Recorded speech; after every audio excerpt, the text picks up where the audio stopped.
Hello, hello, hello, everybody. Welcome, welcome. How was everybody's Mother's Day weekend? I hope it was well. Me and the girls just had a mummy daughter day. That's what we did. My husband unfortunately had to work, so it was just us gals here at home. Sorry, my computer is it's not cooperating with me at the moment. Okay, so tell me, what did everybody do for a good old Mother's Day? Like I said, the room service guy was working, unfortunately, and so me and the girls had a mother-daughter day. I asked the girls what they wanted to do. My little said she wanted to watch old cartoons and movies, so that's what we did. We watched old early 2000s cartoons and watched movies and had snacks and had popcorn, and it was great. The cat popped up to snuggle with us and get all of her lovin's. She got all of her lovin's. All of her lovin's.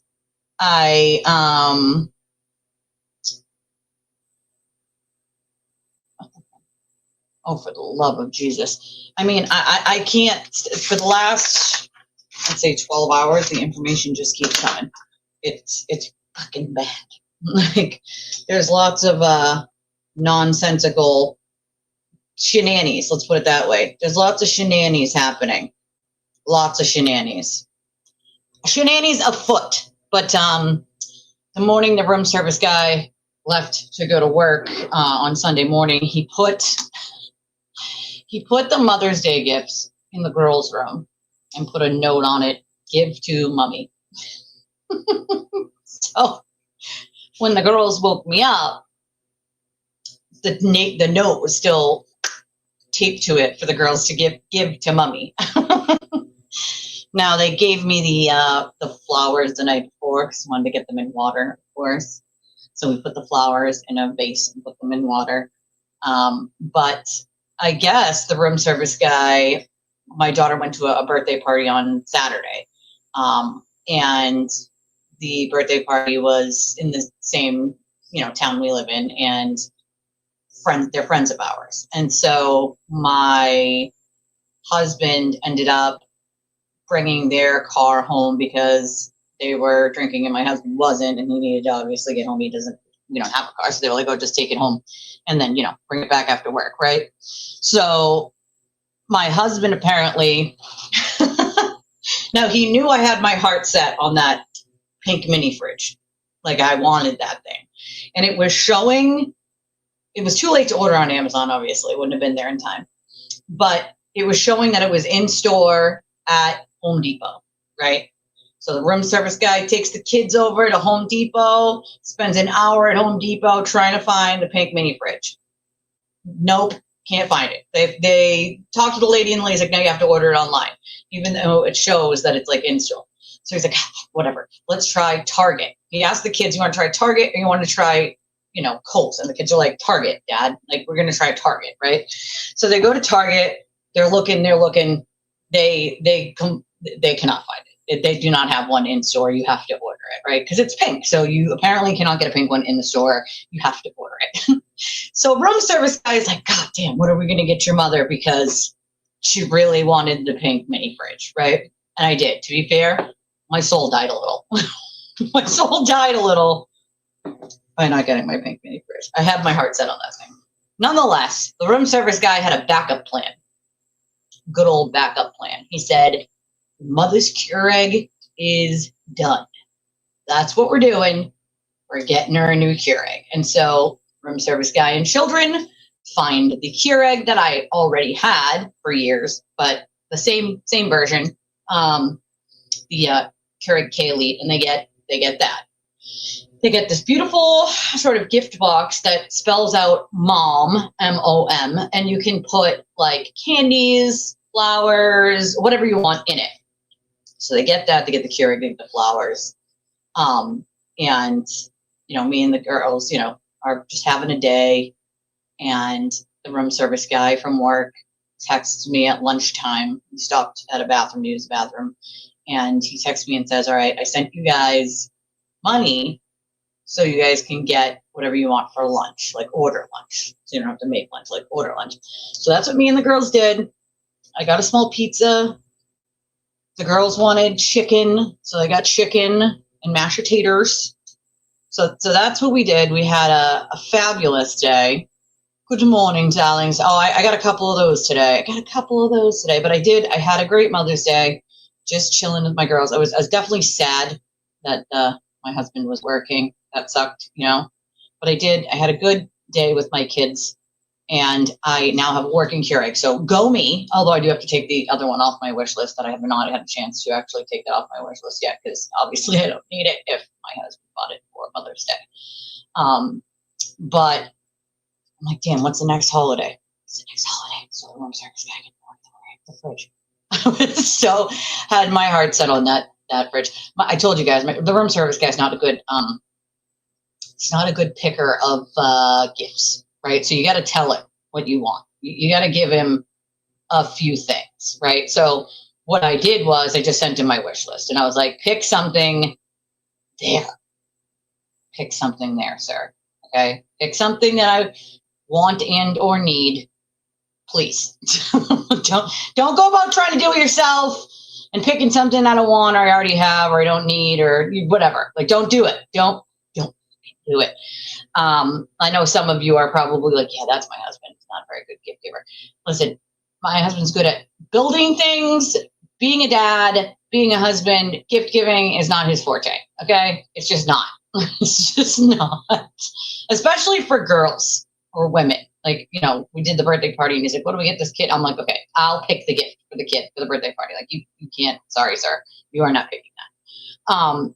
We have a busy week ahead of us this week with court hearings. There is quite a few of which belong to the sewer turtle, because he loves, and I mean loves with a capital L, living at the motherfucking courthouse and a police station. That dude might as well pitch a goddamn teepee tent and just stay overnight this week, right? Just stay overnight this week, because he's got multiple court hearings, right? Multiple court hearings. He's still having some rage out sessions. He's, having some, sewer tanties. Lots of sewer tanties. But today, I'm going to show you guys a couple fucking hilarious clips, because it's the lack of self-awareness for me. And as you guys know, I cannot bring myself, as probably some of you can, to actually watch any of his shit. I have to do it in clips that people send me. Like, I just have to, right? And I have a little message for him. Oh, good morning, Space Coast. It's nice to see you. Oh, Sapphire. Oh, she was ready for you to pick her up. Oh, poor baby. See, I wish I lived closer. I would say, bring that baby here. I know I have a cat, but we can work it out. I will take good care of her. I wish you lived closer and not so far away. Although, if you ever do need boarding in like Texas, I have a very good friend who does animal transport, and she is amazing. Like, when it comes to animals, like, so she's doing basically her whole life is rescuing and taking care of animals. Now she mostly does transport, but she obviously will board. But if you ever need to go down there, you let me know, because I'll happily let Tracy know you're coming, and she'll take good care of Sapphire. But yeah, boarding is definitely I'm not a fan of it unless you know the people boarding. Like, I trust Leah, obviously, and she's in the Carolinas. So if you're ever in that area and you need to go that way, Space Coast, Leah would probably be your first pick for watching your fur baby. She is amazing. She is at that facility freaking all day, every day, bringing them out, letting them run around, teaching them stuff, cleaning, they're making them nice and comfy, cleaning out their areas. They're decently sized areas. They're not just like left in a cage all day and that's kind of the problem with boarding, is a lot of times they're left in a cage mostly, unless it's time to like take a walk and go to the bathroom, and they're put right back in a cage. So no dog wants to do that. You know what I mean? But that's why I would recommend, if you ever need to go to the Carolinas or Texas, I know 2 separate people that they won't be doing that. They'll be leaving your dog just in a boarding kennel. Sewer tanties. That's what we're calling them now. You know, the last sewer tanty that we have on record, at least, it looks kind of like this. Can we please go? I can't go back. Can we please go? I can't go back. Exhibit number 1, sewer tanty. That is a sewer tanty. Hello, standing. That is a sewer tanty, folks. That is what it's called. It's called a sewer tanty. Yeah, he wasn't too fond of the name sewer tanty, I hear. Here he was quite upset about that. I don't give a fuck. I don't give it any actual fucks. I have no fucks to give when it comes to him. There they went. Off they go. All the fucks that I gave a long time ago when it comes to him. I can pretty much help anyone, talk to anyone, take an apology from anyone. He is a very rare, I'd say very, very rare occurrence of people that I would not, touch with a 10-foot pole. And he happens to be in that box, along with some of his idiotic minions. Now, a lot of the times when these people get out of the cult, they realize it's actually a cult. And then you see them on social media being like, I don't know what the fuck I was thinking. Obviously brainwashing. I don't know. I'm sorry. Now, it doesn't take a rocket scientist to figure out that if the closest supporters of this dude have been jumping ship for quite some time and just does that in circles, that maybe, just maybe, it's not everyone else, it's him, right? He used to attack everyone who was an anti, right? Just because, that's his thing, us versus them. Ooh, that's a good one. You can't shine a sneaker. I like that. But my point is he's now attacked Jen Altman, Jason, Nan. Now, these are people who supported him one way or another, didn't do anything to him specifically. They didn't do anything to him for him to act that way. They just didn't fall in line in the same way that I didn't, right? I didn't lie for him, and apparently that was a no-no. Well, apparently he didn't, he doesn't know anything about me, but clearly he didn't even ask anyone, because it's not my fucking job to lie for you. You're not my friend. You're not my family member. You're a sewer turtle. It's not my job to fucking lie for you. I'm not going to lie for you. And also, shitty to put people in that predicament to even have to lie for you, my guy. All right? But also, today's stream is important to me. This week is actually a tough week for me. My dad's anniversary of passing away, of his suicide, is on the 15th. And so it's a difficult week nonetheless for my family. But there is a little bit of good in this said week. And that's that our channel's been around for about 3 years now. And we had to take multiple times off. 6 months one time, couple months another time, due to our own health. My daughter's needing the bone marrow transplant and being in and out of the hospital there after Christmas for months last year. Just a lot of just stuff that had to be dealt with, that the channel, obviously I needed to not be here. I needed to be there, right? And so there's about a little bit over a year of our channel not being active, so we weren't able to sort of grow in that year. So really, we've been around about 2 years growth-wise, and I can't be happier or prouder of my community. I can't be happier or prouder with all of you that can agree to disagree with one another on things and not try to tear each other apart like everything is has to be angry and mean. But it's our sort of anniversary, right? This is our channel birthday anniversary is what it is. And so we're also this week celebrating the channel. We're celebrating our really 2 years of growth, even though the channel's been around for about 3, going into true crime, but about 2 years of our growth. And we started from nothing, from nada. And here we are. So If you'd like to celebrate with us, please smash that like button. I'd appreciate that. If you have not, already subscribed to the channel, I'd appreciate it if you did. You can get yourself, a membership to the channel. You can gift memberships to the channel. If you want to support the channel and our anniversary/birthday, there's many ways you can do that. We have Cash App, we have Venmo, we have PayPal, we have Chime, we have Revolut. All of those options are in the description of the video. It also is scrolling at the bottom of your screen. And the, why is that set for 10 seconds? Is there a timer on that? That is so weird. StreamYard, stop it. At the bottom of the screen, it scrolls. It scrolls. I fucking can't talk today. It scrolls, and all of the information for donation for this channel and to help support our channel is there. And so our Chime and Revolut is the same as our Cash App and our Venmo. We have a debit or credit link that is pinned to the top of the chat right now. It's also in the description of the video, but that works for any debit or credit. You can remain anonymous on any of these. We appreciate the support. We can use the support. Again, being a small channel, we can only do so much, but it's only with you guys' help that we keep pushing. It's been a tough month health-wise for me, and I appreciate all of you for always being here and always laughing with me, crying with me, and doing it all. I don't know what I would do without you guys. I seriously appreciate and love all of you. Now, back to, also, whoever bought the baker's rack that they bought for themselves, that came off my wish list because you found it there, I hope you love it, because that thing looks pretty serious. But I had to like re-put it back on my list, because what happens is people look at like a wish list and they're like, cool, I want to buy that for myself, and they click on it and they buy it, but what they don't realize is it pulls it off of the wish list.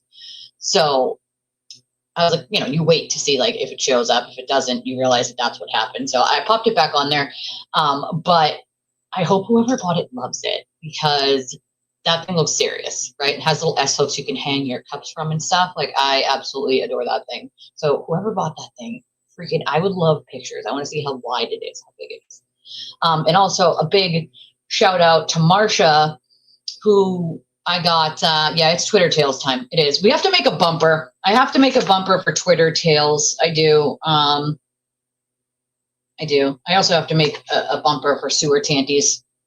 I do. I have to. But big shout out to Marsha. I think it was yesterday on Mother's Day, an Amazon package, and it's what I had it on my wish list, and it's like these big, you unzip them and you put all your blankets in it, and then you rezip each part of it, and it goes down and down and down, basically compresses the blankets so that you don't have just a ton of blankets in your closet on a shelf. Now they're all in this one thing, and you can zip it down and down and down to get smaller, and you can put it on the shelf, and it's in those 2 big bags. I love them. They are amazing. I love organizational stuff. It helps me keep things in the places that they're supposed to be. And with my limits physically, it is a huge freaking help. So I love them, Marsha. Thank you so much. And stuff like that is like, my husband's like, you get excited over the stupidest shit. And I'm like, I know. I know. I do. I really do. Right? Like, extension cord. Say an extension cord came, I'd be like, yes, needed that. Right? Like, I get excited over the dumbest shit.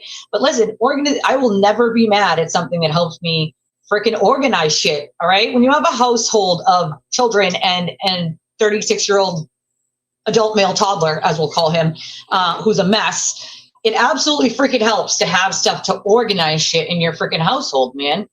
And I also just realized, like, maybe you guys can give recommendations to me. I've had this printer for like 15 years, okay? And it finally shit the bed. Not a shocker. It's really old. It's probably even older than 15. Yeah, it's around 15 years old. So finally shit the bed. But I need a new printer, also one that scans documents at the same time, to be able to like actually print out paperwork that I need and scan it back and things like that. So maybe you guys can give me some good recommendations on one, because I also use it for my Cricut. So it's got to be pretty good when it comes to like printing like color, if that makes sense. But I know all of you, or most of you who work from home, will probably have a good recommendation on that. So I would love for you guys to give me the best recommendations you can find when it comes to that, because I got to find myself another printer. I just got a dumpster. Gotcha, a big old dumpster. All right, let's fly over to Twitter, right? We shall fly over to Twitter. It costs nothing to come with us to Twitter and check out the sewer tanties, all right? Hold on, I'm trying to find the...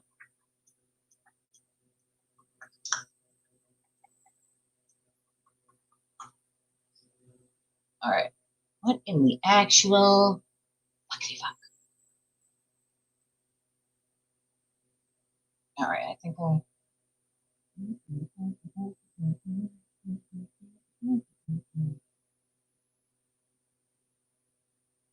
What the frickin' frick? What in the frickin' frickin' frickin' frick? All right.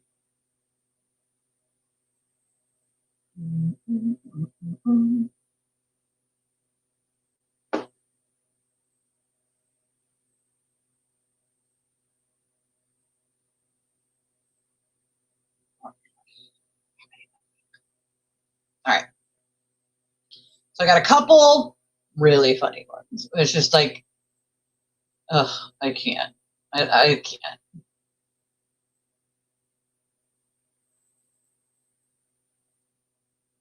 All right, let's see.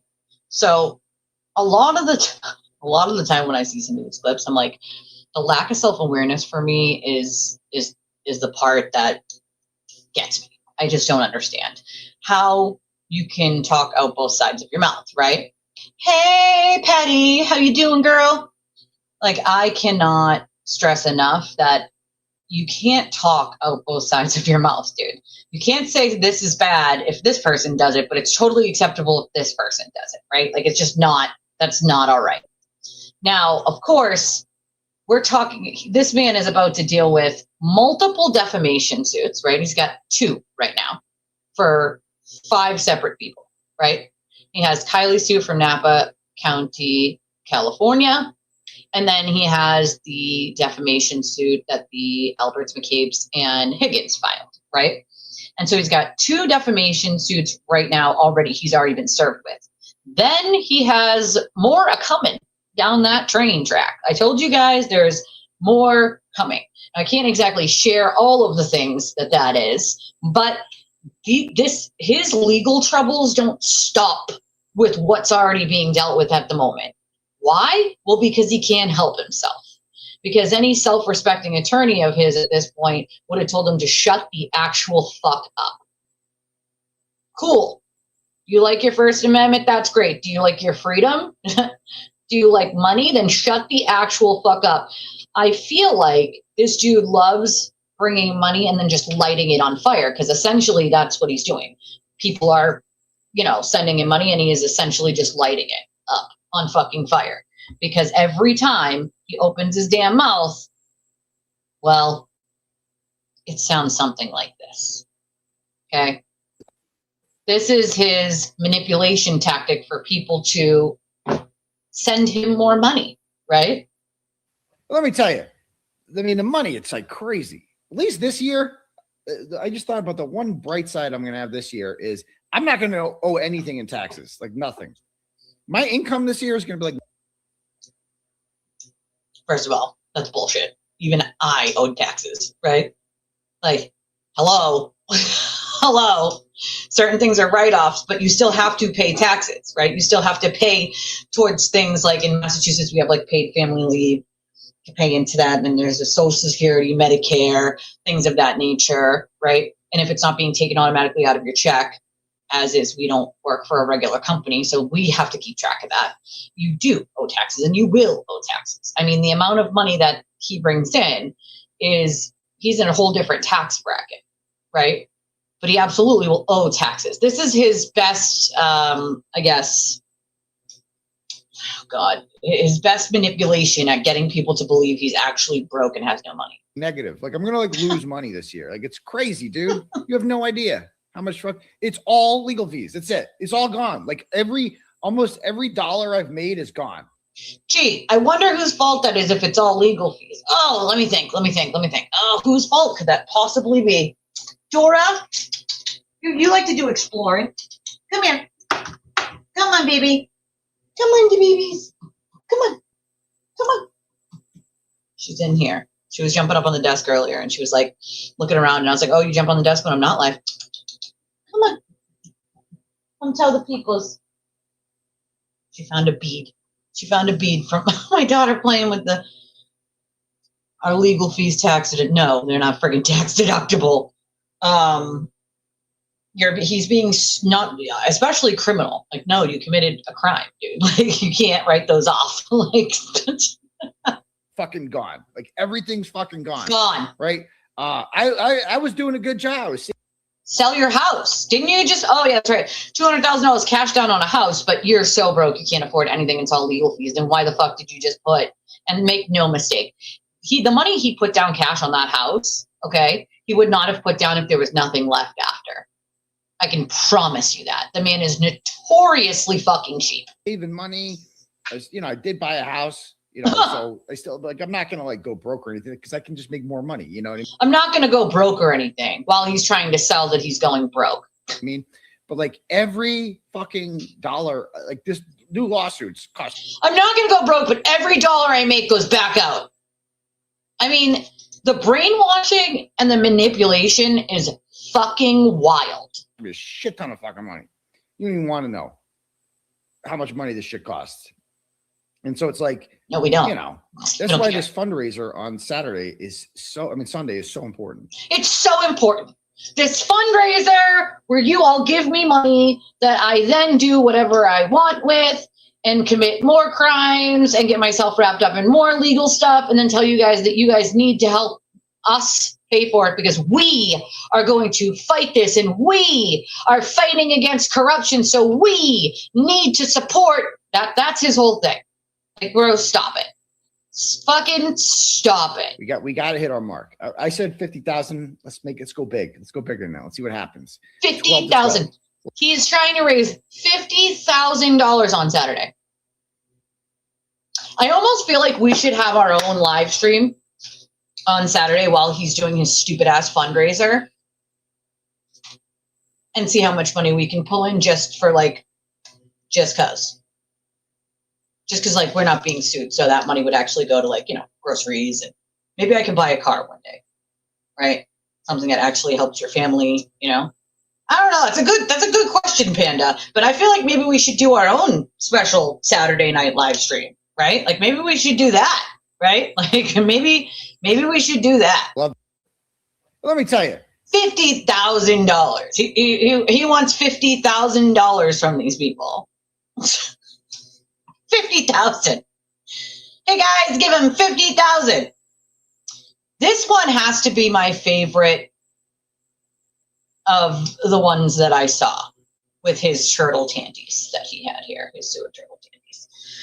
This one, he tries to call out Carrie Lama. Now, what he's really angry about, okay, is that people have been calling him out, right? Calling him out on his shit, bad, horrible behavior. Dora, what in the heck are you doing? Okay, do you see her? She found a bead from my daughter's, like, bead thing. When I swept them up, I must have missed one from playing with them on the rug here, making bracelets. And Dora has found a bead. Dora, what are you doing? What you doing? Hey, where you going? Come here. You want to say hi to the peoples? Come here. You can that are related to business, but this isn't related to business, right? This ain't fucking related to business. Him defaming people over and over and over and over again, and criminal is just not, that's not right. You can't write that off. Sybil, if it's business related, if they're suing your business because they got a faulty product or something, this ain't write offable. It ain't writing this off, No. Correct. You have to report your income before expenses, and then you can show the receipts for the expenses, itemize things, et cetera, et cetera. You cannot, criminal fees are not fucking deductible. I mean, I don't honestly think he knows shit about taxes, to be honest. So there's that. I don't think anybody's going to, though. You have to remember, he runs in a way that's like using fear and manipulation. And this clip itself is exactly what it is. You don't have to like, quote, antis, right? If you're not a anti, then you don't have to like people who are, quote, antis. You don't have to like me. That's okay. You don't have to like me. It's all right. But this is another level of psychotic delusion. What he does here, and, you know, before we get going, I do have a statement for him. You know, I said, I watched this clip and I'm like, is this for fucking realsies? Like, do the people watching this actually believe the shit that's flying out of his mouth? Do they not realize that it is designed for them to attack his perceived enemies because he didn't like something that they said? It's that simple. He didn't like something someone else said online about him. That was true, by the way. And so what does he do? And what does he do? Instead of just ignoring it and being like, whatever, wouldn't bother you that much if it wasn't like true. You would just either address it real quick and be like, yep, that's fucking stupid, or just ignore it. That's what I do. But what in the actual fuck he does here is wild. What he does is basically shit on Carrie, threaten a few things, and then say to everyone, she supports child abuse. She supports child abuse because I said so. Now, that is not even true, right? His reasoning for that is because she's an anti and because she talks to Kate, she supports child abuse. That's fucking absurd, obviously. That's like saying, you know, my neighbor was the guy who his dog got hit by a car. And so that means you, as you know your neighbor and talk to your neighbor, his dog got hit by a car. That means you support animal abuse because he doesn't like the neighbor. Like, that is literally what it's the equivalent to at this point, okay? That's what it's equivalent to. So, you know, just remember, Aiden, I just want you to remember this. I'm going to say it slowly so you compute this very well. And because you're a stage 5 clinger of my show, I know you'll be watching this. So I just want you to remember this. I just want you to remember that you're such a scumbag, such a piece of shit, that you deserve to be mocked, shamed, and laughed at. To be fair, most people already mock you and laugh at you because you're a clown who has diabetes that's incurable. And you lie just as much as you fucking breathe, an oxygen thief are oxygen. But I just want you to remember that you are such a scumbag that you deserve to be mocked and shamed and laughed at. And when I see you, and eventually one day I will run into you somewhere, I will see you. I'm going to remind everyone loudly and in public, very loudly. I'm going to remind everyone loudly and in public that Turtleboy, a.k.a. Aiden Kearney, a.k.a. Adam Kearney, a.k.a. Superfan Blogger, supports narcissistic abuse, supports using the court system as revenge. He supports wiretapping. He supports not fact-checking. He supports trying to use the courts and the police as a revenge tool against somebody who didn't do anything wrong. He supports framing people because that's what he's done several times. You know, I'm going to loudly tell the public, you know, that these are all the things that you support, Ian, right? Because you do. You support those things, right? Like you support those things. That's who you are, right? And you can't cry witness intimidation because you're not a witness, sir. You're a defendant. I don't know if, you know, Harold and the Purple Crayon Betero or, you know, Day Drinker Whiskey Tim has yet explained to you the difference between being a defendant and a witness, but it doesn't seem like you know the difference very well. But you can't cry witness intimidation for me loudly telling the public my First Amendment right of that you know, support abuse and wiretapping and all these other things that you've done, right? But I guess you can, you know, you can't cry about that. But you know what? I guess you can cry. You can cry and you can throw a sewer turtle tanty and say, I don't want to go back. I don't want to go back. You can do that, right? Because you've already done that, right? You can do that like the bitch boy that you are. You can totally do that. And we'll remind everyone publicly and loudly. Maybe we'll put this on the side of a truck that just drives around all your court dates. Can you please go back? Can you please go back? I feel like that'd be a good use of money, right? Right? I feel like it would. I feel like that'd be a good waste. Okay. So if you didn't just hear my little hi Rose, even though you're late, my wonderful friend, it is okay. Back up like 2 minutes and listen to what my message is for Aiden before I play this clip. I'll give you 2 minutes while I go through these, chat comments here before we listen to this clip. Yeah, clown, it doesn't even explain it. Okay, that dude is all the clowns in the clown car, all of them. Well, that's because, his attorneys keep trying to put it off and put it off and put it off. Oh my God, Isles, that's a very goddamn good point. How much is Melanie Little and the Glare giving him? I'm guessing $0.00. How much is the Brokeback Baker giving him? Probably $0.00. Throw a 20 in there, maybe.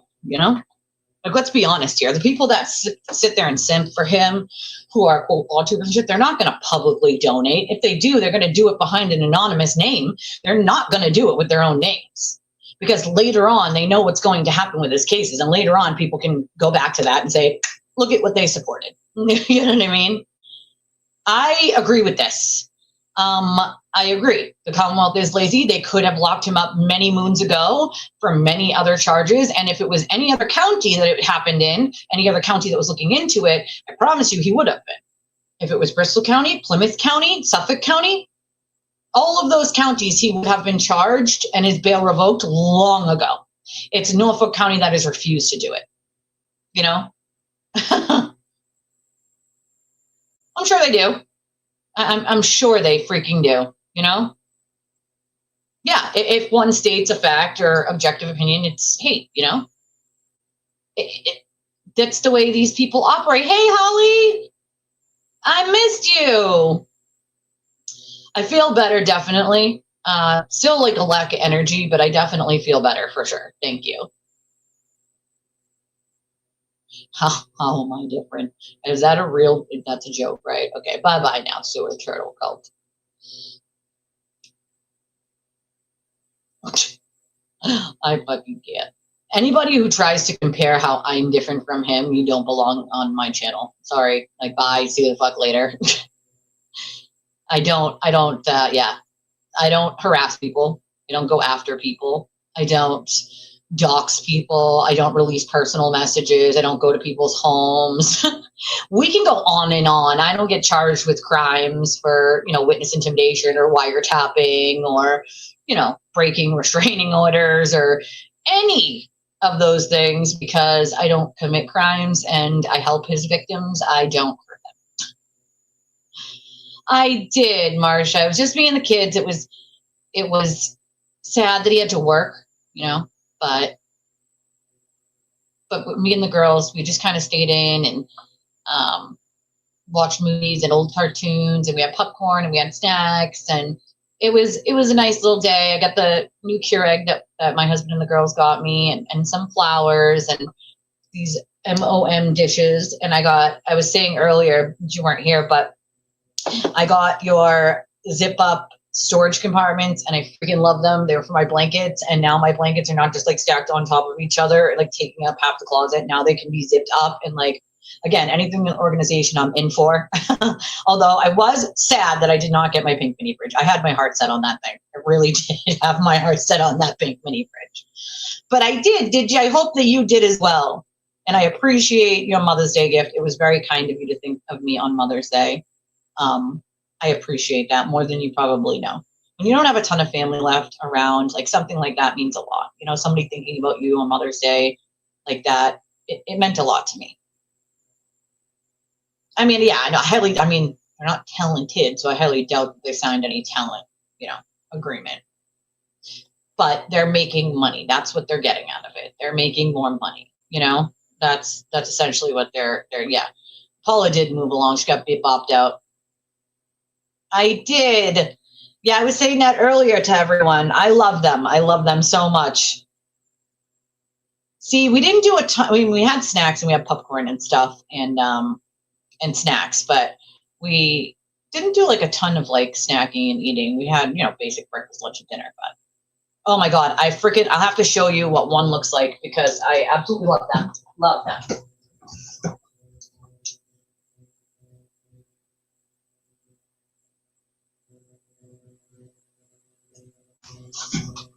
And I mean, stuff like this, there's been a couple of things that have been on my wish list like a really long time. Obviously, stuff closer to the bottom.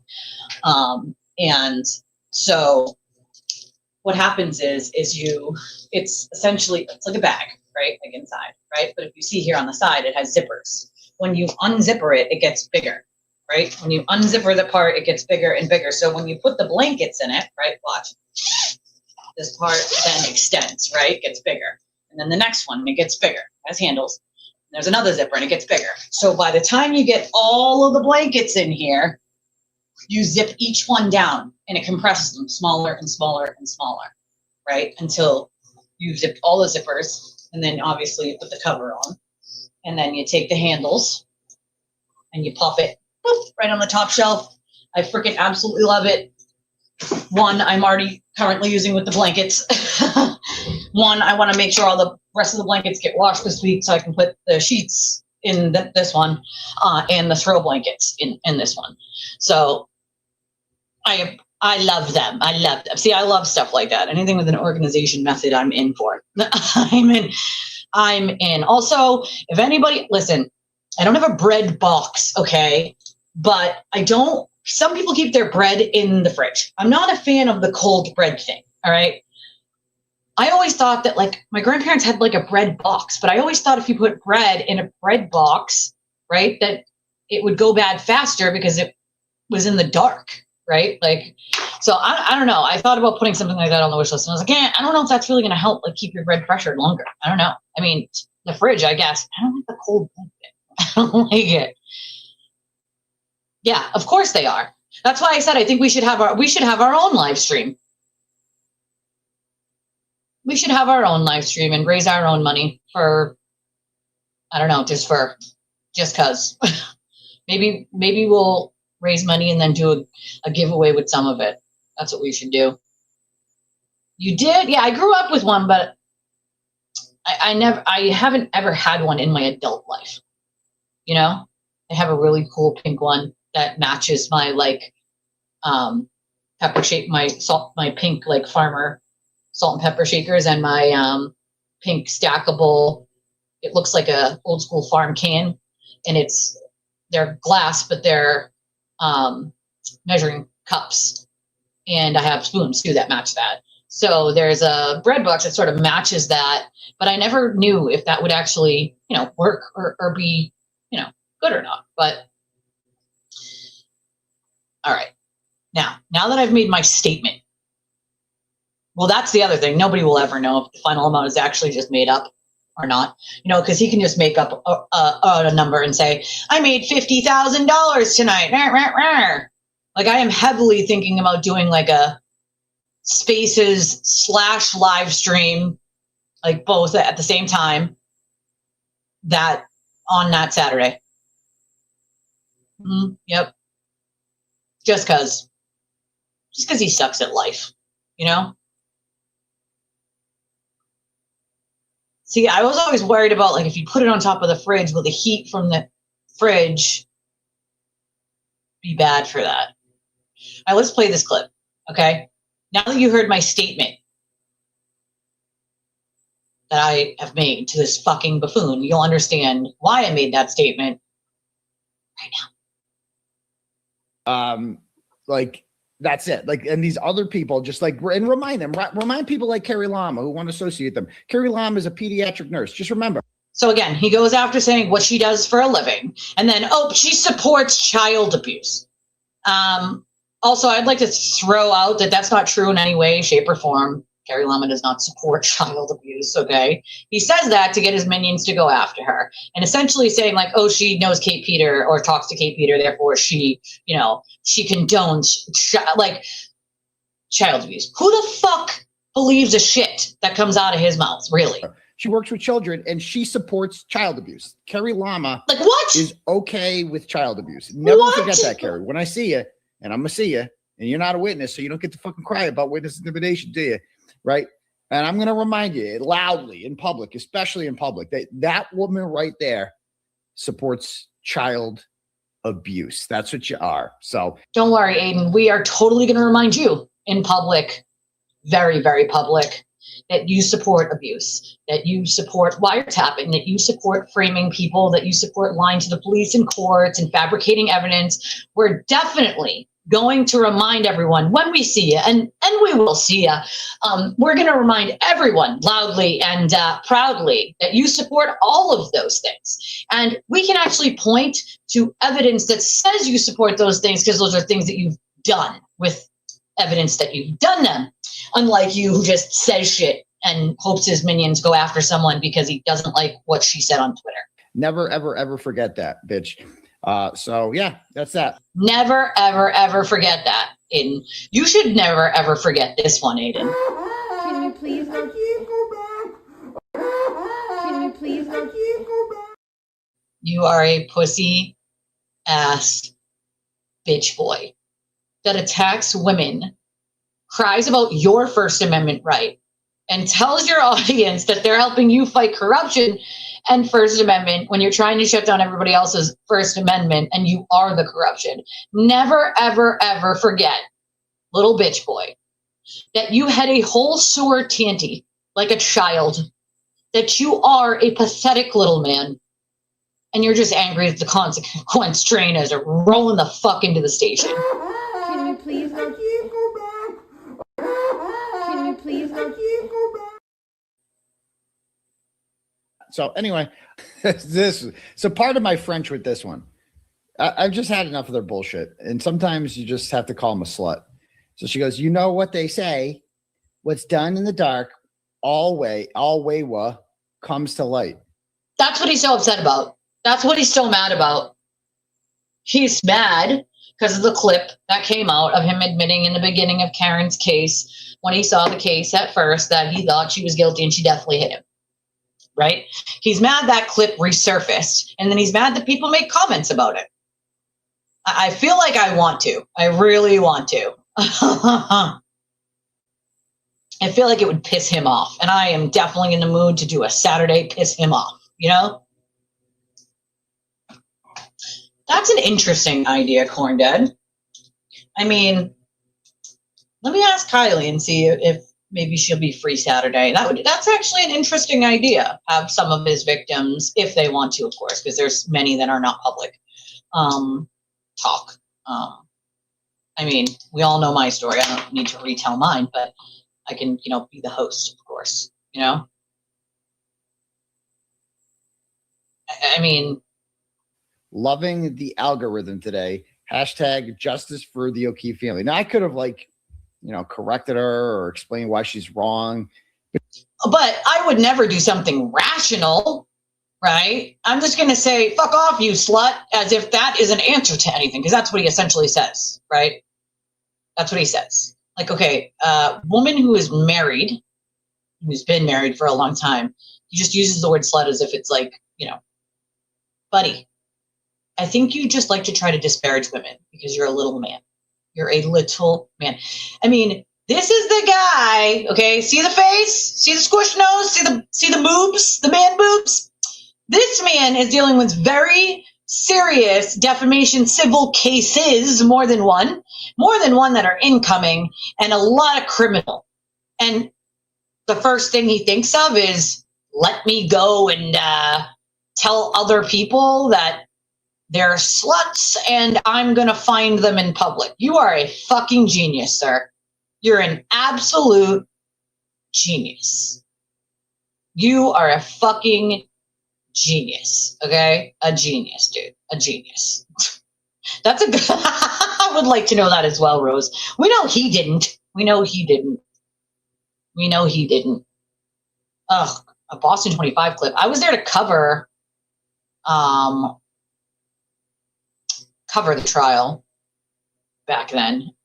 And this was in the very beginning. Within 3 months of covering the case, my opinion had already switched, because in the first 3 months we had no actual pieces of evidence. We had what the court said and what the lawyer, when the defense said. We had nothing else. No other pieces of evidence, no other anything. We had what this idiot said and what the defense said, which is a lot of inflammatory bullshit. So, you know, that was a long ass time ago. But that's the thing, right? God forbid anybody else change their opinion on anything, right? But he just went on to explain how it's totally okay to change your opinion on something. He's allowed to do that, right? I'm not allowed to. No one else is allowed to. He's allowed to, though, right? Because it's okay if he does it, but it's not okay if anybody else does it, right? And that's where this man just shows more and more what a hypocrite he is, because when he gets caught doing something that he is shit on somebody else for, it's amazing the way he flips it. It's totally okay, guys, because I'm allowed to do that, but no one else is. No, his siblings are all normal human beings, right? And he gets angry because they don't ask him about his, quote, work. They don't want to talk about his, quote, work when they're at, you know, a holiday together. He used to get angry at his mother because she would be asking, you know, the siblings how their jobs were. And the family does not condone or want any part of what, quote, Turtleboy is. They are ashamed of it. They're disgusted by it. And they don't condone it at all. And so he gets pissed that the family doesn't, quote, support him in his endeavors to, you know, try to harass, humiliate, lie, not fact checked. I mean, he doesn't fact check anything. For years, he just got paid to write hit piece articles and didn't check a single fucking thing. So they're actually normal human beings, if you can believe it. They're just normal human beings, you know, that don't deserve to be dragged into who the fuck he is, you know? Yeah, see, that's what I was thinking. It's got to be like a specific, like, it's got to be like, make sure it seals the air out in order for that to work, right?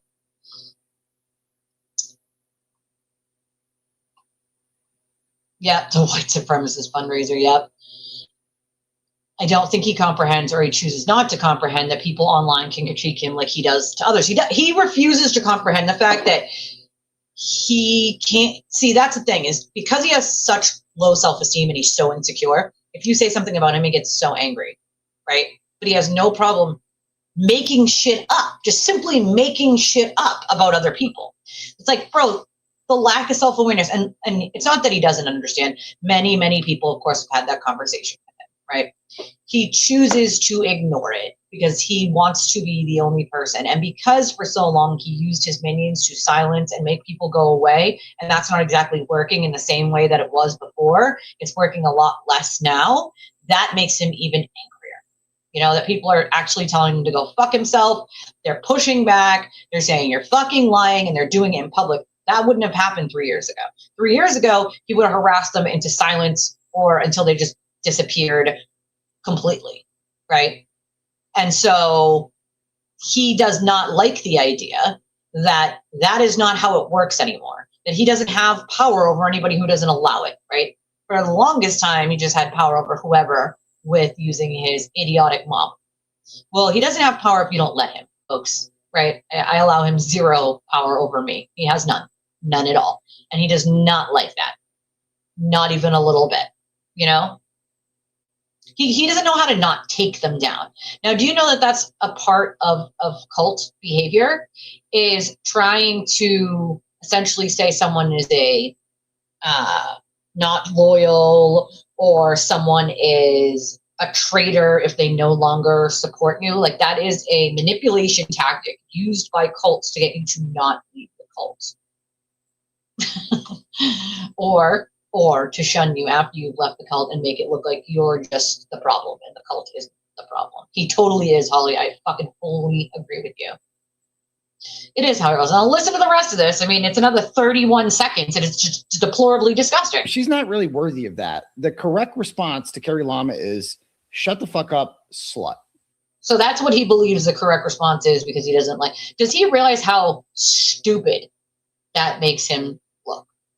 If that's how angry you got over a comment. Again, when you have to lower yourself to trying to shit on the way, someone looks or what job they have, because you can't argue the actual argument, you've already lost the argument. You have lost it. You have no counterpoints. All you can do is try to insult someone. You lost the argument. And that's all Aiden knows how to do. Insult someone or ask a question to answer a question. He cannot answer a question without asking another question. He simply can't do it. To be fair, I do. I have the sipping on turtle tears cup. And, but I have thought about trying to carve some time out to make some merch like that. Our new song. It is to him essentially a game, which is just disgusting, Well, not just to his children, but to other people's children as well. Like, they are the ones who are going to have to see all this eventually, I don't get it. The superfan blogger has to have an us versus them. He has to. TMI guy. The TMI guy, It's not, of course, a reasonable adult response. It's a childish response that a 13-year-old would give because he got shut down when he asked a girl out on a date. He's that kid that's like, well, I didn't like you anyway, and you're fucking ugly. Like, oh, she's so ugly, you asked her out on a date, though, right? You know what I mean? Like, that's who he is inside. The little kid that didn't get what he wanted, and he got shut down, so he lashed out. That's it. That's all there is to say to her. Shut the fuck up. That's not all you said, Maybe though. I should have put a comma. Sir. Slut. That's not all That's you it. said. There's not these people aren't worthy of like debate or being nice to them. These are. I honestly don't know how any school would allow this man to coach children. Okay. I'm sorry, but you cannot feign ignorance and claim that you don't know who he is at this point. And the deplorably disgusting way that he speaks and talks about women and other people's children, there is a 0% chance that I would ever allow someone like him to coach my fucking child on any level. I would be fucking outraged as a parent. I would be calling for him to be removed. I know. What gets me is like, Carrie's been married for a long time. Like, I don't know how he thinks that that's going to like hurt someone exactly, right? Like that's like saying that to me. Dude, I've been with my husband 12 years in July. Our anniversary is in July. That's usually why we try to take the trip to the Saco River at the end of July, because it's our anniversary too, and we don't really get to do much. Although I don't know if it's going to happen this year. I'm going to try like hell because it's my one and only time for vacay and not having to worry about anything else besides, me and him and just having a good time and enjoying the outdoors. But it's not hurtful or shocking, especially someone who's been married for how long. It's childish. And again, he doesn't think things through. He does them based on emotion. Dirty, dirty people, right? These are scum of society who should just never forget they should be shunned and mocked and laughed at. And it's going to be bad for them when we win, because we're going to win. We always win. I don't know if they know that. You always win? Sir, stop it. Stop it. Are you winning right now, Aiden? Are you winning? I just want to know if you're winning right now. This was last night. Or Saturday. It's Saturday night or Sunday night. Right? Like, what? Half the shit he says makes no sense, but the amount of gaslighting he had to do, right? The amount of gaslighting that he had to fucking do is amazing. Like, and again, he makes a, Happy Mother's Day post about this family that adopted 2 kids. He claims after their mother abused and neglected them, although I don't trust anything he says, of course. But that's who you say Happy Mother's Day to? Not Happy Mother's Day to your children's mother, not Happy Mother's Day to your mother in heaven, just Happy Mother's Day to these random Attleboro couple who adopted these brothers on National Adoption Day, not Happy Mother's Day to anyone in your own fucking family like your sister. No, just no. Oh, okay, cool. Again, the man only thinks about himself, right? I love when he says we. I wouldn't want my fucking kids anywhere near him. No chance in hell. Right. He would, to be fair, he did say he was winning. Yeah, he did say he was winning. He said he won when he was in jail. Now, the other clips I had not saved, so I have to go back and look for them for a second. So I agree with that, Pat, but you also have to remember, my love, that he gaslights them. And a lot of them are afraid. Is that what he said? Oh, for fuck's sake. What is wrong with him? I mean, well, we know what's wrong with him. That's we know what the fuck is wrong with him. You know what I mean? Like, that's not a shocker. We know what the fuck is wrong with him. He's just a deplorable, disgusting human being. But while I find these other clips, if y'all want to do me a favor, hit the like button, hit the subscribe button. I appreciate that.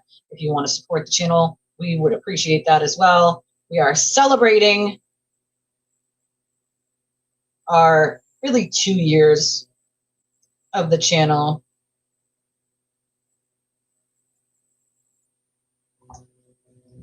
All right, let me get these clips. While I'm doing that, I will put donation information up. And let me grab, also the link for debit and credit is in the chat, pinned to the top. Let me just grab this clip that I did not save because my phone was like freezing on me. That's what he banks on. He banks on a lot of new people coming in because he has an influx of people that realize who he is quickly, and out they go. You know, out they go. Oh crap! Forgot the fucking book fair is this week for the kids. Ugh! For the love of God. You know, growing up, I never really got to do the book fair when I was a kid, and I was a big reader, like a big reader. I still am. I love reading. And I used to be so disappointed, you know, but my mom just didn't have the money at that point, you know, and she just didn't. And so I try to make it a point to make sure that the kids are able to do the book fair. And if I have a couple extra bucks, I'll say I'll send a note into the teacher to use the extra couple bucks for another kid in the class that doesn't normally get to do the book fair, you know, because I want another kid to have that, you know, magic of being able to go into the book fair and pick what you want and, you know, look at all the things. And so I forgot the book fair was this week. This is, you know, they love to have these things at the beginning of the month after everyone, you know, pays our rent and I just paid friggin' StreamYard, I just paid the internet. Like, they just have perfect timing on this shit. Perfect fucking timing. I do. I love a book fair. I do. I was the kid that like always got excited that the book fair was coming, but never really got to do it. Until I got a little bit older, my grandparents would give me a couple bucks to do it. But even in foster care, I never got to do it because I was in foster care. So there was no one giving me a couple bucks to be able to go to the book fair. So I try to make it a point for my kids to be able to go. And if I can send an extra 10 or $5, I do, so that, you know, another kid can get a chance to do it in the class. Another kid that wouldn't have normally gotten to, you know. Let's see. Oh my God. Jen made a good tweet here. This was 17 hours ago, but she said, Ethel Machado thinks she's going to get Holly McNamara charged with witness intimidation for being friends with Meredith and helping her legal case. That is the stupidest thing I've ever heard. How do these people survive being this fucking stupid? Like, no, Ethel Machado, you cannot get your, you know, enemy of the lady you harassed into oblivion from where you live charged with witness intimidation because she helped Meredith with her legal case just because you don't like her. That's not how it works, Jess. You fucking idiot. The fact that you even think that that's a possibility goes to show how stupid both you and Aiden are. It's fucking amazing how stupid some of you fucking idiotic cultists are. I can't. Oh, look at the baby. Leah said she's been training this girl since she was 4 months old, and she's almost a year now. Oh, I do. I'm a reader. I love to read. I do. I love to read, you know. I also think that there's a big possibility. Hey, cannoli! Of course he did. Of course he fucking did. He is such a piece of shit. I feel like it is a fucking matrix at some point, right? I believe he's got a lot of bot accounts that follow him. Also, you have to remember a good deal of his watches are hate watches. All right. So this was posted an hour ago by this account, Rust Trial, which I've been following. I find they have quite a few things that are true. I know, right? Isn't it so cute, Rose? But I guess what I'm going to do is I'm going to use donations from today's show to give my kids for the book fair. That's what I'm going to do.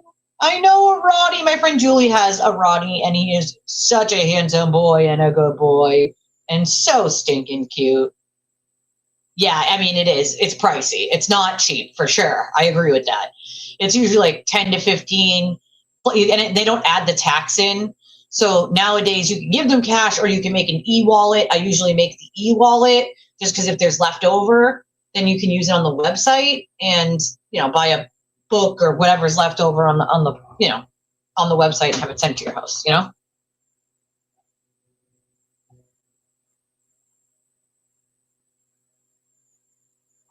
Yeah, I mean, that's how it's supposed to be, you know? The chat, at least here, at least is educated enough to know when they're being gaslit and manipulated. But of course, what happens is he has his minions in his chat just spew all the nonsense that he's been spewing, and then so on and so forth. You know, I mean, I don't know if it's true or not either, but I'll tell you one thing. My mother was adopted and my aunt was adopted. I helped my mother back in 2020, I believe it was, find her biological family because I had done a DNA thing for my daughter's rare disease to see if it had run in anyone else in my mother's biological family. If anything like that had run in the family, because we didn't know, right? The buck stopped with me and my mom because she was adopted. So my mother and my aunt's parents, because they had two separate, you know, parents, they weren't biological sisters, but both sets of parents gave them up for adoption for a better life. And that's what they got, a better life. My mother's mother gave her up, and she was a middle child, actually. My mother was a middle child. So after my mother's biological mother had kids after that, my mother struggled with that for a while. Like, why, as a middle child, was she given up? Come to find out, it was during a break in the marriage of my mother's biological mother and her husband, and my mother was conceived with a different man, obviously, way back in the 1960s. And so, and the father, my mother's father actually never knew that my mother existed. And then my mother's father also did not know. Through the DNA test, I also found out there was another woman who was given up by her mother for adoption. That was my mom's half sister by the father's side, my mother's biological father's side. And my mother's biological father died of cancer, never knowing that he had two daughters out there who were given up for adoption, never knowing he fathered two separate girls that were given up for adoption, which is sad. He had cancer and he died a few years before I found the biological family. My mother's mother died in 1984 of complications and pneumonia. So both of her biological parents were passed before I found them. But, you know, we learned a lot, obviously, talking to the family and stuff. And they couldn't, my mother's mother had some, you know, severe depression and could not take care of another kid at the time. She wasn't with her husband at the time. She had conceived, obviously, with someone else, and just thought that, you know, my mother would have a better life being adopted. And to be fair, my mother did have a good life. My grandparents were upper middle class. They owned two homes. My grandmother was an RN. My grandfather was a diesel mechanic and owned a shop. You know, they were just good, hardworking, you know, white collar people. And my mother did have a good life. You know, my grandparents gave her and my aunt a good life. My aunt was adopted. Her parents were both, dare I say, but they were both in a mental facility, and one conceived with another. And so she was given up for adoption. She wasn't adopted until she was 2. My grandparents adopted her when she was 2. And my grandparents gave her a good life, you know, lives that neither one of them obviously would have if they weren't given up for adoption. So, you know, shitting on anyone for adoption is short-sighted at best, you know, very short fucking sighted. You don't know people's lives, the ins and outs, the why, the when, the who, the, you know, and it's not anyone's business to know. You know, that's between the parent and, you know, the adopted child or children, you know? And Kate's told that story, I think, many, many times, you know? That's not a lack of telling the story, although I don't know it, you know, other than what I've heard her say online.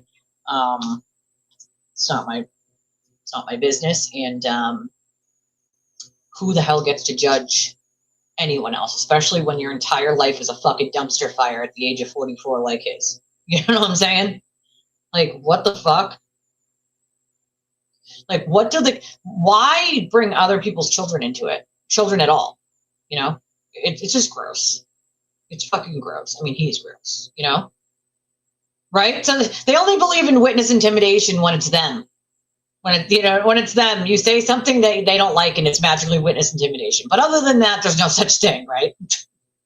They think the law is outdated and it shouldn't exist. But, you know, they want to run to the police if someone says boo to them and say, oh, it's witness intimidation. Oh, I love that. Yeah, my daughter, not last year, but the year before, she gets Social Security.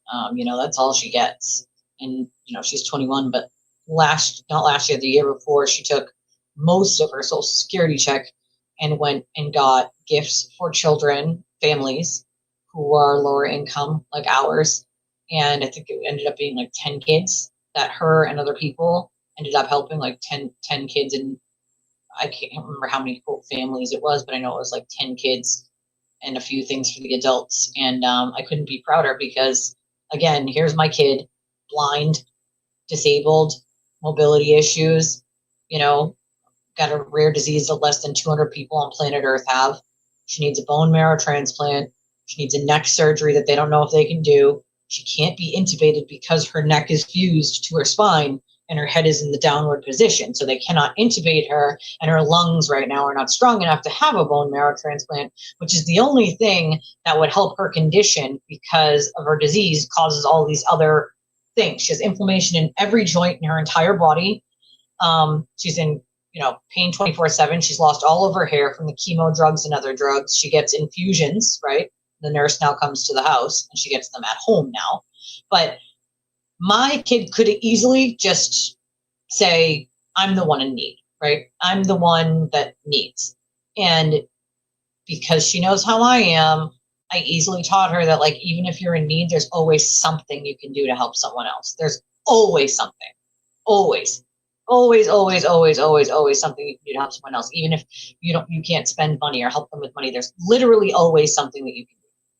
Always. And I couldn't be prouder of my kiddo, because it's the same that I teach my other 2 kids, you know, and my little is very good when I do the book fair at picking out another kid that wouldn't normally get to go to the book fair and letting them pick a book with her. I'm proud of my kids for that. I want them to be like that as adults.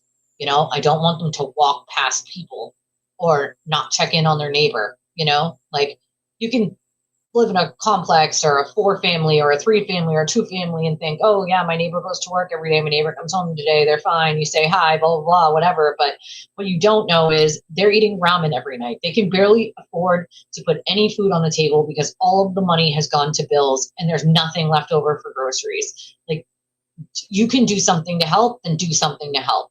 Buy a few groceries and leave them at their door. Like, that is the kind of stuff that I taught my kids to do and I want them to do. And that my oldest does do, even when she doesn't have very much herself, you know, she doesn't have a lot to live off of, you know, but she makes it work.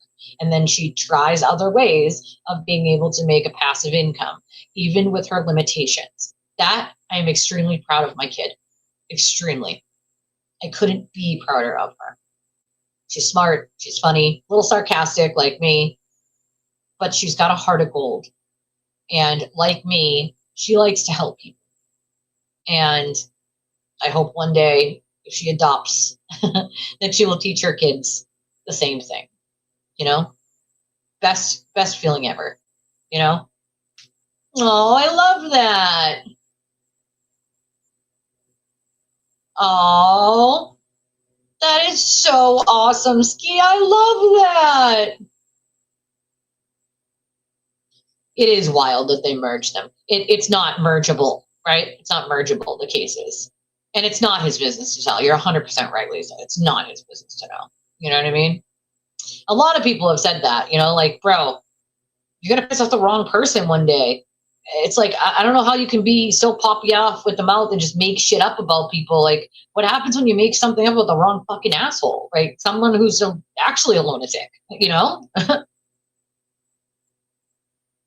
Oh, I love that. I love that. Oh, I love that. That's what I mean. I love that. All right, here's here's his reasoning for why his motion to dismiss will probably be denied. As we all know, I think there's an absolute 0% chance that his motion to dismiss is approved. Now, remember, he has proclaimed to everyone that he always wins, right? And he's going to have his motion to dismiss, and it's going to get dismissed because it's amazing. His motion to dismiss is amazing.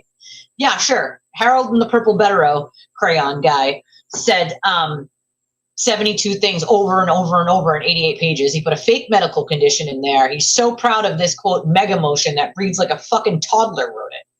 Right. Right. Well, that's the thing, right? That stays with someone. That stays with someone. You know, I'll tell you that. And you never know. You never know if the person that you help, like, doesn't have family or anyone who can help them. It sits with them. Believe me when I say that. You know, on the rare occasions that things like that happen to me, it sits with me. And then I figure out a way to help someone else along the same lines eventually, because it's not always easy to ask for help, right? If you ask for help, then you get shamed for asking for help. If you try to figure it out on your own, then you get shamed for trying to figure it out on your own. It's a catch-22, right? Me, I just try to work more, right? Work more, work more, work more, work more. You know, so I can try to bring in more, to put more groceries in the fridge and in the cabinet, right? Like that's, but even that, you work too much, then you're, you know, shit on for working too much, and it's so on and so forth. So it's hard for people to ask for help, you know? When you do something like that for someone, that is sitting with them, you know, and it's going to not only sit in their heart, but it's going to be something that they're going to want to pass along that feeling to someone else when you need it the most, you know? Oh yeah, he's definitely just raking in the dough. I agree with you, Sarah, 100%. Okay, so Russ Charles says, TB has concluded that motions to dismiss are denied because judges love to push everything to a jury and because they get to be on TV. He says it's good for ratings. Who cares about legal arguments and case law? Not this wannabe journalist. Motion to dismiss? Denied. Why? Judge gets to be on TV. Duh. His reasoning for shit is, you know, they get to be on fucking TV. so wild to me. And the fact that anyone actually believes it is the wilder part. Is that people buy this shit, hook, line, and sinker, and then repeat word for word what he said in a comment to you on fucking X. It is wild. These motions to dismiss, I just have no faith in them because they love to like just push everything to a jury. I'll let a jury decide. It's for the ratings. They just love the ratings. Oh yeah, it's for the ratings, because you know judges get paid by ratings and all. Like, is he for fucking real? Judges give a fuck about ratings, right? That's not going to bring them more clientele, okay? They're criminal judges. You idiot. You fucking idiot. Judges don't give a fuck about a TV camera or ratings, okay? They're not making any more money because you were on TV. They're not making any less money because you were on TV. You idiot. They get to be on TV and blah, blah, blah. But these motions to dismiss, I just have no faith in them because they love to just push everything to a jury. I'll let a jury decide. It's for the ratings. They just love the ratings. They get to be on TV and blah, blah, blah. But these motions. Who the fuck believes this shit? I don't get it. He thinks he's Brad Pitt. He fails to understand that half of Massachusetts more than half of Massachusetts has no idea who he is at all. No idea. Whiskey Tim Bradle, that guy.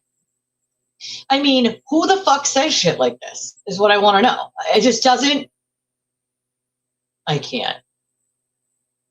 I fucking can't.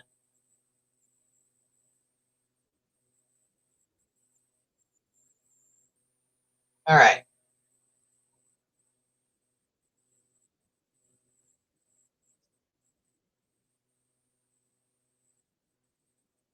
Oh my God, he would have to laugh his ass off.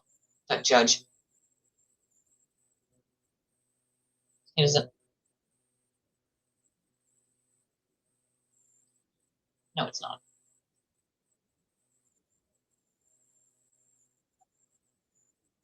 Sir, you are the villain. You fucking idiot.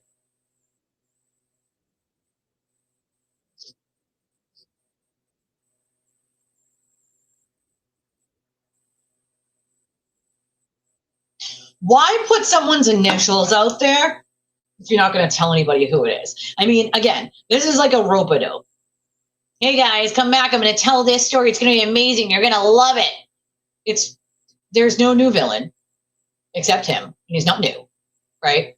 Judge Penny would probably piss laughing. I can't, I can't. I fucking can't. Well, of course he says shit to piss people off. Of course he does. Of course he does. Exactly. Why are you paying attorneys to you don't have to put in a motion to dismiss, Aiden. I think he honestly thought that his motion to dismiss was amazing and awesome and was going to help him in some way. Until everyone on planet Earth saw it and was like, this is an actual fucking joke.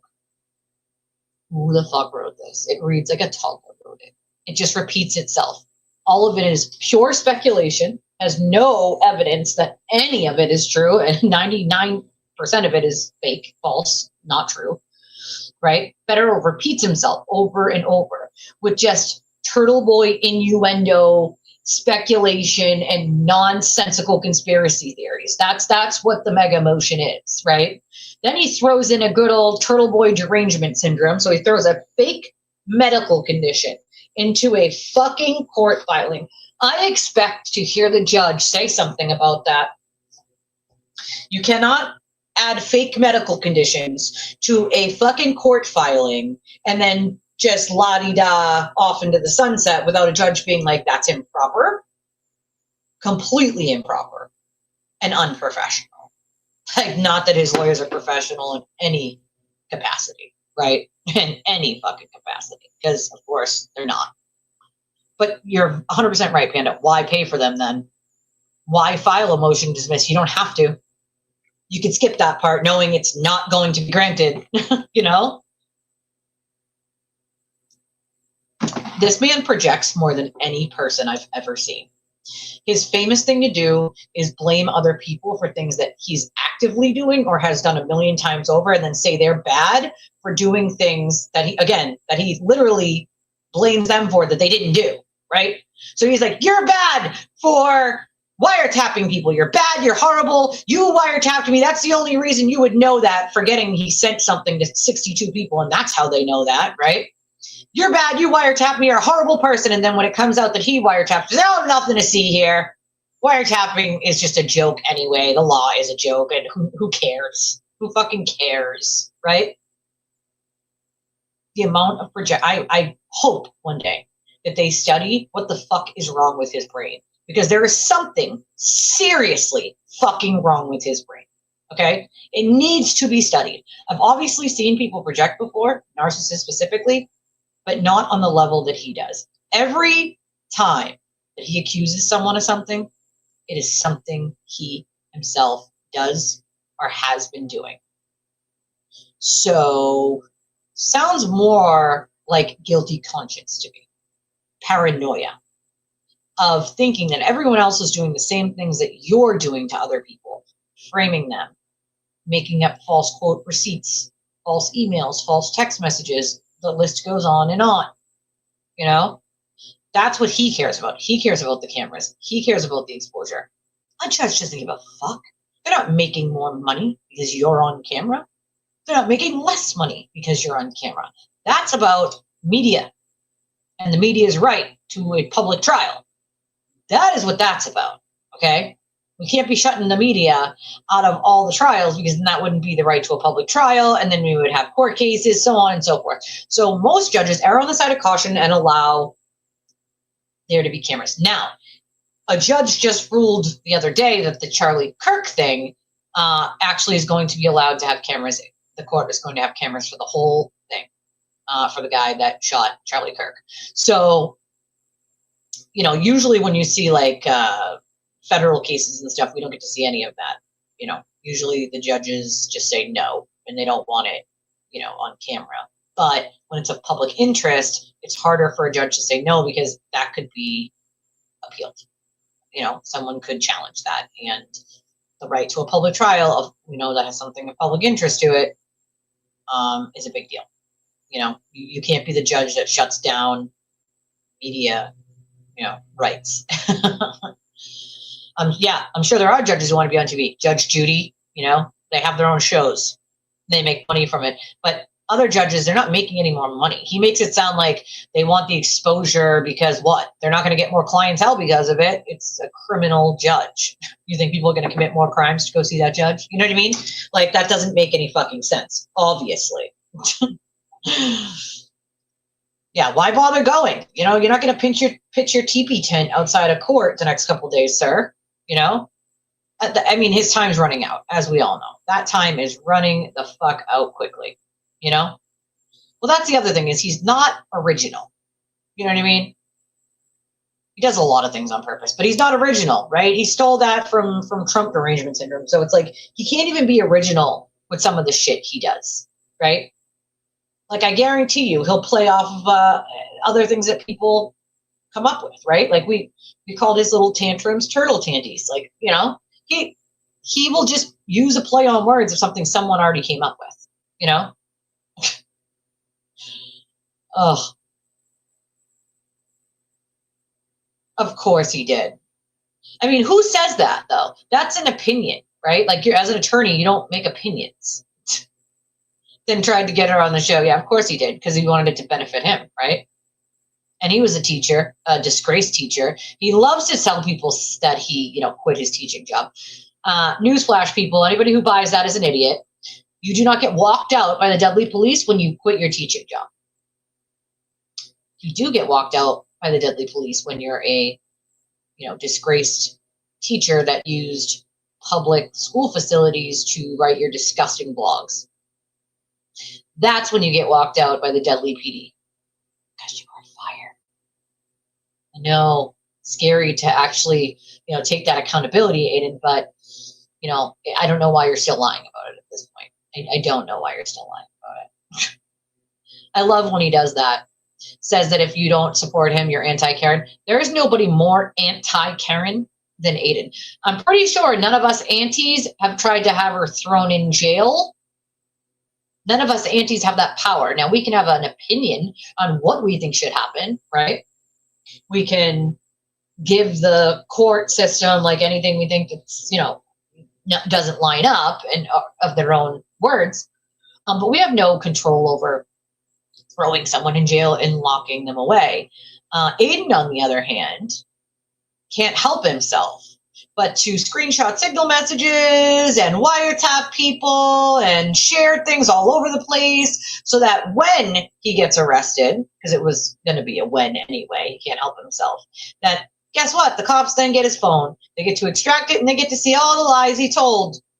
and at all the other people who were involved in helping him commit crimes and tell these lies and hurt these people. So the only one who risked Karen's freedom and almost put her back in jail is him.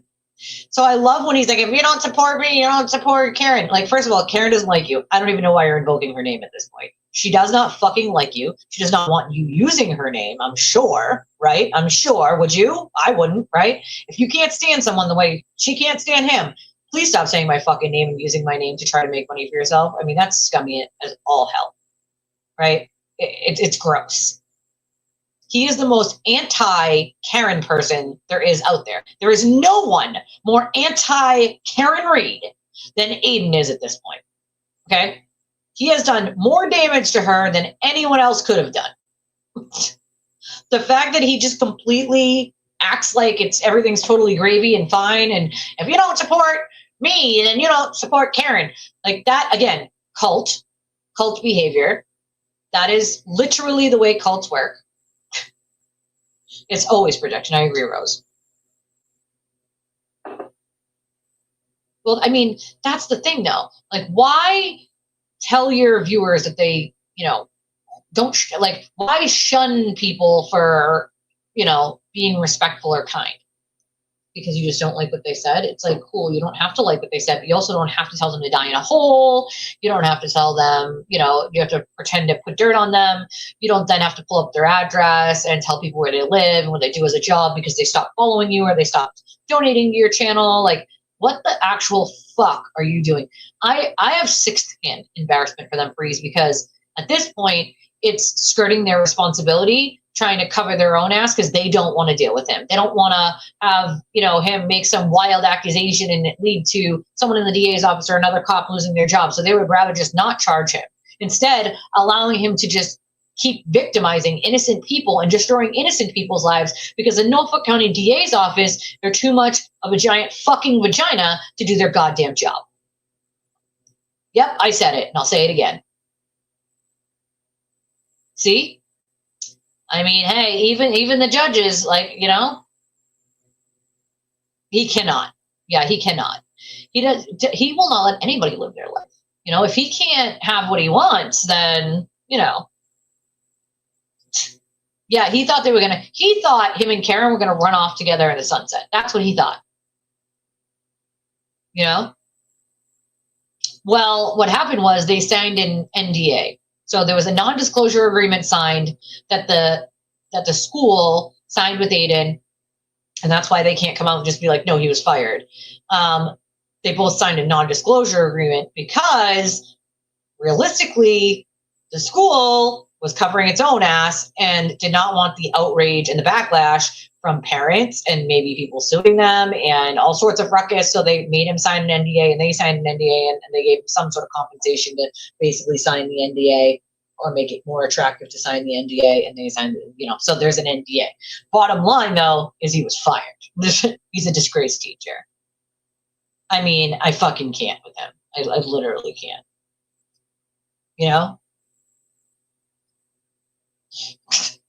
Most of the time, though, you don't just get walked out of your job when you quit. You know what I'm saying? Like, when you quit, either right there on the spot or you give 2 weeks notice, right?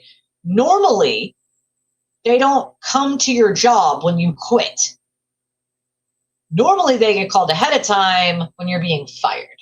And then they come and then they walk you off the property to make sure you don't cause a ruckus or take anything or, act out in any way. You don't say, hey, I quit, and then the cops show up to walk you out. You know what I mean? Like, by the time they were there, you would have already left. So, that's not how it works. But yeah, a lot of time they want the cops to walk you off the property. Talk to what happened, Arnie. He's probably hoping his fans will reach out to her. Oh, yeah, absolutely. That's what he's hoping. 100%. I mean, she can file a cease and desist. I don't think she will. I don't think. I remember Cool Rider. That was from Greece. Cool Rider. Cool Rider. Got a C. O-O-L. D-E-R. Well, see, that's the thing, Rose. To be fair, though, there was a lot of stuff that we told people that no one heard us, you know, and if people had listened and realized that we don't just say shit for funsies, you know what I mean? Like, we're not Aiden. We don't have chronic diabetes that's incurable. We're not just going to say shit unless we know that it's true, right? Unless we have something to say that it's true. And there's a lot of shit people simply didn't listen to us about, you know, because he said we're bad. So, you know, why would they listen? But yeah, he thought they were going to run away, you know, in the sunset together. He did, you know. Well, she's definitely not going to engage. I mean, that's, if you're thinking about like legal strategy, I certainly wouldn't. Let your lawyers handle it. Although I don't think it's a good look that David Yannetti, although again, people are like, why, David? Why would you support this asshole? And I will answer that question for all of you. David Yannetti and Karen Reed had a falling out a while ago. So David Yannetti and Karen Reed no longer really speak. And so that is why you're seeing him maybe showing up for Aiden's quote fundraiser, is because he no longer speaks to Karen Reed. You know? Yeah, they're not talking.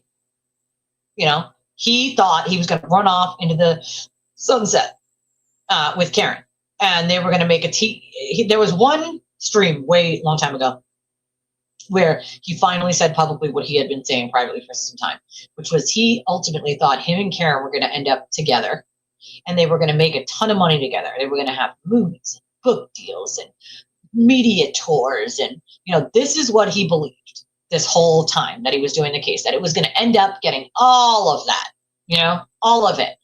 That's how fucking delusional he was, you know? Yeah, like, that's how fucking delusional he is. That, you know, they're just gonna, you never heard of Cool Rider? Oh, yeah, that one was in Greece, too. That was in Greece, too. You know? Oh, yeah, he's that oblivious. 100% he is. 100% he is. He doesn't seem to understand. He wants to go with the, well, I actually believed it to be true, therefore, you know, yeah, it's not defamation. Wrong. Not the way it works. Nope. Nope. You didn't quit? Oh my God, that's so weird. Why would they do that? So weird. If you squint and are being nice. Yeah, there are not enough filters. I agree. Hello, darling. Oh my God, I haven't had my eyebrows done. I don't even know how long. My nails, my eyebrows, my hair. I need to dye my hair again. As you can see, all my grays are coming in. Makes me look 10 years older than I actually am. I mean, he was always a useful idiot. I mean, I don't even know if he's useful at this point. I'm just an idiot, you know? Just a fucking idiot. Hold on one second, guys. I need to grab a water.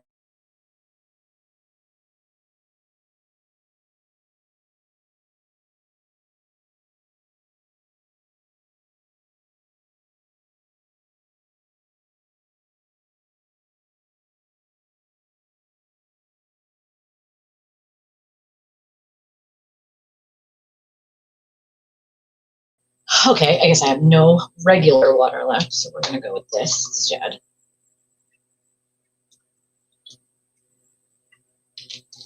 Trying to keep hydrated because I've just not been well lately. Yeah, see, I can't do the microblading. I do the waxing. I'm just wax them and call it a day, you know? And they're numb, so by the second time they pull the wax off, you don't feel a goddamn thing. You don't feel a goddamn thing. All right, let me see.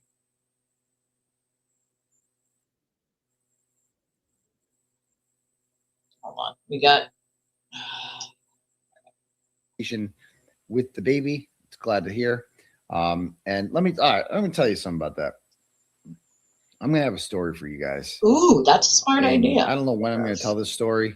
I'm gonna hold off on. I'm gonna keep this one to my chest for now. It's tangential. I think she did. I think Michelle Pfeiffer did sing it. It involves a new villain, a new internet villain from the Kelsey Fitzsimmons story that you don't know about yet. Good point. When you hear about it, you're gonna be like, this guy. Although there's close to 300 people watching between the two platforms. So if you're on X right now and you're watching, I'd appreciate you popping over to YouTube and just smashing the like button real quick. I'd appreciate that. I would.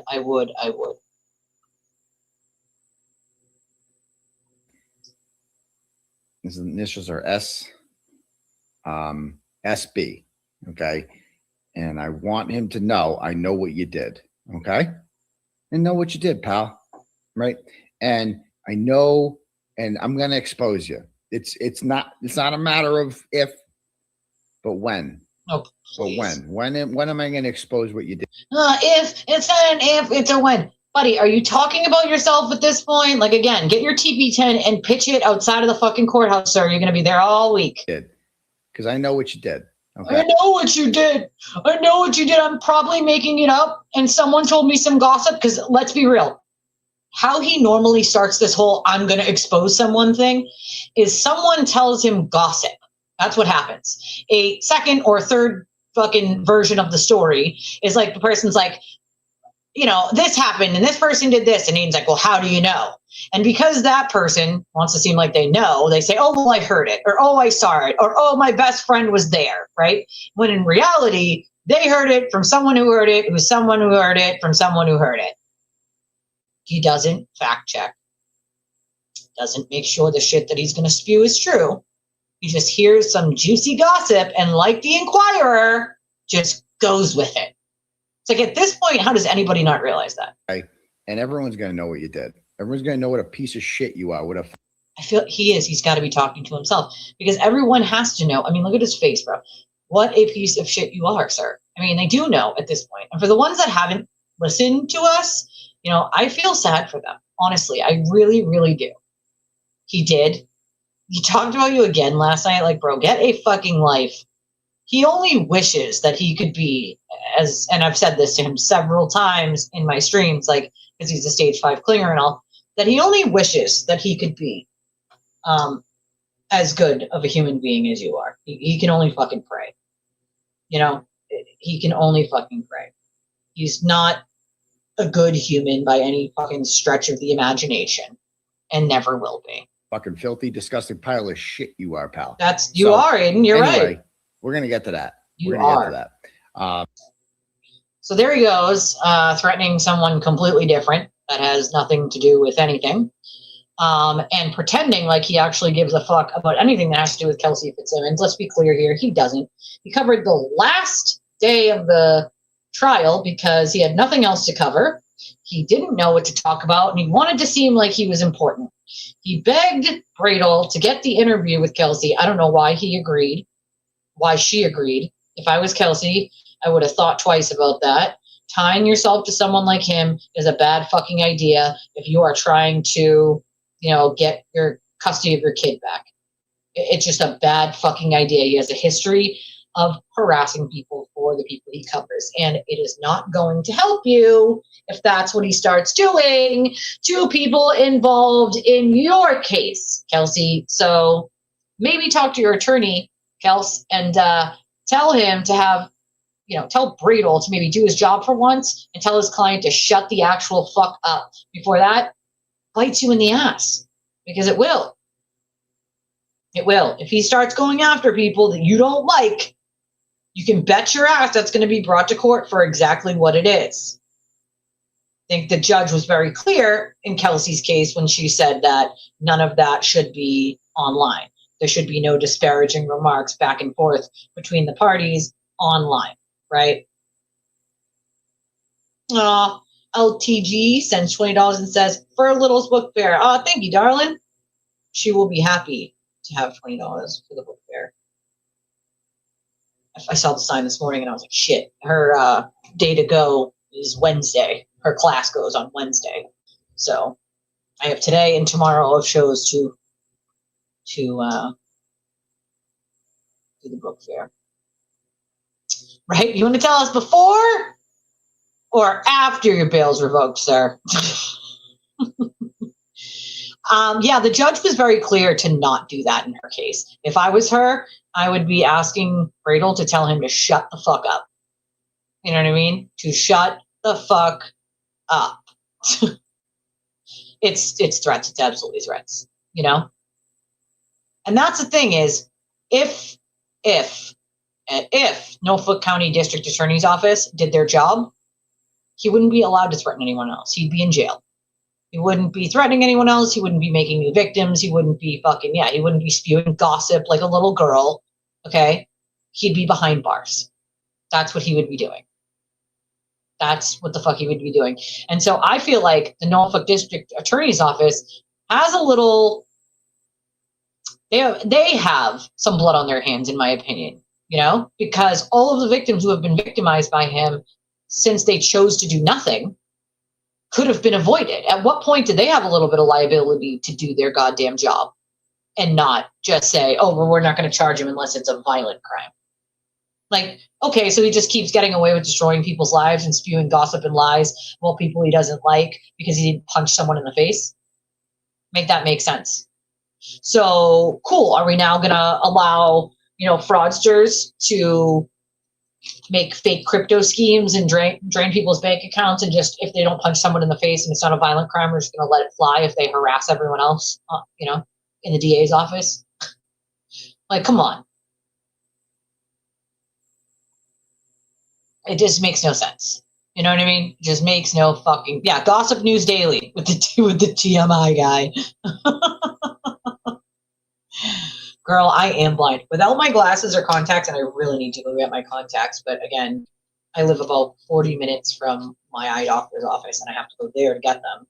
So haven't been able to really get down that way without a car. So I haven't gotten them, but I really do need to get them, because as you can see, the light reflects off my, you know, glasses. And plus, wearing glasses is annoying. It's annoying. And to be fair, I don't like the way I look in glasses. It looks better when my hair is down, but having your hair down, it's like heavy on your neck, and no, like no, just no.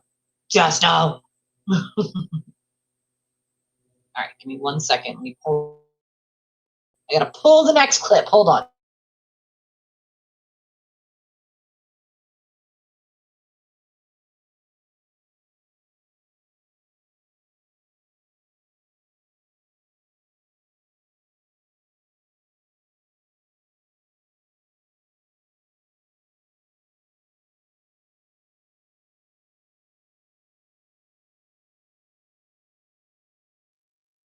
Speaking of which, I'm sorry, but like this lady, right? This lady, Maya Lynn, was arrested after showing up to her ex-boyfriend's wedding with a PowerPoint titled "Why This Is a Mistake," right?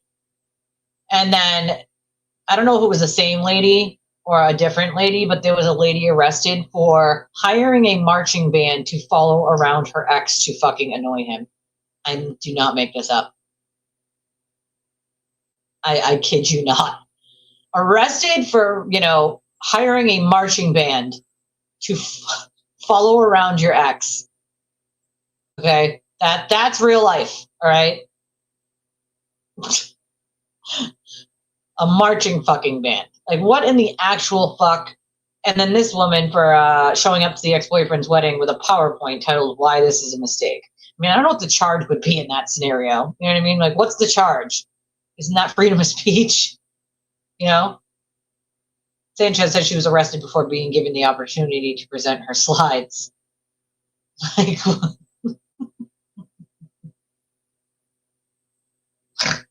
I can't.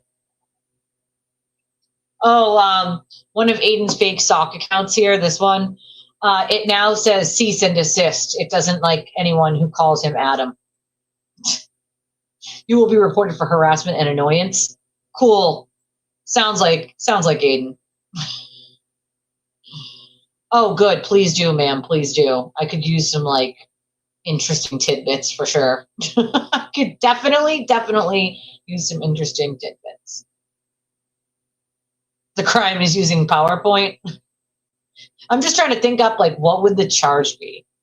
Like what exactly could you, I mean, if it's a private venue, maybe you can do like, you know, that she's not supposed to be there or was asked to leave, but I don't know. I don't know. Yeah. I mean, we're not dealing with very smart people, guys. Okay? Not all these people are smart. I'm trying to find the clip that I see. There was a couple that my phone was just not.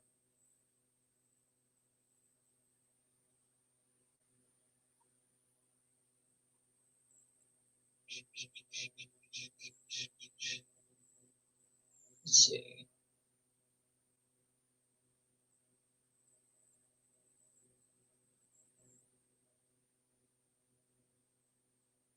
Is it? Yeah, trespass. Speaking of Adam's fake accounts, I'm just realizing that people are speaking on his followers. They are him. Yeah, a lot of them are not followers of his. They're literally him behind fake accounts. I always say hi. I'm like, hi, Aiden. Isn't this quite pathetic for you, buddy? That's what I do. When I know that it's, so you can always tell when it's one of his accounts because the account will do one of three things. All of its replies will be defending him endlessly. But what you'll see in there is weird sexual shit too. Like randomly you'll see like, oh, you're just mad because he's banging blah, blah, blah, not doing blah, blah, blah. Okay. That's one way. Another way is if you see that he is fighting against every single person who is one of Aiden's enemies, but then he also says something shitty about Aiden to try to throw people off the track that it's one of his fake accounts. And the third one is he will constantly just praise himself on the account. And he will also talk to himself on the account. So he'll use the fake account to like talk to him, like another one of his fake accounts or his other account. So he can try to say it wasn't him. As we all know, he's talked to himself on several of his fake accounts. But yeah, so you can usually, well, I mean, I'm going to tell you one thing. Good luck to him for trying to do that. Good luck. Oh my God, yeah, that never happened. She was being extra fucking, she was drinking Aiden's Kool-Aid and diabetes. She didn't say any such thing. And of course, we all know that, but Sparkly had to take it to another level of nonsense. Yes, trespass. That's exactly what I meant. Yeah, disgraced ex-teacher, blogger Aiden Kearney, aka superfan blogger man. The wedding crasher with slides, yeah.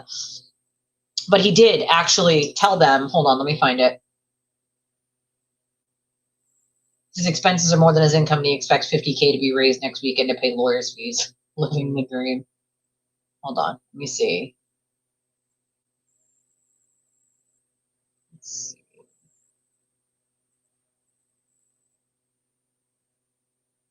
Where is it?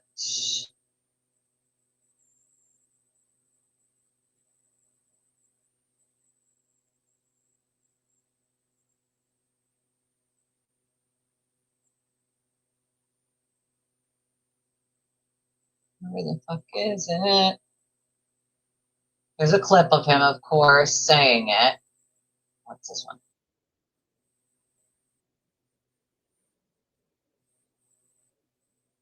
This was one of his impromptus after he lost his ever-loving mind. He did try to encourage people to go to the fundraiser for the witnesses. Good luck to him with that. There will be a ton of people there. And I know, at least 4 or 5 of them, like, you're not getting past. So I don't know why you'd bother. It's also on private property in a private function room. So good luck to you getting past that. You have to have a ticket. You have to get through being checked for your ticket. Okay. You're not getting in. It's that simple. So you can't hold signs there. It's private property. So he was encouraging people saying, I can't go because I have an order. But you all can, of course, you can all go there and just say you're protesting. You're not protesting the witnesses. You're just protesting Kate. And it's like, are you an idiot? You telling people that their way around getting charged with witness intimidation is to just say they're protesting Kate. Like, you're literally saying it out loud. You're telling people to try to get around it. But when you do that, you're showing your intent is to harass the witnesses, but to just try to get away with it. So it's like, bro, are you a fucking moron? You have to be the stupidest person on planet Earth to say some of this shit. Like, how fucking stupid. But someone else wrote something that rings true to me, which is he does not, and he has said this, and I will give you guys a heads up. He has said this on a multitude of private occasions where he doesn't believe he's the only one who should be in trouble for this. He doesn't believe he's the only one who should be going down for any of this. He would want nothing more than for some of his cult, aka minions, to have to deal with the same shit he has to deal with and go down as well. That way, he can just blame them later on and try to wriggle out of it himself.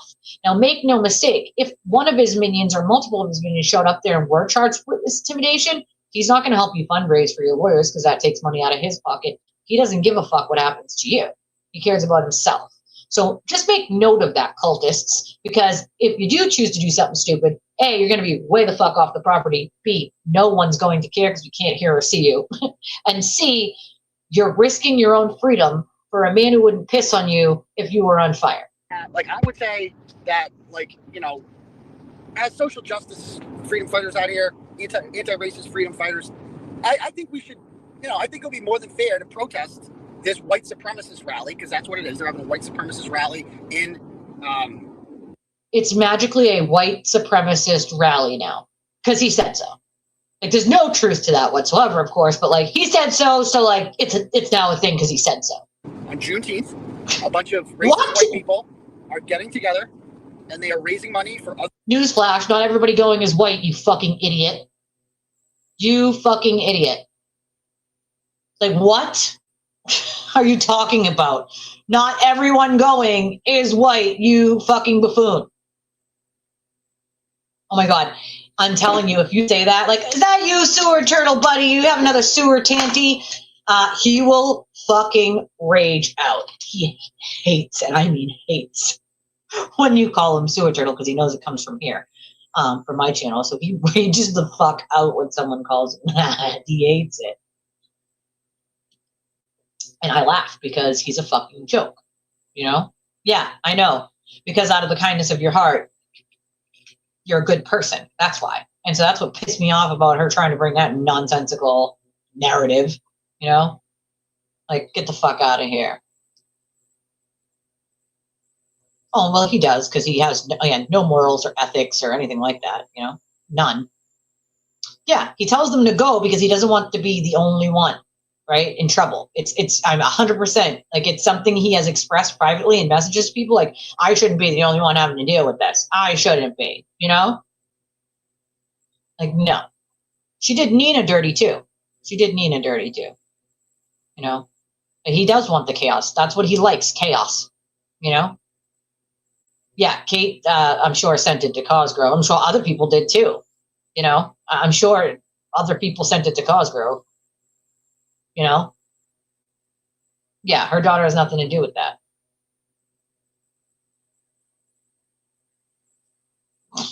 I don't know, maybe. Let's listen to the rest of this nonsensical rant. And the fact that anybody, okay, yeah, to get lectured on racism by a fucking racist. You grew up in Quincy? Me too. Me too, girl. Getting lectured on, like, on racism by a fucking racist like himself is hilarious to me. Never mind the fact that, once again, it is not everyone going is white, so that's just completely false, okay? Oh, this white supremacist, nothing about the event is white supremacist. There are people of all ages, shapes, sizes, and colors going. What the fuck he's talking about? But, like, do you see how he has to make shit up out of thin air to make it bad? I think what really pisses him off is Jen Altman is going. That's what pisses him off, is she posted that on her Twitter. And so, you know, people are supporting the witnesses because they're now seeing, like, he harassed them in the same way that he harassed them. You know what I mean? Like other people. As soon as you realize that, like, it's not just a joke, it's not just funny, like, he's actually hurting people's lives by making shit up or harassing them in real life. Like, how can you condone that, right? How can you? And so, of course, Jen has experienced having to deal with this just for simply not defending him or being his friend or wanting anything to do with him anymore. That was her crime, of just not wanting anything to do with him anymore, realizing it was a cult and getting out of it, right? Her crime is just wanting to be nowhere near him or support him. Now, he's upset because she's going to the event to support the witnesses in dealing with suing him for the harassment, because that's what it's for. Is they're suing him for the defamation and the harassment, you know? Oh yeah, he does it all the time. The hypocrisy is fucking amazing to me. They're racist white people, and on Juneteenth they're racist white people. Well, sir, I'm not racist and I'm not white. I'm actually Spanish, Congolesian, Portuguese. I'm a little white. I'm a little Irish. But I am a mix of many things. Again, very not white. Very not white. Part of me is white, and a lot of part of me is not. And so to creep out like all these white racist people are going to this event I don't like where do you get that anybody is white or racist? He just made that up. Literally, he has no idea who's going and who's not going to the event on Juneteenth. He has no idea who's going and not going. The fact that he has to make shit up to rile up his mob, that should give pause to anyone. It should give pause to anyone knowing that he would not know who's going and who's not going, who bought tickets and who didn't buy tickets, right? It should give pause to even his followers. Like, wait a second, like he might not like them, right? But he's going too far when he's just blatantly, clearly lying and making shit up because he's angry. I mean, we worked hard to eradicate slavery, you know? A lot of people died. We worked hard to eradicate slavery? Sir, you were not even fucking born. You didn't do shit to eradicate slavery. Okay? We can give that credit to Lincoln. Okay? The fuck are you talking about? We didn't do shit. You weren't even alive. For that. A house divided on itself cannot stand. Half slave, half free. Can't have it. And now Krusty wants to bring slavery back, I guess. Who says something so wild? Krusty wants to bring back slavery. What, Todd? What? What the fuck are you talking about? Like, again, this is his impromptu live. Like, this is his fucking crash out of all crash outs, turtle tanties here. What else do you call it if you're a white person trying to hold a white supremacist rally? What do you call it when you're a white person going to an event? Where is there a white supremacist rally, sir? There are no white supremacist rallies happening, sir. There is an event to hold a fundraiser for the witnesses so they can raise money for their defamation case against you, and you're mad about that. But calling it racist, white people, like, what the fuck are you talking about, bro? Again, people of all shapes, colors, ages, and sizes are going to that event. It has nothing to do with racism. It has nothing to do with color. It has to do with the defamation suit they filed against you.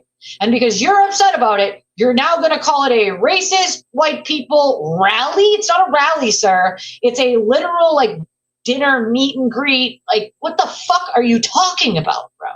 What are you talking? I mean, he's trying to say that because it's being held on Juneteenth, but it's fucking 7 to 11 at night, dude. Juneteenth is basically over at that point. What does having it at a function hall, a private function hall, from 7 to 11 at night have anything to do with it being racist just because it's on Juneteenth? Like, you know what I mean? Like, even trying to, like, stretch it so far as to say it's on Juneteenth, so it's got to be racist. Once again, many people who are going are not white. Not everyone's white. You fucking idiot. It's not a rally, okay? It's a fundraiser to raise money against your dumbass so they can continue with the defamation case against you. No, he is not all there, okay? Yeah, I hope, me too, real quick in the future, like right now in the future. Yep. Like, like right now would be nice, you know? I can't wait until he's in Shirley. I got a couple of friends that work in Shirley, and I got a friend that is unfortunately resides in Shirley. But I got a couple of friends that work in Shirley. You know, and Shirley's not going to be fun for him. It's, you know what I mean? Like, I'm sure they'll put him in the medium and not the max, but I mean, bro, I mean, they've moved so many people from so many jails that they've already closed. There's probably going to be a good bulk of people from this area, from his area, and from Norfolk County that cannot stand him that are in Shirley. And you can't run from everyone, bro. Juneteenth, you're bringing back slavery. That's the only thing I can. So, because you had it on Juneteenth, you're bringing back slavery. How fucking insane do you have to be to actually believe that? Think of that. So, I think there should be a protest to that. Oh, he thinks there should be a protest. You know what? I feel like I want to protest your protest. How about that? How about I want to protest your protest because I have nothing better to do on that day than protest your protest. You know, I'll bring snap poppers and, you know, we can make a barbecue out of it, and maybe I'll bring some lawn games, and I'll just like protest your protest and laugh in your face. I'll do that. It's totally okay.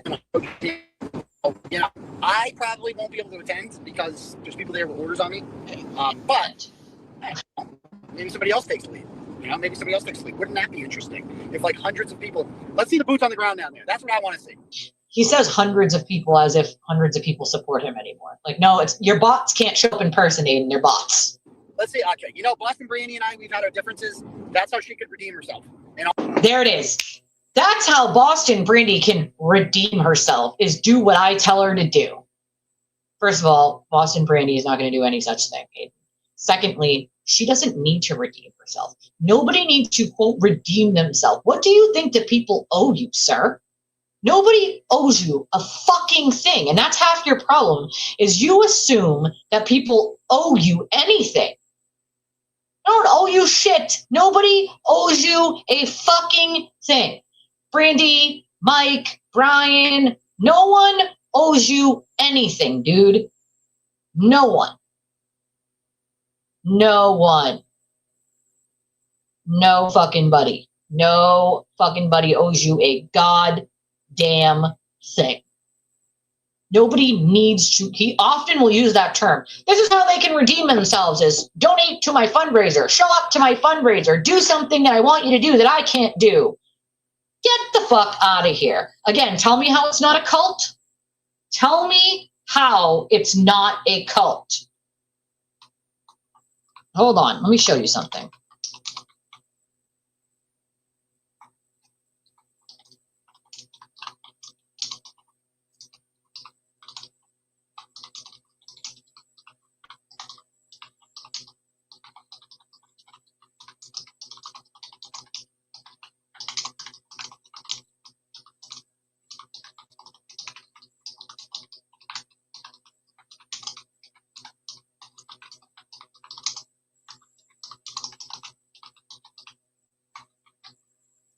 Hold on.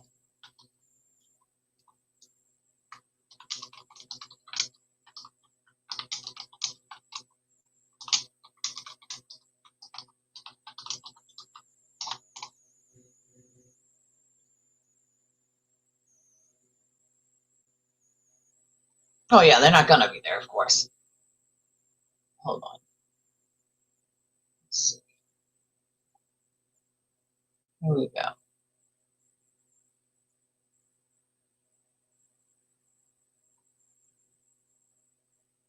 I'm gonna bring up this cute little chart that I got. Yeah, of course he'll do the fundraiser the same day, Oh, absolutely not. Well, he's gonna need some soap on a rope. Don't drop the soap, bitch. Don't drop the soap. He's not a detective. He'd be a terrible detective. He doesn't know how to move on. He never will.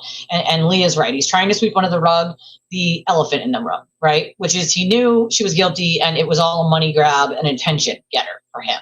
Like, it's all it ever was, His mom passed of cancer, but I know that at one point, and this is why Lindsay bought his mother flowers, is he got mad at a family event. And this is what I was telling you guys. He got mad at a family event because they didn't want to talk about what Turtleboy was. They did not condone what Turtleboy was in any way, shape, or fucking form. And he got angry about it. He got mad that, like, they talk, his siblings talk about their jobs and lives, and nobody wanted to congratulate him or give him a pat on the back about his, because they don't condone what he does. They don't condone his brand or the way that he does anything, right?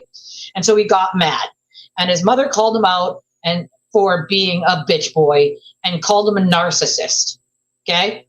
This is before she passed. She called him a narcissist. And so when they left, Lindsay took it upon herself and ordered flowers to be sent to his mother in his name, to try to smooth things over with him and his mother, and to say, like, I'm sorry, Mom, I'm going to take you out to lunch or dinner, whatever it was. So she sent the flowers. His mother was so happy to get the flowers because she had also been asking Aiden to spend time with her. She had cancer, she was dying, and she had been asking him to spend time with her. And he wasn't, of course. He just wasn't, of course. This was more important than spending time with his mother who was passing. And so, after she sent the flowers and smoothed it over and had Aiden take his mother out, you know, because they didn't know at first the flowers were sent. He asked her after the mother got them and called him to say thank you.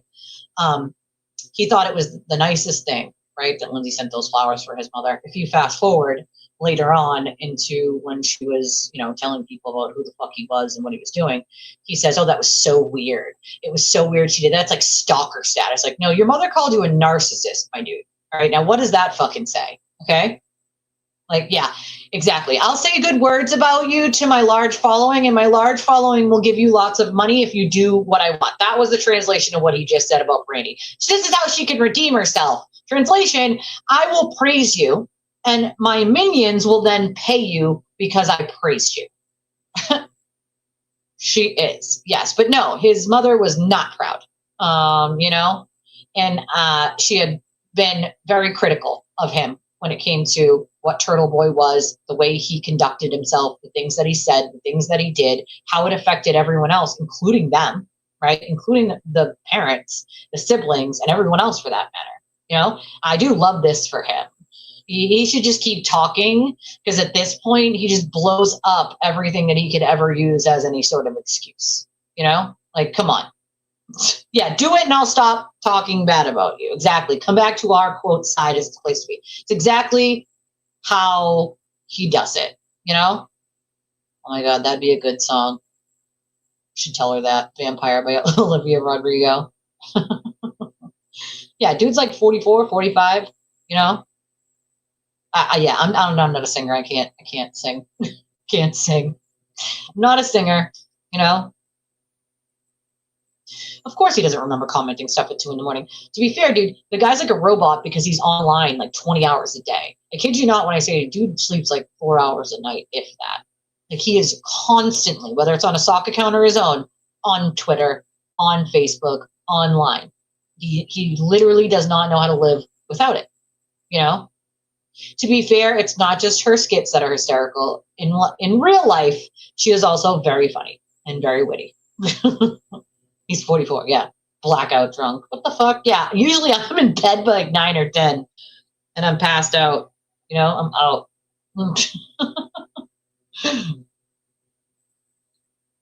Well, that's the other thing. Like, he gets really upset that he doesn't have as many supporters as he thinks he does. You know? Right? Yeah, I'm going to need a nap if I stay up later than that. Facts. Facts. I mean, I'm too old for that shit. Yes. Thank you, Claude. That's exactly what it is. He's desperate for someone to pick up that extra charge. So here's a good old chart, right? I'm going to give you guys this chart here. Let me put this up here. Let's put the chart up. Let me get it on the screen. Upload it. Add. And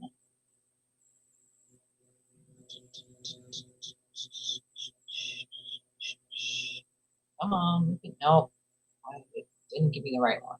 Give me the one that I want. God damn it. Did it not download it correctly?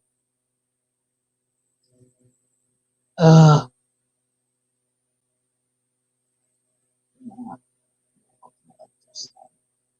No, it didn't download the way I wanted it to.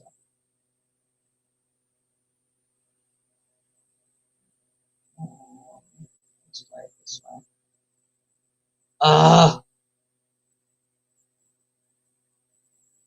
It's not going to do it. All right, you know what? I got a better idea. This is how we'll show it. We'll do it this way. All right. How Turtleboy uses cult tactics to control followers. I shall show you exactly how. There we go. Do it this way. We shall do it this way. His cortisol levels. Girl, no, I cannot. I cannot. I mean, I'd have to disown him. I wholly agree with you there, Rose. You know? Agreed. Fucking agreed. Yeah, he's like calling people, you know, Nick Rocco, you know, whoever he can call, you know, like a weirdo. Well, that's exactly it. He is kind of like a hamster on a hamster wheel because he does all the same patterns sort of over and over. But this is a good chart, right? People do block his number, but he has 3 phones. And then what he'll do is he'll spoof numbers. He'll use an app to spoof different numbers to call you. So it's not just the fact that he has 3 phones, but it's also that he'll spoof numbers. He likes to pretend that he doesn't know that any of that stuff exists when he gets accused of it. Like, I didn't know that you could spoof numbers, blah, blah, blah. Like, and then you go back to like some of his old court cases from years ago where he literally, or some of his old streams from years ago where he explains how to use an app like that. It's like, bro, he can't stop lying. He cannot stop lying. Okay? He cannot. He simply cannot. He does not have real friends. And that's sad. That's really fucking sad, honestly. It's really sad. All right, so how Turtleboy uses cult tactics to control followers, okay? The first one here on the top says fear and intimidation. Cult tactic, fear and intimidation. What it means, psychology-wise. Cult uses fear, guilt, and shame to force compliance. How cult leaders use it. Threats, humiliation, public shaming, fear of being, quote, cast out. How it shows up in Turtleboy's behavior. Followers fear being attacked, exposed, or mocked if they question him. Interesting. Public humiliation is a cult tactic. What it means, psychology, cult shame members to maintain control. How cult leaders use it. Calling people out publicly, mocking dissenters, and group dogpiling. Sound familiar, guys? How it shows up in Turtleboy's behavior. Former followers say he humiliates anyone who disagrees. Here's another cult tactic, isolation and dependency. What it means psychology-wise. Cults isolate members from outside perspectives. Does that sound right, guys? How cult leaders use it. Us versus them mentality. Discouraging outside information. Okay? How it shows up in Turtleboy's behavior. Followers are told outsiders are corrupt, liars, or enemies. You know, that's how he gets people to not support my channel. They're bad, they're scammers, they're liars, they're enemies, right? That's his thing. Okay, another cult tactic, repetition and brainwashing, right? What it means psychology-wise. Repeating claims makes people believe them. I've gone over this several times with you guys, right? And a lot of this is in psychology. You know, I have the actual like sources here. Unlike Aiden, you know, I have sources. You know, you source where you got, quote, the information from, as I did here in this chart, like a normal fucking human being. Unlike him. It's called facts, Aiden. Maybe you can learn about them one day. But repeating claims makes people believe them, right? And then how cult leaders use it, of course. Constant repetition of the same narrative until it feels true. Until it feels true, right? How it shows up in Turtleboy's behavior. He repeats accusations until followers internalize them. So he'll just repeat the same shit over and over about someone until everyone else believes it. I mean, that's fucking gross, okay? Cult tactic, love bombing, and attack cycle. Cults shower new members with praise and then turn on them. How cult leaders use it. You're amazing, or you're dead to us if you question anything. How it shows up in Aiden's behaviors. Ex-followers say he flips from praise to attacks instantly. And he does. Information control is a cult tactic. What it means psychology-wise. Cults limit access to outside information to control the narrative, right? How a cult leader uses it. Only the leader's version of events is allowed, okay? How it shows up in Turtleboy's behavior. Followers are told not to trust media, courts, or critics. Hey, Kylie. He should be, you know what I mean? Oh my God, him getting cross-examined is going to be amazing, but I do think he will take the bitch boy route when it comes to his, criminal shit and plead the fifth like he did before. You know what I mean? Damn right, because like me, Kylie is strong and knows what she's up against, what she's dealing with.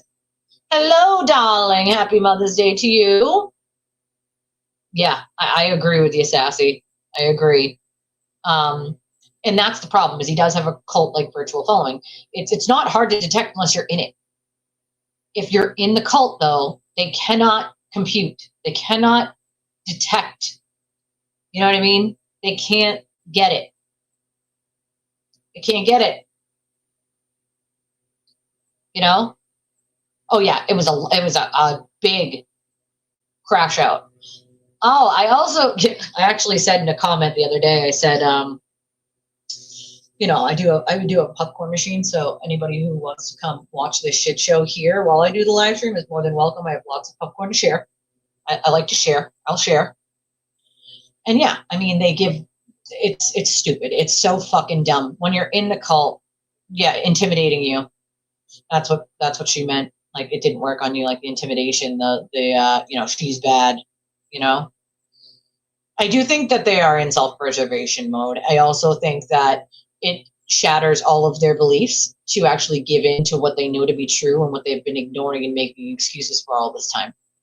And so, and also fear is a part of it. Not wanting to be attacked by him if they even say one thing that doesn't stick up for him, you know? And I mean, if they don't see what he's doing, like, you know, to Altman, to Jason, to anyone he was close to, and told his viewers, mind you, told his viewers to trust, they're good people, they support me, la la la, right? If you don't stop to think, wow, everyone who's been close to this man essentially has jumped ship, right? He spins it like, oh, I found out they were shitty people and I have just exposed them. That's not even close to what happened in any of those scenarios at all, right? But he just says it and says it and says it and says it. Another cult tactic on the chart here, folks, that they believe it after a while. I mean, that's the sick part of it, is it's real life fucking brainwashing. It is real life brainwashing, okay? That is the sick shit that we're dealing with, okay? Like, fear and humiliation. Psychologists note that cults use fear, intimidation, guilt, and shame to force compliance. Turtleboy uses public shaming, mocking dissenters, threatening to, quote, expose people, and turning followers against anyone who questions him. It's classic coercive control, okay? Isolation and us versus them. Cults isolate members from outside perspectives. Turtleboy constantly frames the courts, the media, critics, former followers as corrupt, evil, or out to get him. This creates dependency. Followers believe only he tells the truth, okay? Repetition equals brainwashing. The illusory truth effect shows that repeating a claim makes people believe it even if it's false. Turtleboy repeats accusations endlessly until followers internalize them. Love bombing and attack cycle. Cults hook people with affection and then weaponize shame. Turtleboy praises new supporters, turns viciously on them if they disagree, encourages group dogpiling. This is a textbook manipulation cycle. Okay? This is like, it's not difficult. Okay? And I had AI just kind of pop in this thing for me real quick, just to show like the differences between a cult, like the real cult tactics, and what he does, right? And we're talking, this shit is all listed in, psychology reports and different articles that have to do with the tactics of cults, right? All the same shit that he's pulling. Maybe it does get overused and watered down, but this is, in this scenario, I don't think I've ever used the word cult other than when I'm actually talking about a cult, like Heaven's Gate, or Jim Jones, or Waco, Texas. Like, I don't think I've ever used the word cult to talk about anything other than those actual cults and what he has done.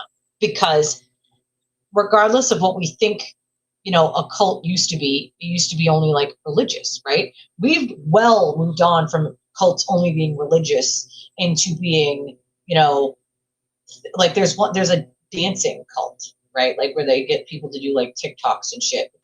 You cut yourself off from your family, your friends. Like, there are, online based cults that exist now. And that's technology, obviously, moving forward. We didn't have this kind of technology back when those cults existed. Jim Jones didn't have the internet to get more people to drink the Kool-Aid, fortunately, because look at how many people died in response to just what he could do by talking, right?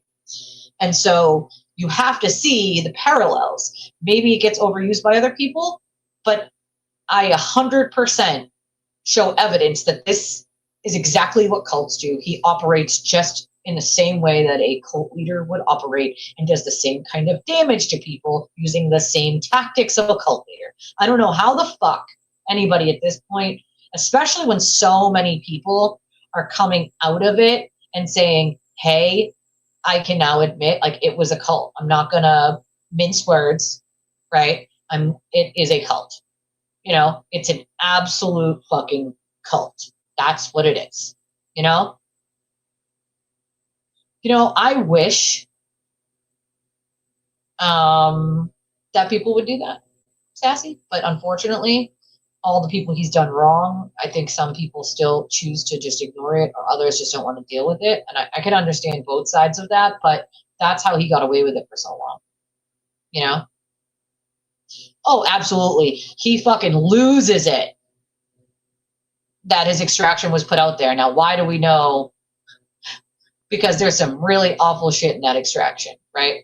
And I've been telling people for quite some time, because of the private messages that people have shared with me that they had, not even from his extraction, but like they had from their side before the phones were taken, but are in the extraction as well, or I would assume they would be, of him literally making fun of his own followers, right? Like him immediately making fun of them for the way they look, the way they dress, what they do for work, what they don't do for work, how much money they give him.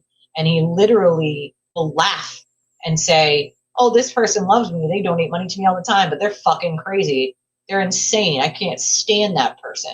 I can't imagine speaking about the people that follow me in that way, right? Like as if they're only good for cash cowing, right? Like that's no. I can't, I don't think I've ever had a private conversation with someone where I'm like, oh, all these people suck and all they're good for. Like, if that's the way you think about the people that support you, then there's something wrong with you. There's something fucking wrong with you, right? To be fair, though, I warned all these people he was saying these things privately and they didn't want to listen, right? Oh, where's the receipt? Like, they exist. But had I shown certain ones, and I didn't have permission to, so I'm not going to, right? As we know, I don't just share shit without permission from the victims. I'm not going to share shit they shared with me just to, like, stick it to someone. I'm not going to do that. You can choose not to believe me. I don't give a fuck, right? I know it's true. They know it's true. It's going to come out one way or another eventually. But it puts a target on that person's back, right? Now it's all in his extraction. And so he can blame nobody but himself. He had no problem releasing Lindsay's full extraction and did a whole lot of work to make sure it got released, even though he was under an order to not put it on the internet at all. He tries to cloak himself as a justice warrior with the whole free speech thing. The problem with that is if you like free speech, then you don't try to shut down everybody else with criticism of you, because that's free speech, Oh, absolutely. And I mean, me and you both knew that was going to happen, right? We knew that like his immediate reaction to being served with your lawsuit would be wanting to hurt you more and doing things to try to fucking hurt you, because that's what a piece of shit he is. Because he's angry, he has to deal with the consequences of his own actions. Or the consequences of his own actions. He doesn't want to face them. He's been avoiding consequences this whole time, There are a lot of people like that left, I feel like, Sassy. I feel like you're right. But I do feel like there are some innocent people mixed up there that just believe that they're, that they're really fighting corruption and that they're really helping with First Amendment and that the government really did him wrong just to shut him up, which is not what happened, not even close, right? They really believe the shit he pumps out, and they really believe that they're fighting evil and doing good when they're doing the exact opposite. It's when they are attacked, or one of their family members or friends are attacked, and they can see that he's lying, like bold-faced lying, when they know for 1,000% fact that he is lying about someone they care about or someone they know. That's when they wake up. When they're like, holy shit, people were not wrong when they said he could just lie to thousands of people with a straight face and not give an actual fuck. That's when they realize it.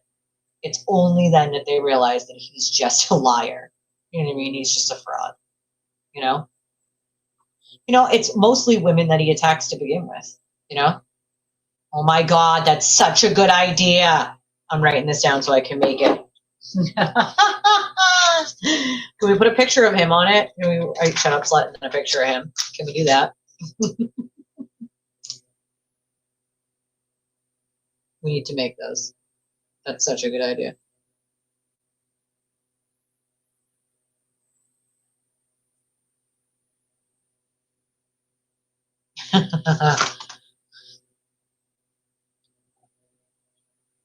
Well, that's the thing. It's like it's not that he's controversial because he says things that people are afraid to say or saying. I'll say whatever the fuck I want. It's that decent human beings don't treat other people that way. That's not being, that's not doing or saying things that people are afraid to say or do. It's just being a shitbag because you have no morals. You don't have a care in the world for anybody else. Narcissists often don't. And so they can say and do things that normal people wouldn't say and do. It's not because anybody wants to say or do them. It's because they would not say or do it because it's not right. It's not kind. It's shitty. Special. He is not special by any stretch of the imagination. So fucking crazy. I mean, yeah, if I make them, absolutely I will. Abso-freaking-lutely. Well, a lot of them do that, though, is that they follow him, right? And then they praise him, and then they start a YouTube channel so they can make their own money off of it. That's why.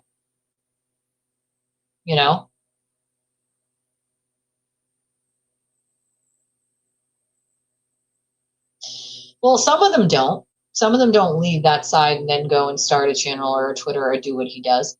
Some of them, start talking to other victims and do things behind the scenes to sort of help change the way things operate so that this can't happen again to people.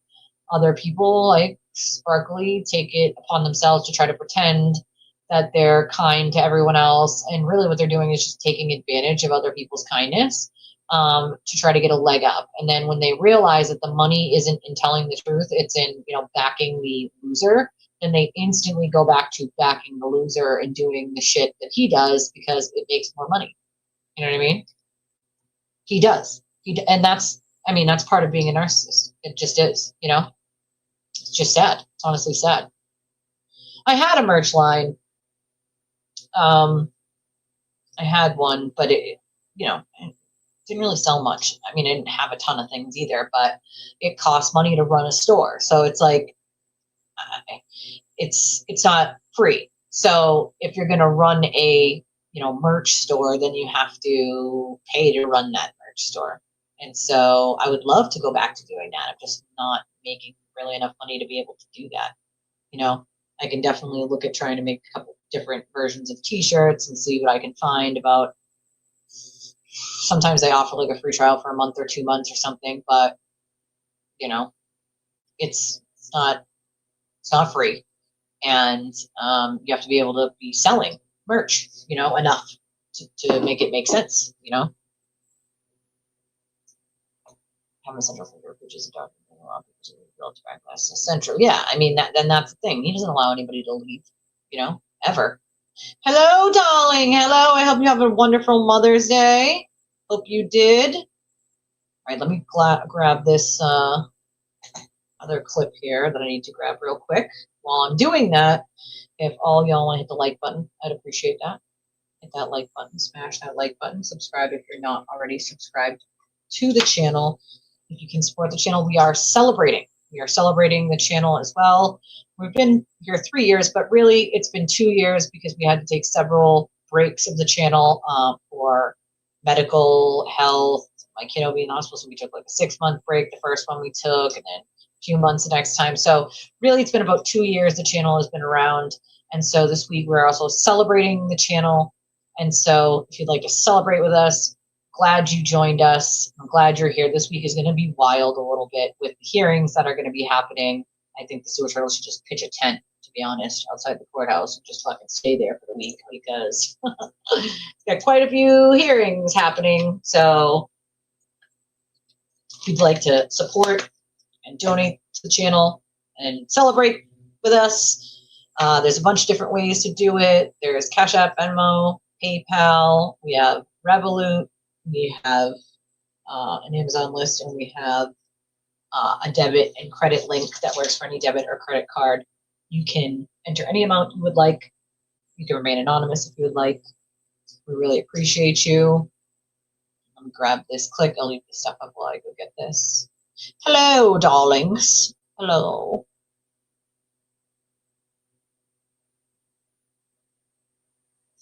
That's true, but to make them, it costs money to make them. So usually what happens is, I mean, I don't have the time to just make them all with my Cricut, or I would just do that, you know? Yeah, I mean, I'd say it's more like 2, because I took probably a little bit over a full year off throughout time. And so we haven't gotten a full 3 years of growth. We got, 1 and some change, about 2. And, it was 3 years ago this time that I started my channel. So, and, this week's already a tough one for me. My dad's anniversary of his suicide is the 15th. So it's this week. And that's a tough one, not just for me, but for my family in general. And so it just happens to sort of be in the same week. So, I'm trying to do the good vibes thing and not get too much in my head about, my dad's passing. So we're gonna attempt to, and we have so many things to cover this week when it comes to hearings and stuff. So it's gonna be a busy one, that's for sure. Get this out of here. Thank you, Patty. Just makes it tough,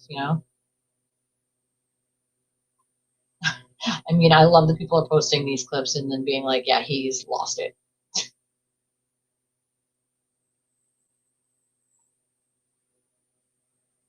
Hold on.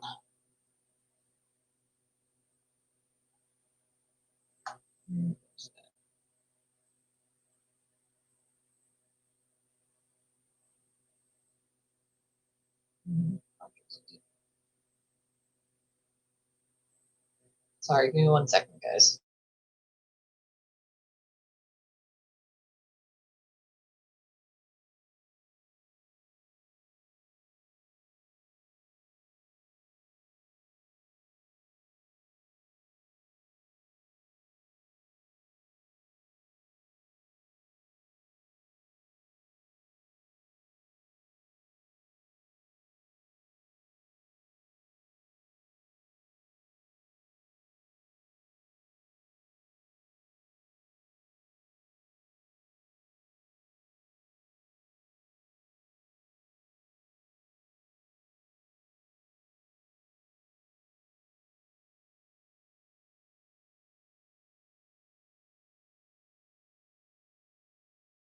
And I can only do so much, my friend. My role isn't, being the leader per se, but I'm happy to lead things, if that's what needs to be done.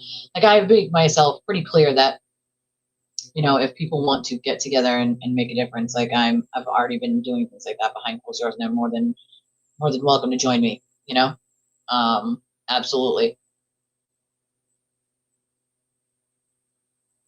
Oh, you mean like people that leave, like him? Yeah, I mean, I guess you're right. There is no like exact leader. Hello, darling. The room service guy. I was telling them earlier. The room service guy bought me the a new Keurig, because my Keurig shit the bed, as we all know. But I really had my damn heart set on the pink mini fridge, and so he knew I had my heart set on wanting that thing, and so he went to like 2 stores, Amy, to try to find it with the girls. And it said it was in store at Home Depot and Target, but it wasn't, because it was pink. And the pink version you can only order online. And it was too late to order the one on my wish list on Amazon. And so he went with option 2 instead and got me the new Keurig, because my Keurig had shit the bed. So I removed it from my wish list just a minute ago, because I'm like, I can't gotta get that off there. But I am now in business for my coffee in the morning, hot coffee in the morning. With just the push of a button, which is nice, which is nice, which is nice. I'm gonna get that damn pink fridge one way or another, if it takes me months. Well, there's a lot of people. Well, that's the other thing. Like, I don't give a. I'll host spaces all day. I don't give a fuck. Like, I'm not afraid of him or his cult or being attacked by any of those people to host a space. You know what I mean?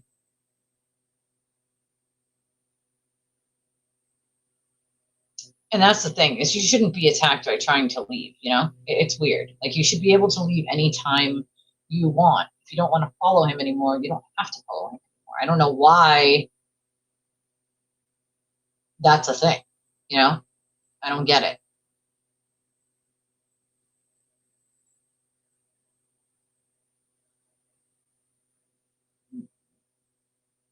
Hold on.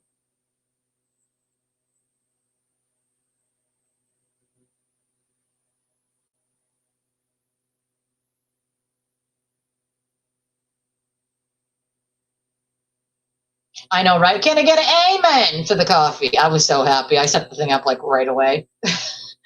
Although the room service guy was working yesterday, so he left it in the girls' room and left a note on it to give to mom. And they gave me the flowers the night before so that they didn't go, so they got their water, you know. Oh, girl, listen, I feel like you know, I think the biggest hurdle for the channel is because I deal with so many attacks. I have a lack of steady income when it comes to the channel, right? Lack of steady donations or income coming in. And partly because Aiden actually threatens people in private to not support and to donate to the channel, which is fucking crazy that he'd be watching my pockets the way that he does. But he does, right? He does. And so it's like, maybe, just maybe, if I bother you that much, then it's because you simply don't want the truth out there. Because I don't give a fuck what he has to say about me. I don't give a fuck because he doesn't know a single thing about me. Also, I don't run out and commit crimes. I don't wiretap people. I don't treat people like shit. Like, I don't, you know what I mean? It's not my thing. Not my fucking thing at all. Hold on. I'm trying to.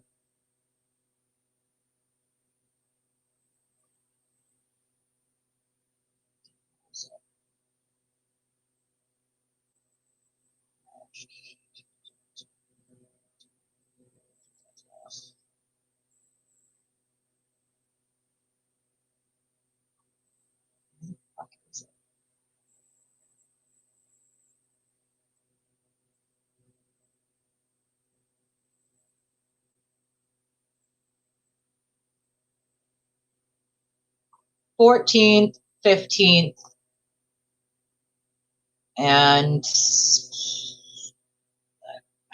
I forget if the other one is 12th or 13th. I got to go back and look. But the 14th and 15th are happening.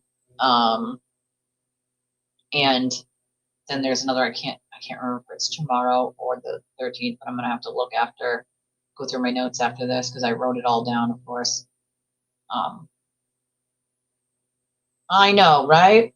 At least he had a backup plan. I told you guys he's not a very good gift giver, so at least he had a a backup plan on what to get. He's a guy. What do you expect from him? You know, what do you expect? Oh God, I did see this little clip here that you commented on, Kylie, and I thought it was a riot. You ladies have to remember this. The ladies have to remember these pants, okay? Do you ladies remember the stretchy legging pants with the bottom like strap for your foot? Do you remember these? Do you guys remember these? Oh my God, I remember these. Oh my God. No, that's definitely a good idea. It's the editing that would get me, you know? Oh my God, I remember these. I literally remember these. Like, oh, they're back. We're doing that. That's what we're doing. We're doing that. Stirrup pants. Yes. Oh my God. My aunt had a few pair of those in the 80s. Okay. I have not seen those in a long time. Now, okay, good question. Do they actually help keep them like down, like on? Like, what is the stirrup for? Like, is it any better than wearing a regular pair of leggings? Like, what is the purpose? Someone tell me. Tell me what the purpose of them is. I need to know this, okay? I need to know. I need to know. Yeah, I know. Damn, Gina is right. Damn, Gina! Damn! Yeah, Scientology. They do, yeah. Isn't it Tom Cruise? Is it Tom Cruise? And then John Travolta was like, is it John Travolta and Tom Cruise, or is it, I feel like they're Scientology. Yeah, yeah. I mean, Aiden basically lives at the fucking courthouse. He loves living at the courthouse and police stations. I feel like it. I feel like that's like a thing, you know? So it does help you stay in place? Because I feel like my leggings stay pretty good nowadays, you know?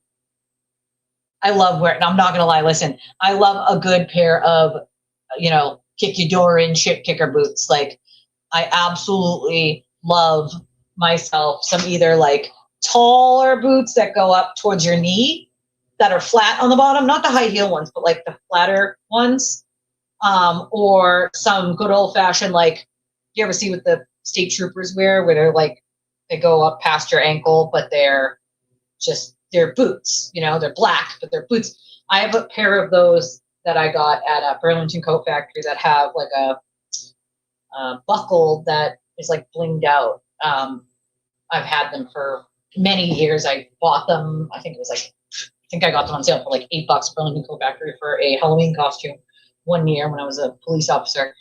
And yeah, I think they're called riding boots. But my shit kicker boots, the ones that I'm talking about now with the buckle that has like and the buckle didn't do anything. It was just there for like look. It zipped up, but the buckle was there for look. But those boots are so comfortable. I can't wear them anymore because the sole like started separating because I've had them for so long. But I absolutely love those boots. I need to find another pair at Burlington Coat Factory because they are so freaking comfortable when wearing something like jeans or leggings or sweatpants. Like they're just so comfortable. They literally are comfortable. And you wouldn't think like boots like that would be comfortable, but they are. They are. Yeah, stirrup pants were before leggings, I feel like, right? Pedal pushers. I remember somebody calling them that. I feel like my legs aren't too long, but I don't know if it would help me stay. I feel like the stirrup thing would like, you know, end up wedging its way either to the front of your foot more or back out is that what it's for? So your ankles won't show? I mean, not that I care if my ankles show, but the purpose was so when you wore boots, it wouldn't bulge out. Okay, that makes sense. I like the knee ones. Yeah, horseback riding. Yeah, they probably are pretty good in boots. I feel like they made skinny jeans because of that, you know, like so the jeans would be flat to your leg and you could just wear boots over them, you know? Oh my God. Imagine imagine going into court and pulling one of these Can you please go back? Can you please go back? Your Honor, I can't go back. Can you please go back? Can you please go back? Please give me a dismissal of my mega joke. Your Honor, it's a mega joke, but I need you to dismiss this case because I can't. Can you please go back? Can you please go back? Get a fucking ambulance, sir. Okay? Stirrup pants were really before everyday leggings came out. Yeah, see, I feel like they were. My aunt had a few pairs in the 80s. Yeah, 3. That 70s show. I love that 70s show. I even watched that 90s show, and they had that 80s show. It was like one season, but it was pretty good. It was pretty good. David Miscavige, I know him because the wife was missing there for a while. I don't even know if she still has been saved yet. Tom Cruise, John Travolta. I know there's quite a few people who are into Scientology. Those boots, I do. I love those boots. My foot hurts on the bottom after all day at work. So I get this weird shooting pain from like my sciatic nerve, you know, the one that goes through your butt cheek into your back and your leg. Like I get that, but I get another weird pain that goes down my leg and then into the middle of my foot. So I might not even be on my feet. I could be just sitting. And all of a sudden my foot hurts so fucking bad that I have to like prop it up. Like in it. I have no idea where the pain is coming from. Like, I have no idea what it's from. But again, I'm broken. I'm literally, health-wise, just fucking a mess and broken. And I have so much shit going on, like heart, liver. I was born with the liver thing, and it didn't really do much until after I had my third child. After I had my youngest is when it really ramped up. And after I had COVID, because now I have gallbladder issues, I might have to have my gallbladder out, which I'm petrified of. And I know it's supposed to be like a quick and easy surgery, but still, I've never had to have any type of surgery like that. And so I'm not feeling it, even though it's been really like hurting. Like, I can only eat certain things. And if I eat anything, even a little kick, and I don't like anything spicy, but even just like a little kick or too much meat or beef, it's fucking hurts my gallbladder. And so I probably have to have it out, but I never had any gallbladder issues until after I had COVID. I also have like tinnitus in this ear. I have arthritis throughout my entire body. So I have a lot of, and all of my joints are very inflamed. And so my legs, my knees, my hips, and a lot of the time my neck into my shoulder and my back are just like constant chronic pain, constant, just it almost feels like it's just radiating throughout every spot in my body like that. And then I'll get random like chest pains from the myocarditis, which is inflammation inside the muscles of your heart that I, again, didn't have until after I had COVID. And so now I'll get random, it feels like you're having a heart attack or a stroke. And that's what makes it so scary, is I've had to have a million EKGs because you won't know whether it's that or if it's just the myocarditis. And then on top of it, I have POTS and I get brain fog, and like the list goes on. And I'm a fucking mess. And of course, like, my health's always last. I'm always, got to worry with the kids and everything else first. And so I'm always last when it comes to that stuff. And so, I'm on top of it, but at the same time, like, I should be seeing my specialists, and I have more than one, probably more often than I see them. But not having a car kind of, doesn't help in that scenario. I got to, hopefully have someone bring me, and otherwise I got to Uber and Lyft, and that Uber or Lyft is over a fucking $120 both ways, like round trip. So 120 for the whole trip there and back, plus tip every time I need to go see one of my specialists, just one. And so that makes it cost restrictive to being able to see your specialist doctors and change medications or change, like, recently they've decided that now I need a shot for the psoriasis and some of the inflammation, like, instead of, medication, which wasn't really helping much with it. They now want to do a shot next as infusion. So it's like, I don't want to have all that. But it's at the same time, like, if you don't want that level of pain, you try everything that they tell you to try. You do everything that they tell you to do. The hearing for the mega motion is the 14th or 15th. It's this week.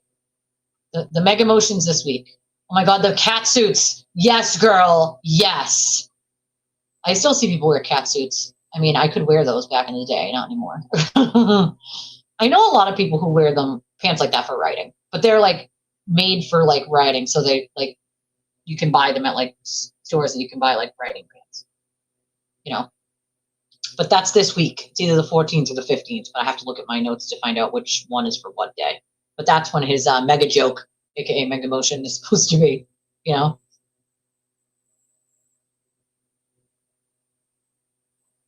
I love that 70s show. It's a riot. Absolute riot. Yeah, that drama kind of like makes you double think when you're watching it, but it's still funny. Still funny. Still a great show. Still a great freaking show.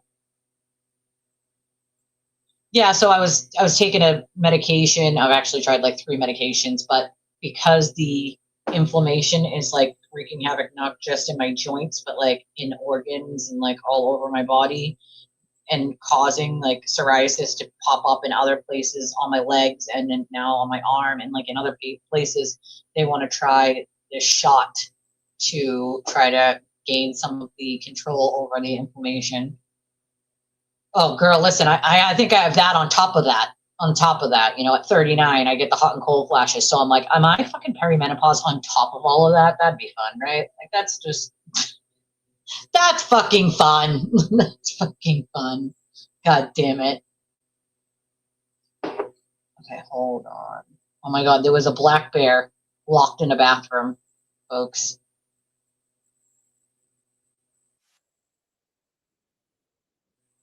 You can't make this shit up. Okay, look, check this out.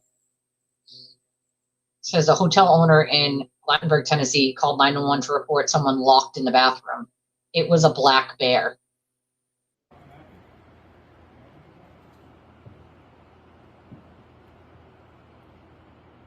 Make this shit up, bro.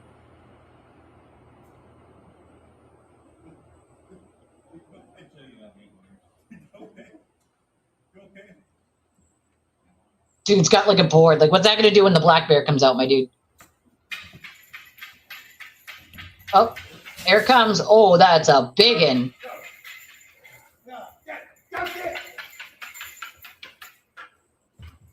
Ooh. Bear's like, I'm out of here.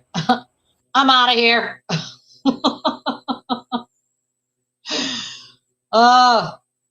No, I don't want it. Take it away. Make it go away. I don't want it. I don't fucking want it. I don't need it. I don't want it. Want it. I want it. I don't freaking want it. I don't want it. All right, hold on. Fuck is the clip I'm looking for? Right?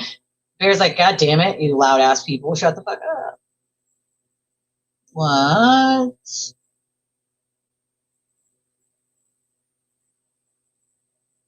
New scam alert. I don't know if you guys saw this, but this is interesting. New scam alert for gas pumps, right? Using a single screw to steal your money. Scammers wedge a small drywall screw into the nozzle holder at the pump. You pay, fill up, and hang the nozzle, but it never fully resets. The next person or the scammer keeps pumping gas on your card. Seen at multiple stations, real simple, effective. Always check the cradle before and after pumping. Make sure the nozzle clicks fully in and screen resets to 0. Avoid helpful strangers offering to pump for you. There can also just be strangers that do help. Share this, takes 5 seconds to check and could save you a tank of gas. So they are literally putting little screws in there. Did he wash his hands? Did the bear wash his hands? Mr. Black Bear, did you wash your hands before you locked yourself in the bathroom? I mean, that's nuts, dude. They're putting a drywall screw in there so that it doesn't fully stop, so that they can just come up after and pump a full tank of gas on your card afterwards. Like, what the fuck? What in the actual fuck? Mr. Black Bear, did you wash your hands? Yeah, I mean, I always go in to pay, but on the very rare occasion that I do pay outside, I always make sure that I get the screen to give me a receipt and make sure it's ended. It's done, you know? Also, anytime I use an ATM, which is not, I probably don't remember the last time I used an ATM, but when it does happen, I always make sure that I pull on the buttons and make sure that there's not a plate over it, because that's what scammers use, is a plate over it, and it'll pop right off, and it's just another keyboard that goes right over the numbers and stuff. So if you pull around it, it would pop off if there was one there. And so I do that, and then I also make sure that, but when I leave the screen, like, I don't just run away and leave the screen like when I'm done and the money's been dispensed. I wait for that shit to reset.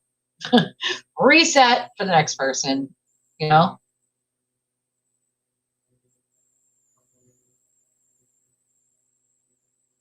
Let's see. Yeah, I wait just to make sure, you know?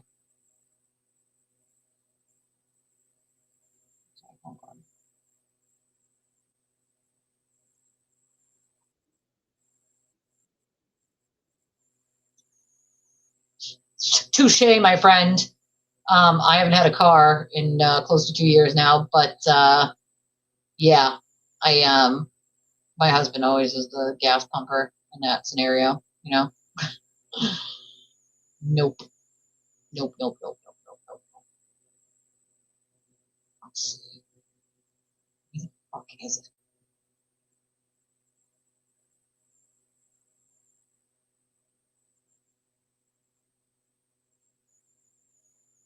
No. Huh.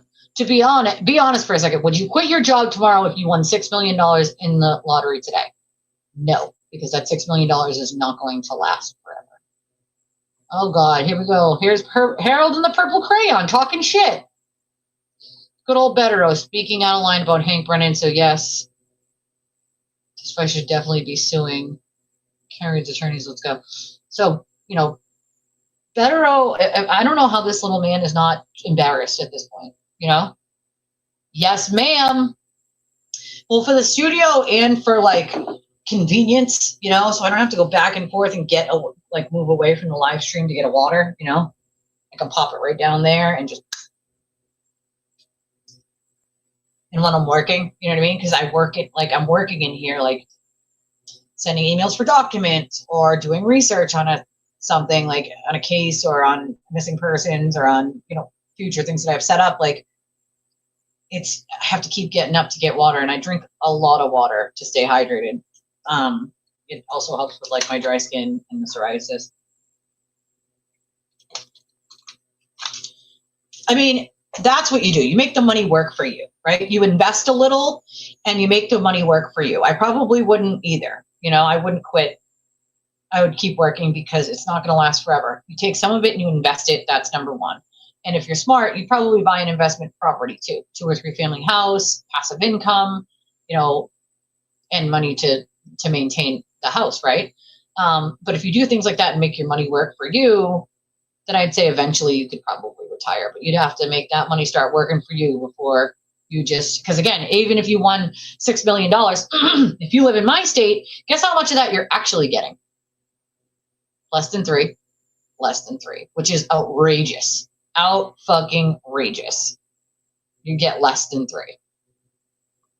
What was the reason for that you were denied? I don't even know who this lady is. The reason there was what I call a non-objection from Brennan, alluding to the fact that because I represented Aiden and because they thought that Aiden and Karen were so intertwined, yeah, and that there was protected material that was being provided. To be fair, he keeps saying they thought. No, that it's a fact. They were so intertwined. You already represented Aiden. You cannot represent Karen because you can't take both of their interests and weigh which one is more, because you have the same interests as a lawyer for both of your clients. So if you find something in Karen's stuff that helps Aiden that you can't use, right? Because they're 2 separate cases, or you find something in Aiden's that hurts Karen that you try to hide, right? You can't do that. You simply can't do that. You know what I mean? You can't fucking do that. I mean, there's not much on this, like everything else that I got, like I needed, I guess, for the studio, I've already got, except for that, the mini fridge, and I think that's it. I think the only other thing I needed was the rug, and the rug's here now. We have the rug now. I don't know why they wanted him on the team either. He's not very good at what he does. Also not very ethical, if you ask me. But I think Aiden must have pushed that, or he made nicey nice with the other lawyers, and then they were like, oh yeah, we could use another lawyer to join the team. You know what I mean? Like, yeah, I think the only like the mini fridge and like the silicone mat that goes underneath it were the only things left that I needed for the studio itself. I needed the rug. The rug is here. Yeah, I need rugs for the other parts of the house, but like everything else is like kitchen, bathroom, living room stuff, cat stuff. I think that's it for the studio, other than like needing a new microphone and like better audio. You know, that's the only other thing that I need for the studio. So it wouldn't be worth it to make a whole nother list just for the studio, because right now it's just audio, new microphone and audio to get better audio, and that. Yeah, the printer, that one is old. I've had that one on there forever. I need to replace that with something else anyway. Yeah, those are the only, like, it's like 4 things that would be like for the studio. Everything else would be, looking at it now, yeah, everything else is like home stuff. Oh yeah, there's some like office filing things, but I also use those all over the house, not just in the office. Like the wall file holders, like I use those also in the closets and stuff. Yeah, I mean, there isn't enough really to make like a whole other list for it, but I just added the microphones. My audio is just not great right now, and I could definitely use better audio. You get what you pay for, you know? This was my audio startup kit essentially, but my audio isn't great. I don't understand why they would have ever wanted him on the team, to be honest with you. The dude's not, I mean, again, he's putting fake medical conditions in a fucking 88-page, quote, mega motion, which I call, I call it a mega motion. It's not a mega motion at all. It's a fucking joke. But all he did in that was repeat himself multitude of times. And he gives nothing that proves any of what he's saying. He provides innuendo and speculation and then throws a good old fashioned fake medical condition in there. Why you would want someone like him on your team other than being friends with him, I don't fucking know. That somehow there was a risk that I would, and in fact, I believe what Brendan said I already had, and this was an outrageous, inaccurate statement in which, in my view, was just one of many that he made, reckless.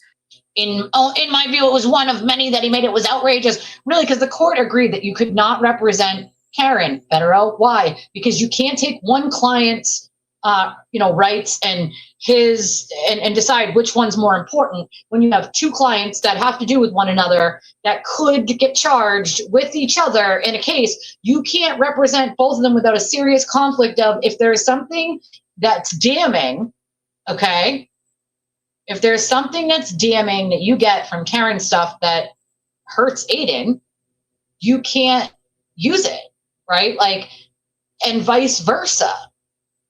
And you can't ignore it, right? So it's like you would not be able to have both interests as you're required to as an attorney. That is why you were not allowed to get onto Karen's team, okay? He knows damn fucking well why he wasn't allowed to, you know? I agree, it's going right down the toilet. Right down the toilet. It's going right down the toilet. Like, flush that shit down, you know? It's sad, you know? I gotta play the rest of it.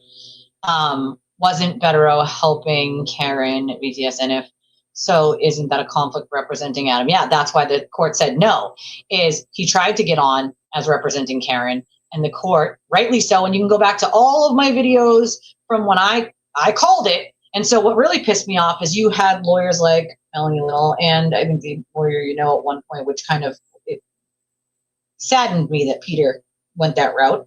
But I called before the court made a decision. I said, there's no way they're going to allow him on the team. There's a 0% chance he gets on that team because there's a conflict that he cannot ignore, and he has a duty as a lawyer that he cannot ignore. And he cannot do it with two people that are intertwined in that way. Simply cannot do it. You can't decide who's more important because they're both supposed to be equally as important. And that's the problem. I did get it. Yep, space, I did get it. I am so happy to have it. It's in my bedroom. But yes, it was a conflict, and that is why the court said no. And I called it before it happened, and I said they're not going to let him represent Karen, and lo and behold, they said no, and the exact reason why I said it, they weren't going to, they didn't, right? Like, I knew every fucking lawyer that is a real ethical attorney knew Bettero would not be allowed to represent Karen because he was already representing Aiden. You know what I mean? I think that's exactly it. I think he wanted to be on the team so he could pass along to his idiotic client all the goods or information, and that was the problem that the court had, which is you can't share these things with your client that could help your client that you find out from this case. So you cannot represent both interests. You know, you can't. Well, he didn't, because he was, you shouldn't be legally working on a case until it's accepted by the court. That, you know what I'm saying? Like, you shouldn't be touching any privileged anything from a case like that until the court says yay or nay. You can practice pro hoc vice on this case with this client. So he shouldn't have been working on anything that had anything to do with it. I mean, even if he did see evidence in Karen's case that's harmful to Adam, superfan blogger. There's so much more that he didn't see that has nothing to do with Karen, that has to do with many of Aiden's other victims. And Aiden's fucking phone extraction has enough in it to choke a horse, dude. You know? Like, it is. It just does. And his phone extraction is bad, right? It's bad. And he knows it is. And you have to remember, he lied to his attorneys right away and was like, oh, there's nothing in my phone extractions, guys. There's nothing to worry about. There's nothing in there. Imagine the looks on their faces when they actually got their hands on his phone extraction. They must have shit their fucking pants. And not accurate. He suggested that I would essentially serve as a conduit between the two of them passing information. And he would have. And he would have. I mean, to be fair, you're trying to shit on Hank Brennan. That's exactly what you would have done. Let's be honest here. And you would have acted as a conduit, but that wasn't the main concern. The main concern was you have a duty as an attorney to hold both of your clients, right, and their prospective cases at a certain level. In this, you would have to decide which one of them was more important, and you simply cannot do that ethically. That is why you were not allowed to be. So let's not misrepresent what happened there, Mr. Harold in the Purple Crate on Better. You know, I had even said at the time that if he said that publicly and wasn't saying it in a courtroom, I would consider suing him for defamation. How ridiculous, and outrageous, and without any factual basis that, you know, Aiden's ever leaked things from this before. I mean, there was plenty of factual basis to say that these fucking idiotic attorneys would hand things over to Aiden that they shouldn't have. And even if you didn't hand things over, even if information wasn't the problem, which Hank Brennan got into, it's not just that. It's that you have an obligation to both clients you have to ethically hold, and there's no way possible for you to be able to hold them in this scenario. And the court agreed, as I knew it would. And any other attorney who was being honest, anybody who knew law who was being honest, would have known at that time. Basis to make such a ridiculous statement. The only thing ridiculous is the shit that he spews here. If it were stated outside the courtroom, Vetero would sue for defamation. Interesting. So do you mean something like this? Those pieces of taillight were placed there after the fact. You're saying evidence was planted? The pieces of taillight were planted after the fact. And obviously now we know that simply was not true. We have the video of them uncovering the pieces of taillight that night. And we also have, you know, of course, Karen saying that she knew her taillight was broken immediately after she came home from outside of the Albert's house, that she picked a piece of taillight out of it and dropped it onto John's driveway, and that she was worried about a electrical fire with the wire being exposed from the broken taillight. So we know that that's simply not true. What does the defense believe actually happened to John after Karen dropped him off? I think he walked into the house.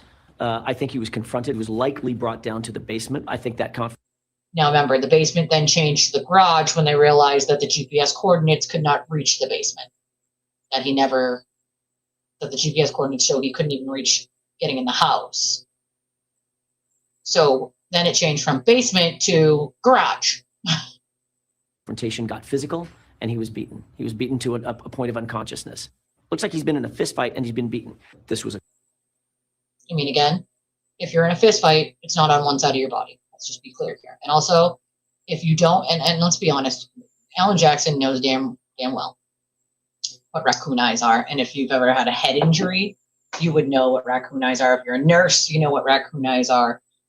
It is a real medical thing that when you strike your head, the blood pools in the front and it makes you look like you have two big black eyes. Cover up that John was murdered inside that house. His body was placed outside. But in a statement to ABC News, the prosecution says there was no conspiracy or cover-up.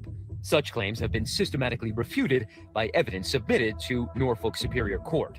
The prosecution also said that, according to O'Keefe's cell phone GPS records and 11 witness statements, O'Keefe never entered Albert's home, and that a medical examiner found no signs of Mr. O'Keefe being involved in any type of physical altercation. Both testified to that. There was no evidence that Mr. O'Keefe was beaten. They both, the medical examiners testified to that, that there was no evidence of any sort of fight. Nonetheless, my whole point with this was the Vetero part. Of course, he's got some ridiculous, nonsensical fucking thing to say. But yes, so the lawyer that he got's last name is Pyle. I think it's Jeffrey Pyle. The guy usually does more bigger paying clientele, if that makes sense. I'd say like B, C, D list celebrities.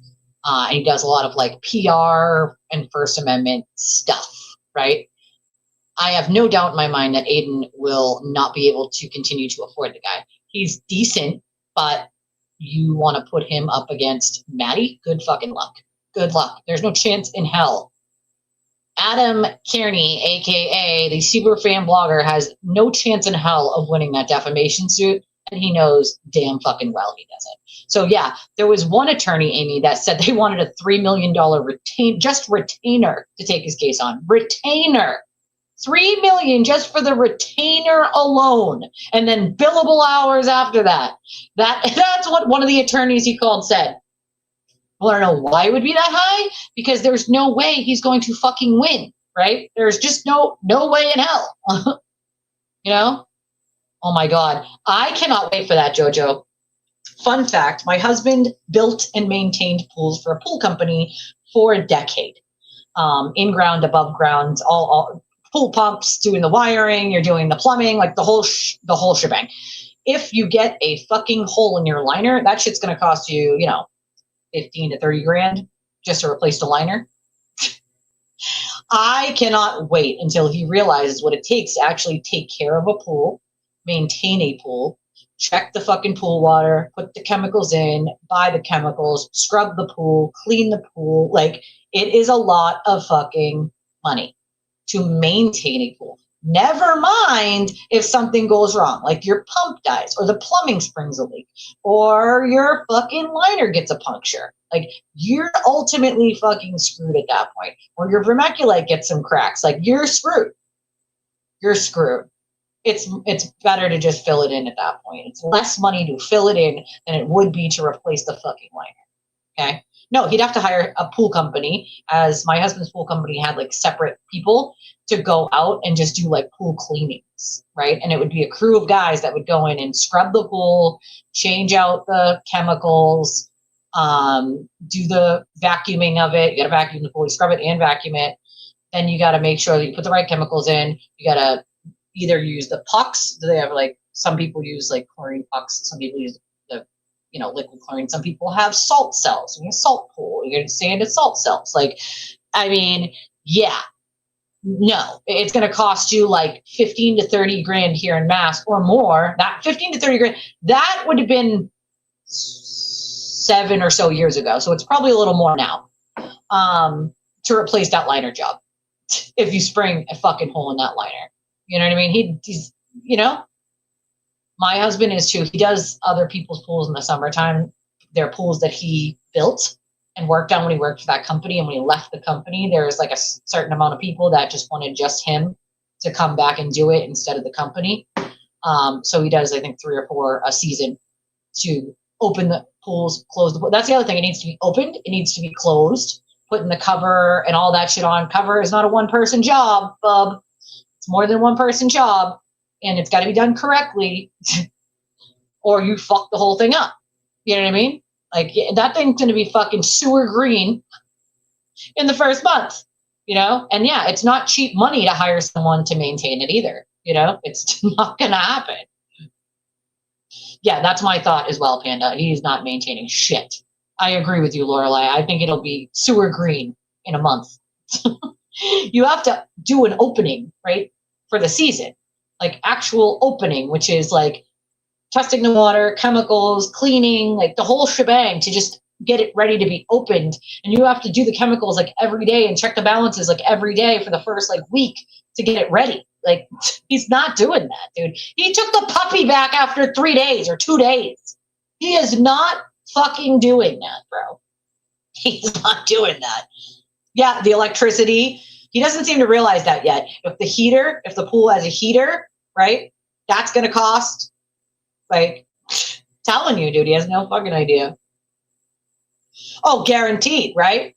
That he's going to, oh my God, I can't wait to hear what he has to say about someone he hired to do the pool. Guaranteed, Absolutely it will. And our electricity is through the fucking roof here in Massachusetts. We have some of the highest electric and gas bills in the country.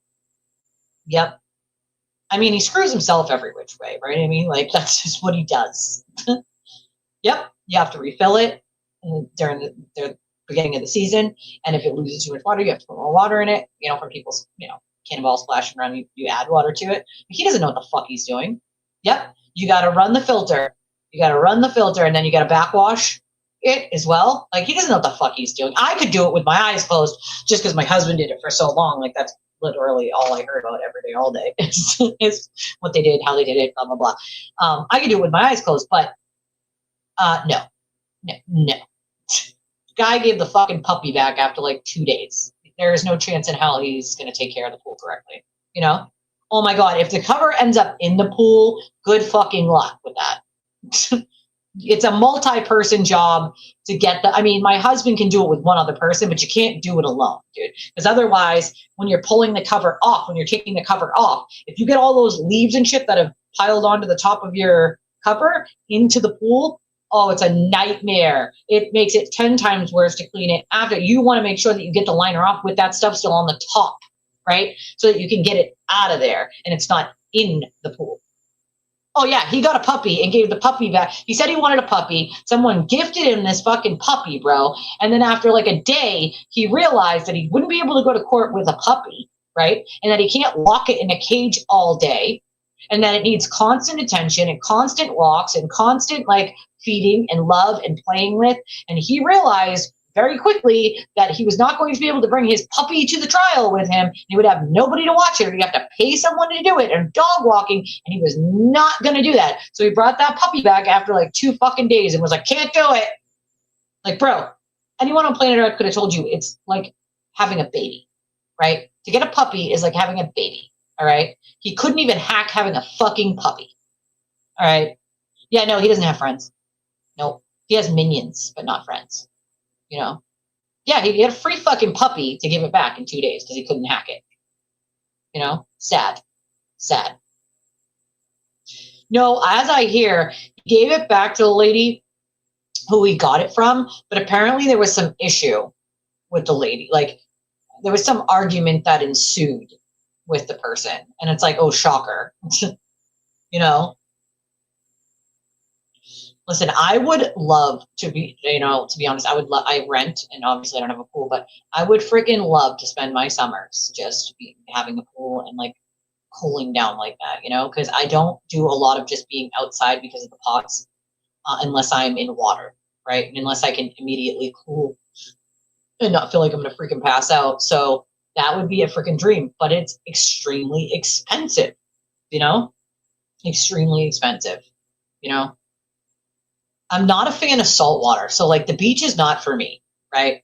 Unless it's Florida and the water is warm, I don't like the freezing cold salt water. I can deal with salt water when it's piss warm, like in Florida, but I cannot do it when it is freezing in the way it is here. You know? No, thank you. I can do a pond. I can do a river. I cannot do the fucking ocean with the freezing cold. No, can't do it. Nope. Nope. And you're right. If you're paying for it every day, you might as well use that shit, right? Absolutely. Well, that's the other thing. You can only use the shit for a few months, you know? I mean, my husband's mom, her boyfriend has a pool where they live, or they did have a pool. They filled it in last year or over the winter or spring, whatever. Like, I'd say like 2 months ago, they filled it in. So there's no pool anymore. But you got to run it every day, and she would close it in October because it would still stay warm here in October, but it'd be like probably the beginning of October to the middle of October to close it down, but you wouldn't open it until usually May, maybe June. And so it's only a few months, you know. It's not Florida where you're running it year round. It's expensive, you know. It's expensive. I agree, because when I heard that he was even getting that puppy, I was like, oh, that poor thing, that poor fucking dog, that poor puppy, man, you know? Oh my God. If I was Mike, I would have laughed. He probably did at that point ask Mike, like, to help him with something. And Mike was probably like, bro, I tried to tell you, it was like having a baby. Like, it needs constant attention and constant walks and constant running around. And how the fuck are you going to do that? You know what I mean? Like, come on. I'm arguing with a woman. Never.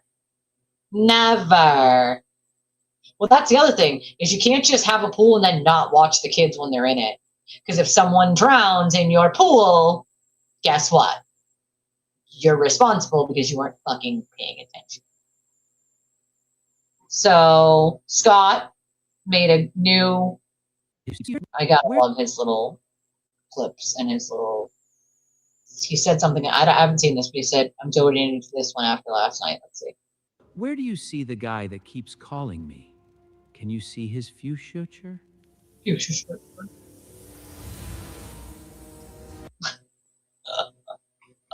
Where do you see the guy that I gotta love Scott's little, like, clips, because some of them are just so funny.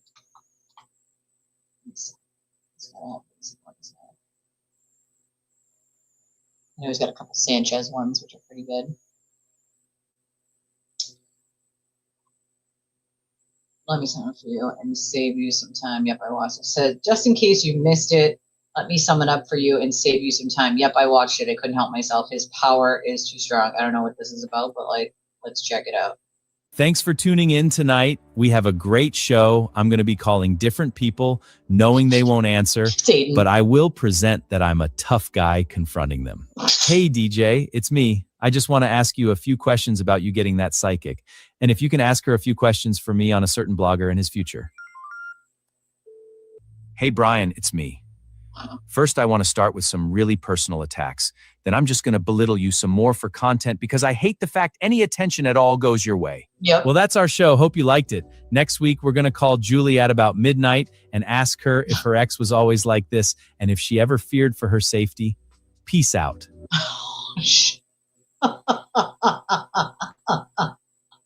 Oh my God, imagine. And then the only 5 sewer turtle cultists show up. The same 5 or 6 that show up at his court dates. They show up with the American flag and all. Imagine. I fucking can't. I can't. I am still craving like a meatball sub. Don't ask me why. I don't know. I just saw something on the side here, and I don't know why it reminded me of meatball sub, but it fucking did. Oh, it's a Sanchez clip. Let's see. Viva la Sanchez! You people need to stop picking on my son, Steven. Mama, you're not helping things. Stop picking on me. Stop it. Just like a politician, something comes out unfavorable, attack. Well, that's what Aiden does, something that's unfavorable to him, he needs to attack everyone else. And that's what he did this weekend when, oh my God, you have no idea. I'm like, oh, it sounds so good. And I wanted to get one yesterday when my husband sent us the money from work to get lunch, but I let the girls pick. So I should have picked and just been like meatball stuff because we don't eat out often. You know what I mean? That extra money just isn't in the budget. But I have been craving a good old meatball sub for like a week now. Where bloggers get their news. Join us tonight as we discuss the latest attacks against me and how it doesn't matter because I'm actually doing journalism while those attacking him have no content but me.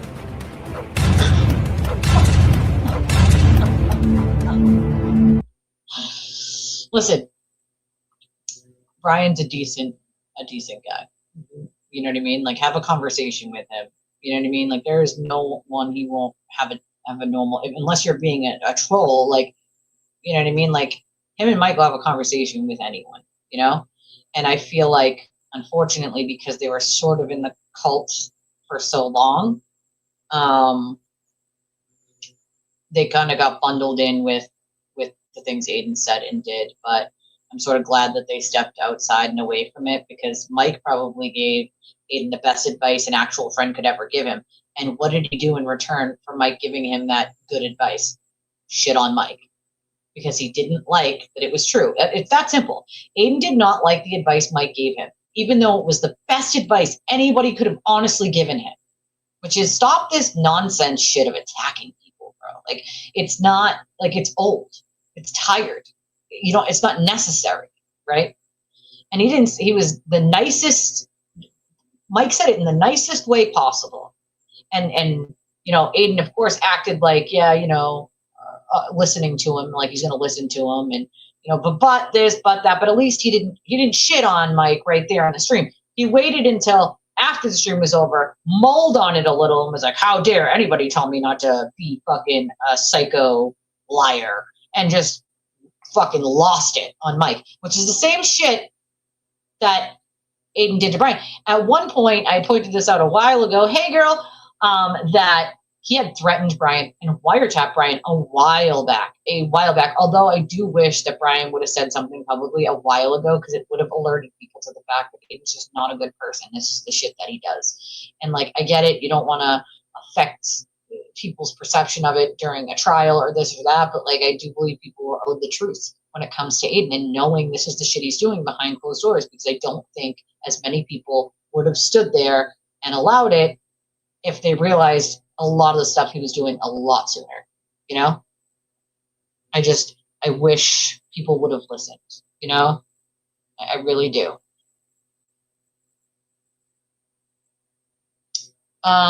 No, they didn't give an exact time. As far as I understand, there wasn't an exact time. And as far as all the records I have read, I've never seen an exact time of death.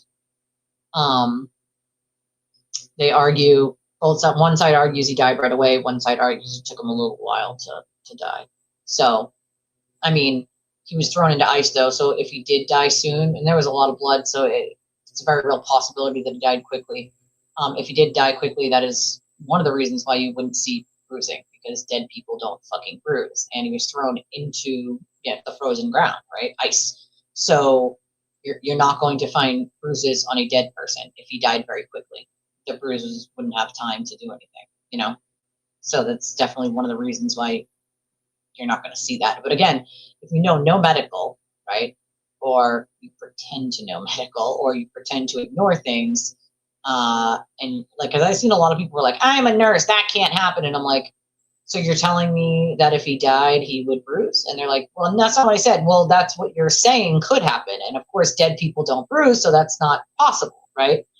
So, I mean, there's definitely different ways you can look at it, think about it, but no, I don't think there was ever a time exactly nailed down, like a specific time nailed down, because he was there for a while. I know they nailed down, you know, the time Karen's like GPS on her phone and car or whatever backed up, and then what time his phone stopped moving, and then what time they found him. So they know like the in-between times of when it could have happened, but I don't think they had like a nailed down time when he ultimately died. Yeah, the glarer does exactly what Aiden tells him to do. So he gets a dog whistle from Aiden to do it first, and then Aiden follows up after, or vice versa. Or Aiden will do it first, and then Will follows after. You know what I mean? What he doesn't seem to get is eventually Aiden will turn on him. And when he does, no one's going to want to hear Will bitch about it, right? Aiden always turns on every single person that was ever close to him in any capacity. Make no mistake about that. That's not an if, it's a when. It's the same thing I said when Aiden started dating Meredith. It's not an if, it's a when he screws her over. It's going to be the same way he does to everyone else. That applies to Will as well. It's not an if, it's a when. When ultimately he does screw him over, as he will has nobody to complain to, nobody to cry to. He was warned, he didn't care. The money was more important to him than the truth or not harming innocent people, simply so he could make a couple extra dollars from the cult. You know? And why is he so horrible to Brian? Jealousy, maybe? There's no reason. There's literally no reason for him to say shit about anyone. He doesn't know me. He doesn't know Brian. No reason for him to go after Brian. Or half the people he does. He does it because it even gives him a good old pat on the back. You know, his cultists are like, yeah, it's so funny. You know? He doesn't know what constructive criticism is. Aiden doesn't know what constructive criticism is. Never will.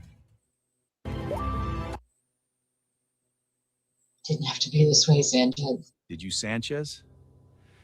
Just know that I know, and the contract is now void.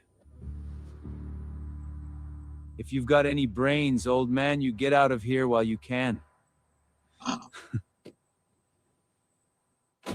I know to you, I'm Muppet Man. But like you, we all have secrets. Don't dig too deep. Don't dig too deep.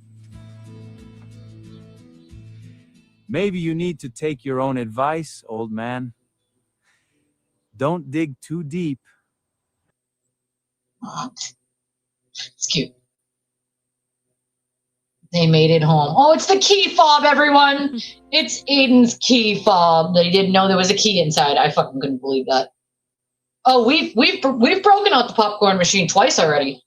Yeah, we have. But yeah, I full on breaking that thing out during Mega Motion Day. That's happening. I'm gonna need lots of popcorn for that. I love you. Nick Rock. Isn't that the Nick you interviewed? Yes, he's the one that saved Karen and raised all that money. How raging out do you think Aiden went after that? I think he probably fucking raged out after that. I did everything. Me. Nick Rocco didn't do shit. It was me. Me, Aiden, me. We are on the site of Fake Bus Stop Live, where a witness followed a man who seemed seriously upset and captured some of it on film. Damn it! Where is the air conditioning shut off? I hate this car, God. 60 degrees in May. Where the fuck is the button? So, you were just doing your job setting up cable and he went off on you? Yeah, he just got a little worked up. Why isn't this internet working? I hate phones. I hate the internet. No, I can't see the card. I said the internet isn't working. Well, there you have it. The pressure is mounting and it's not looking good. I'll be on the case. I'm flying out to talk to Peter of the lawyer, to get his reaction.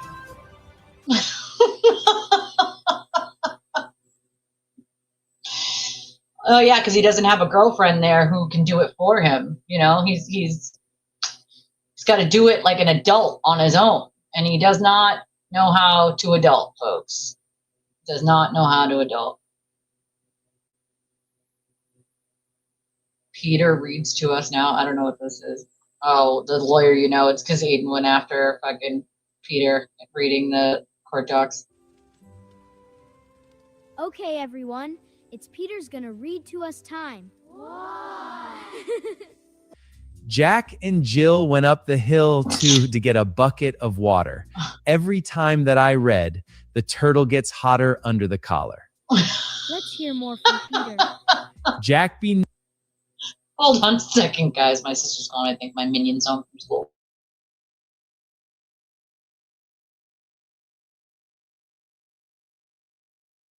Give me 1 second. I'll be right back. Gotta go get my Minion from downstairs. Feel free to hit the like button, the subscribe button, donate to the channel while I'm gone. I'll be right back.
I am not a happy parent right now.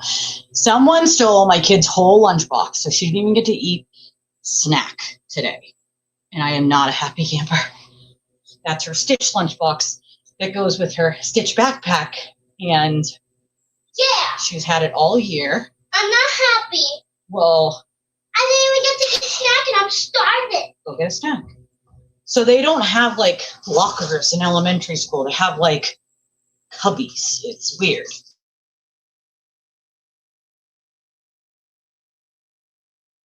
Closets, cubbies, whatever, closets.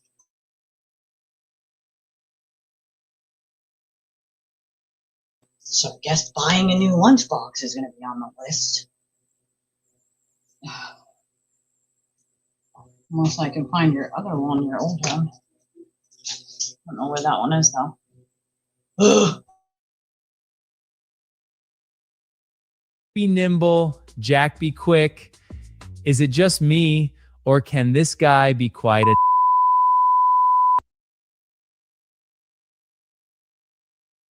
Ah, that's a good one. This guy would be quite a dick. Let's see this one. I got a good kick out of Scott's little clips. And now a preview of this summer series. Legally Lying, starring Ella Woods. So you are telling us that you shower and run a comb through your hair before every bus stop, and that today is an example of the proof you do, because you had the same routine today? That is correct. I never lie. And now a preview of this summer series. Legally Lying, I ran a comb through starring my hair, Your Honor. Ella See? Woods. So you I are don't telling lie. us that you shower and run a comb through your hair before every bus stop, and that today is an example of the proof you do, because you had the same routine today? That is correct. I never lie. Aw, And now a preview of this summer series. I will. I know she's gonna want Stitch because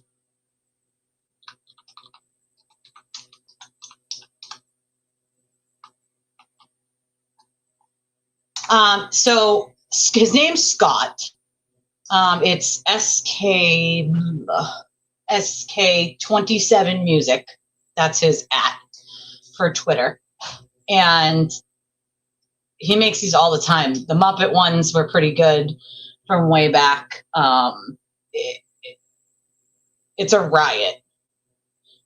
I don't know. They didn't, obviously, but she had full snack. Like I usually put like 4 snacks and 2 juice boxes and a water.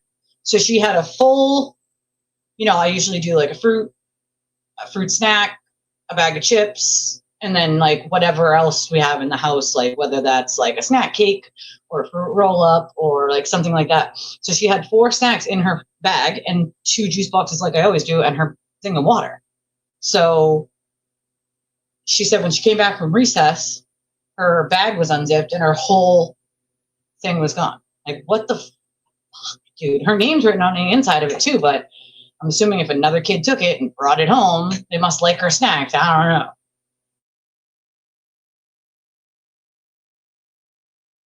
I don't have her see if she knows any of these. Hold on. It's not going to show me camera. Hold on.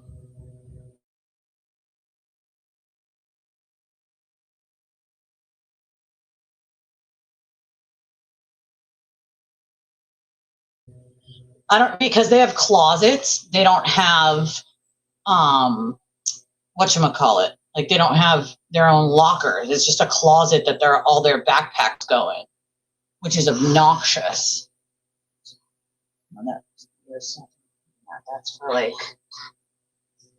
that's not the right, it's gotta be one of these, baby.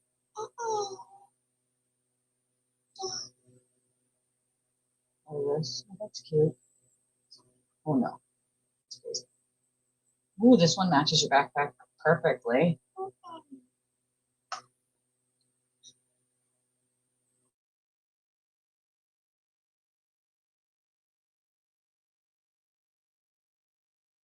want this one?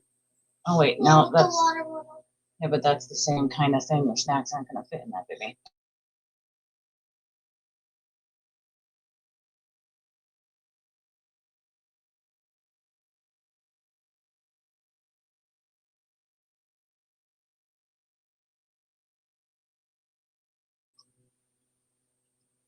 You said a fruit is, yeah. What did you say? Fruit is one large compartment and one. So, like, a fruit could go in here. Fruit could go in here. Sandwich or like snacks and like putting I see what you're saying. or a drink.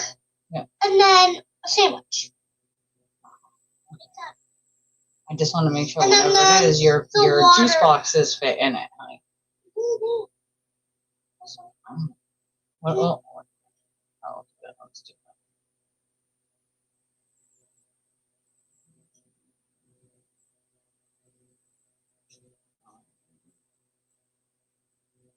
All right, there it is. It's there on the wish list. Love you. Mwah. Thank you. Yeah, because they have closets. That's how. Like they don't have like their own, which is exactly why they should have their own lockers. They don't have their own lockers. They have these closets that the teachers let them hang their backpacks in. So if another kid is going into the closet, the teacher is just assuming they're going to their own backpack and not another kid's backpack. You know? Yeah, and there's no camera, so that doesn't help us. No, she shouldn't have. I don't know why they didn't give her a snack. That's like a whole nother, I'm gonna have to email the teacher and be like, what the hell? They should have offered her one if she was like her stuff was missing.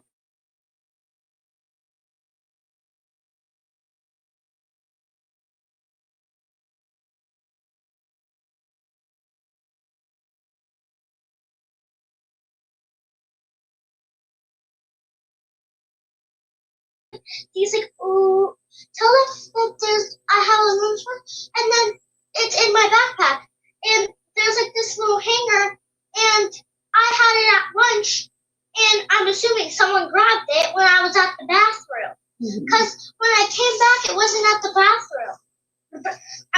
When I came back from the bathroom, it wasn't in your backpack. No, when I came back from, I was at lunch, and my lunchbox was there. I checked on the floor, on the table, where the place I usually put it at lunch. And when I went to the bathroom and I came back, it was gone. Completely gone. Yeah, her name's on it too, so it's like disappeared. I wrote it on the inside. Because I did see when my bullies move away from my There's this kid that's like a wicked bully to my child, and I'm like not feeling it. And the school doesn't do much because they're in elementary school.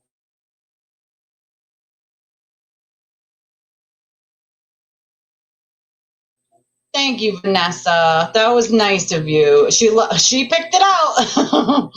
Wait, did she buy it? Yeah. You want to say thank you? Yeah. Thank you, Vanessa. You're the best. At least I have a water bottle and a lunchbox now because my mom says I have too much water bottles, but I don't because they always get lost. Thank you. She's sassy. You're the best.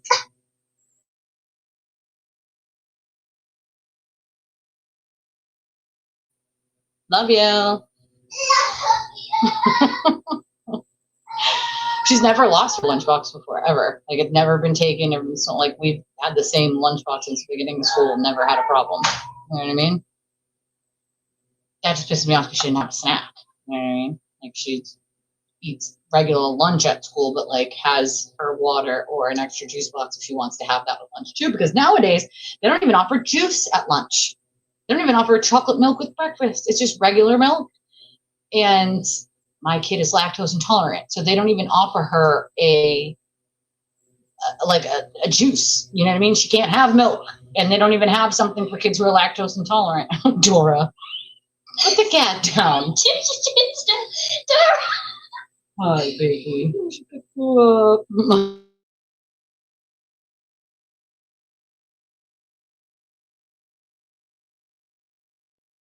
She's too funny. She's too funny. Thank you. Thank you both for thinking of it. I appreciate you guys. That pisses me off. I did. I called the school, like talked to the,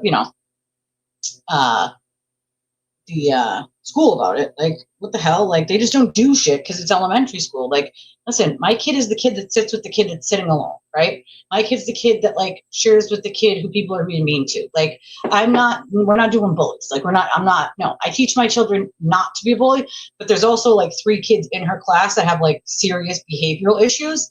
And next year she'll be going to a different school. But this year, this school that she's in, this one decided, this is the only one in the district, by the way, decided that they aren't going to do any special classes for kids that have behavioral issues who are on the spectrum and might need extra help. They're just putting them in with all the other kids. The problem with that is we've had kids flip desks, flip tables. My kid got thrown into a desk and her back got bruised by being thrown into it by a kid flipping a table. And that was like the second time that week. And so the principal calls all the students, parents. And I'm like, well, don't you think it's time that maybe those other kids who need some more help behavioral wise or, like sensory wise, because my nephew is autistic, have a special, like a separate class, because at this point it's not safe for the other kids. Like, that could have went a lot worse. My child could have been really hurt, right? Or another kid for that matter. Like, I've never heard of a school that doesn't have even the preschools here have them with specialized classes for kids who either have autism or another learning disability. Like, if it's not a learning disability that they don't need just a little extra help, they put them in a regular class. But if it's to the point where you have 3 behavioral children flipping desks and doing things like that, like, no. Oh my God, my sister lost that shit, bro. My sister was so mad. And my sister's not like a person who yells. Like, let me put it this way. My sister is like the sweetest, crunchiest, earthy person you can think of, okay? And my sister's like, how the fuck did my son get into the school and then back out onto a field trip bus? Again, my nephew's autistic, so they're fully aware, like, it's called eloping, where they just take off, right? He's never done it at school before. He's only done it with my sister, but they're fully aware of all that. I got him an IEP in preschool because of all of this, right? And they wouldn't put him in a special class either, and we asked for it. Less kids, less. And no. Oh, it's SK27 Music. Thank you, Rose. You are the best. But yeah, so I mean, this is I know her. Everyone says that. Her little voice. She's a little diva, my child. Listen, the things that my child likes is she's very diva-ish. Stitch, okay? Anything that's makeup, anything that's like a purse and fashion. And she likes those. She's been begging me to get her a ice cube Neato. It's like a Neato that's shaped like an ice cube. And the whatchamacallits, the dumpling squishies, those little viral dumpling squishies, although they're like sold out everywhere. But yeah, so my nephew got on the bus of this field trip. Thankfully, they didn't leave the school before they realized he was not where he was supposed to be. So what he did was he walked with his friend, who was in the 1st grade, mind you. My nephew was in kindergarten. And so, now what I'm doing is I'm having my daughter walk him down to his classroom and make sure he's in his classroom, and then have her walk to her classroom in the morning. So that's what we've been doing for the last week, is I asked my daughter to walk him to his classroom to make sure he doesn't, whatever. And so his teacher's excuse was like, oh, well, he's missed a couple of days of school, so I didn't know if he was here or not. Like, what do you mean you didn't know if he was here or not? You don't know if any student's there or not, but you have to be paying attention, right? You have to be seeing them.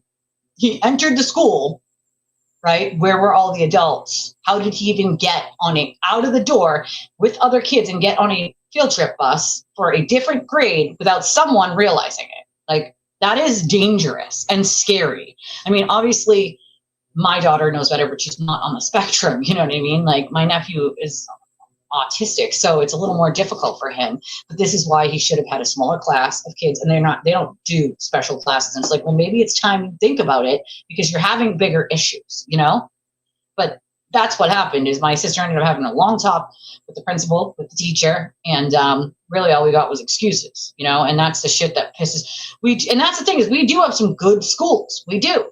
We have some really good schools. I don't know what the deal is with like some of the, I don't know. This year has been weird. I mean, we lived in the same place for many, many years, and so she's only been at this school this 1 year. All the other years she was at a different school, and that school, same town, city, but a different school.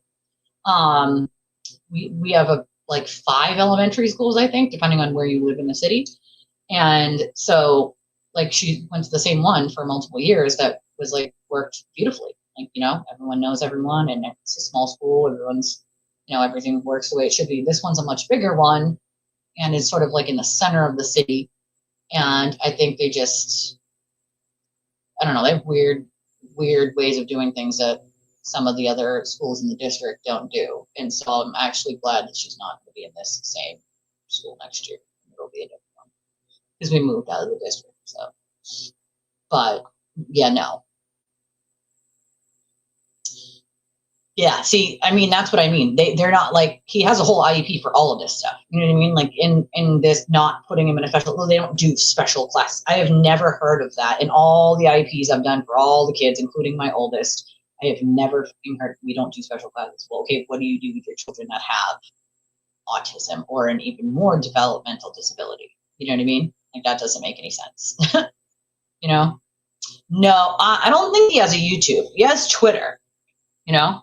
Well, that's the other thing. It's not only physical danger, it does impede the learning environment. And that was kind of my point with the kids that were, you know, disrupting my daughter's class. It's the same 3 kids that have the behavioral issues, but they're constantly doing things like that, flipping the desk. Like, okay, well, what happens now with my child's learning? You know what I mean? Like, it's dangerous, but it's also disruptive to the whole class. And then what does the principal say to me? Well, we understand that the class needs more support. So basically what, you want to stick another teacher in there? That's not going to change anybody flipping a desk. It's not going to stop anyone from doing it. So what exactly, how is that a solution? You know what I mean? It's like, thank God we're at the end of the school year. Cause like, this would not fly for me for another year. Absolutely freaking not. Nope. Not doing it. Not a thing. Not doing it. Not a thing. I appreciate you guys for thinking of my mini. She will absolutely. She picked out the lunch box, and I like it. It matches her backpack pretty good. She always gets. So she's always asking me to endlessly add things onto my wish list for her, and I'm like, kid, that would be, the whole wish list would just be squishies, makeup, purses. She's a diva. Like, kid, you're not even double digits yet. All right, like, calm down. Not even double digits yet. Calm it down. If I started doing that, then all my girls would want me to start putting things on there. What I put on there usually is like clothes they need, because we're about to get into summertime, and she has 1 pair of shorts, and she needs, you know, short sleeve shirts. And since she's moved up in size, now she needs all new shorts and all new t-shirts. And so that's what I do, is I put things that she's going to need on there, not necessarily that she's going to want, but something that she's going to need. That's why on there is shorts and t-shirts for her, because she desperately needs shorts and t-shirts and tank tops for the summertime, and pajamas. She will not wear long pajamas. She likes the short pajamas with short sleeves, even in the winter. She doesn't like the long sleeves. She likes sleeves hot. So she's like me, and she likes to wear like a tank top or a short sleeve shirt on top, but she also likes shorts on the bottom. I like pants on the bottom, but she likes shorts on the bottom. That's my little diva girl.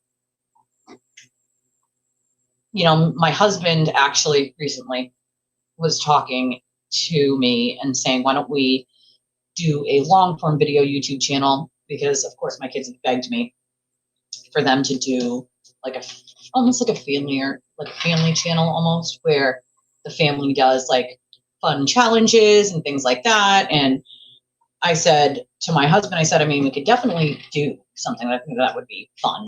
You know what I mean? Like fun. The kids have been asking for I don't know how long, but especially my little, I swear to God. And so she knows she's not allowed in my streams. You know, I don't put her on the camera in my streams. Most of the time I'm in my office with the door shut like I am right now anyway. But when she comes in here to get something or ask for something when she's home, I don't, I shut the camera off. you know, because I don't want her on the stream. But I wouldn't have a problem with a longer form video of doing like family challenges and, you know, can't leave the tent for 24 hours, or, you know, you get this backpack of things that you can only have, who's going to tap out first, you know, things like that, that I think the kids would enjoy. And my husband, being a child like he is pretty entertaining. Not going to lie. He is pretty freaking entertaining. I do think you guys would get quite a kick out of him. Yeah, I mean, oh my God, if she started picking shit and you guys order, it would be endless ordering of things like I just said, like the dumpling squishies and the, she was begging me last night for the dumpling squishies and the Neato ice cube. And I want the Neato ice cube and the dumpling squishy. She sees them like everywhere, the dumpling squishies. You know, everybody tries to get the special one, you know, the rare one. You know, it was the Labubu's for a while, and it was the dumpling, now it's the dumpling squishies and the Neato ice cube. I saw the Neato jellyfish, and I thought that one was pretty cool. Just saying. Hey, I don't mind squishing a squishy once in a while. But I do think that it would be fun to do longer form videos with, you know, her being allowed to play in those and do those. I think the kids would have fun doing it as well. It'd just be hard. It'd have to be weekend film. Like, we'd have to film it on the weekends because my husband doesn't have many days off, you know, so. And obviously weekdays would be out because they have school. Although the summertime will be a little easier. I feel like obviously with no school, it's a little easier. All right, let's see if we have any more clips because this is pretty good. Scott has, so yeah, if you don't have Twitter, it's unfortunate, but Scott, this is his Twitter, and it's SK27 Music at Scott Kirch 27. And his clips are the best. They are the best. I do get a kick out of them, and I do get a kick out of sharing them with you guys, and obviously giving credit where it's due to him because he's the one who takes the time to make these. Dora. This cat, man. This cat. She's a spoiled brat.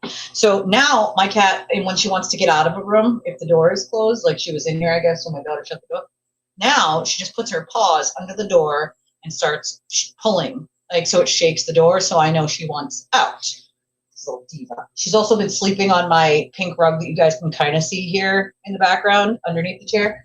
And I've been finding little black hairs on my rug, and I'm like, ma'am, listen, eventually we're gonna have black rug, you know, area rugs in the house when I can get there. That's why I have a couple of those on my wish list, just because the whole house is hardwood floor. And it's cold on your feet, and the cat doesn't really have a good place to curl up. She won't sleep in a cat bed. There's like this cat house thing that I found that I put on my wish list for her that I think that I know she'll use, because it has like a top where she can lay on that, and then there's like a bigger portion she can go in, and I know she'll use that, but she won't use a regular cat bed. I've tried friggin' like 100 of those things. She will not do it. She does not like a regular cat bed. Go ahead, baby. Go ahead. Going in or out? Really tall. Yeah. Hi. No, you're going out or in, Dora. She goes out and then stops at the door and then looks at me and heads back in. And so I open the door more, and then she stops again and turns back around. Like, ma'am, Dora, ma'am. And she came with that name. Dora was the name she came with. And when I tell you that is an appropriate name for her, she explores, and okay, and she will tell you if she don't want you to swipe or no swiping, right? She is totally queen. She is queen. It's so funny because I can't get her to jump up on the desk when I'm live. But I will tell you guys, the 10 minutes before I was live and I was sitting here working on the computer, she jumped up here twice. First, she jumped up here, okay? Then she put her paw down here and tried to open the drawer with her paw, okay? And then she jumped from here onto my desk. And she was walking all in front of me, all across where the keyboard is, back and forth, and I was patting her, and I'm patting her. And I'm like, oh, you got no problem jumping up here when I'm not live, but you just don't want to be seen on camera, girl. You're a diva, too. I mean, all the new things are just the crash outs that Aiden has had in the last couple of days over the his old opinions on Karen's case and some of the things that he said that came out. He's had a couple of crash outs, an impromptu live. He changed his. Now, normally when he changes his lives from Saturday to Sunday, he does that because he's going out with a girl on a Saturday. And so he changes it so that he can do it on a Sunday so that he can go out on that Saturday and drink and go out with whatever girl he's going out with. So that's how you know. Like, that's why he changes it from Saturday to Sunday. So he can go out on a Saturday night. Why not just permanently make it Sunday then? That doesn't make sense. You know what I mean? Like, why? Oh, today? Specifically today? Well, just the crash outs from yesterday. And, you know, I said we need to get him like a teepee tent where he can just pitch right outside the courthouse at this point because he's got a couple cases this week, obviously, as we know, and we'll be covering those. But I mean, basically, dude lives at a fucking courthouse and in a police station. Like, that sounds like a fun life, right? Let's just live at the police station in the courthouse, just, you know, with our all 7 supporters and our flag. This is TNN. I'm Grant Smith Ellis, #1 journalist. If you want the truth, it will only be found at the Tower News Network. I can't. Scott, you're too much. What's this one? Oh my God, it's a Nick Rocco one, so that's definitely supposed to be Nick. It's because Aiden has been crashing out over Nick Rocco, right? And it's because he's jealous. Nope, he doesn't. Well, I mean, it is comedy and satire, but like, he fucking hates it, obviously. Aiden hates it. But like, his anger is jealousy against, you know, when it comes to Nick, you know? He thinks it's a joke that he knows the court officers by name. Yeah, that's not a good thing, you know? Oh no, he definitely takes it personally. He takes everything personally. Even if it was just meant as, you know, funny and whatever, like, he takes it personally. He takes everything personally. Even something that has nothing to do with him, he then applies it to himself. Okay, everything is about him, always about him, and never about anyone else. Just remember that. If you remember that, then you'll know, you know? I'm here with Nick Rocco, asking him how he feels about the legend Turtleboy. He's a little bitch. Well, not gonna lie, I didn't expect that from you, Nick. Well, it's the truth. He's a little bitch. They don't think they like each other, says Scott. I've been trying to get her to co-host with me. She won't. I was hoping she would stay up here. I tried to call her up a couple times during the stream, like when she was in here, but she just looked at me like, bitch, I'm not doing it. Like, I'm not doing it. Try to put me on camera, Mom. Why are you trying to put me on the camera? Me getting the pictures of her yesterday while she was laying in between me and the kids while we were patting her in the bed watching movies was the best I was going to get. She was that I posted on Twitter. She was queen, but she was all up in here before the stream. But as soon as I went live, she wants no part of being up here. But I've been trying to get her to pop up during the stream and just, you know, co-host with me, Dora, you know?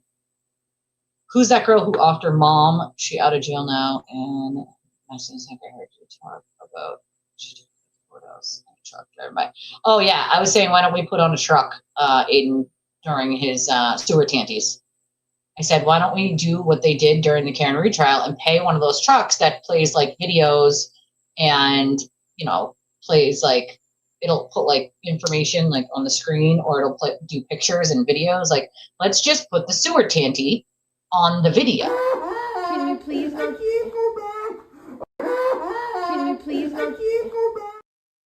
Oh my God, if you just cropped that with Nick actually looking on, laughing in this clip that Scott made as Aiden's throwing this sewer tanty, like if you just screenshotted this while the sewer tanty was playing, it would look like Nick's laughing at him. That's fucking hilarious. Can you please go back? Can you please go back? Oh shit, I forgot about that. No box truck, says Ethel. Can't do that, right? No. Ethel doesn't like the box trucks. Maybe we'll do one side for Aiden and one side for Ethel, you know? I mean, hey, they love box trucks so much. Well, the Give, Send, Go has a, like, total amount that was given, but then there were other fundraisers that aren't added into that, right? People who gave cash. People, you know, you're never going to know. You're never going to know. Oh, just some suey tanties. just some suey tanties over the weekend, and Fog was a youngin' back then. Oh my god. This is, I've I seen think, when this Aiden before. didn't realize there was a fucking key in his, or a battery, or a key in his fucking key fob. I've seen this before. You just need a new battery. But my daddy said you can't change my battery. Well, your daddy is an idiot.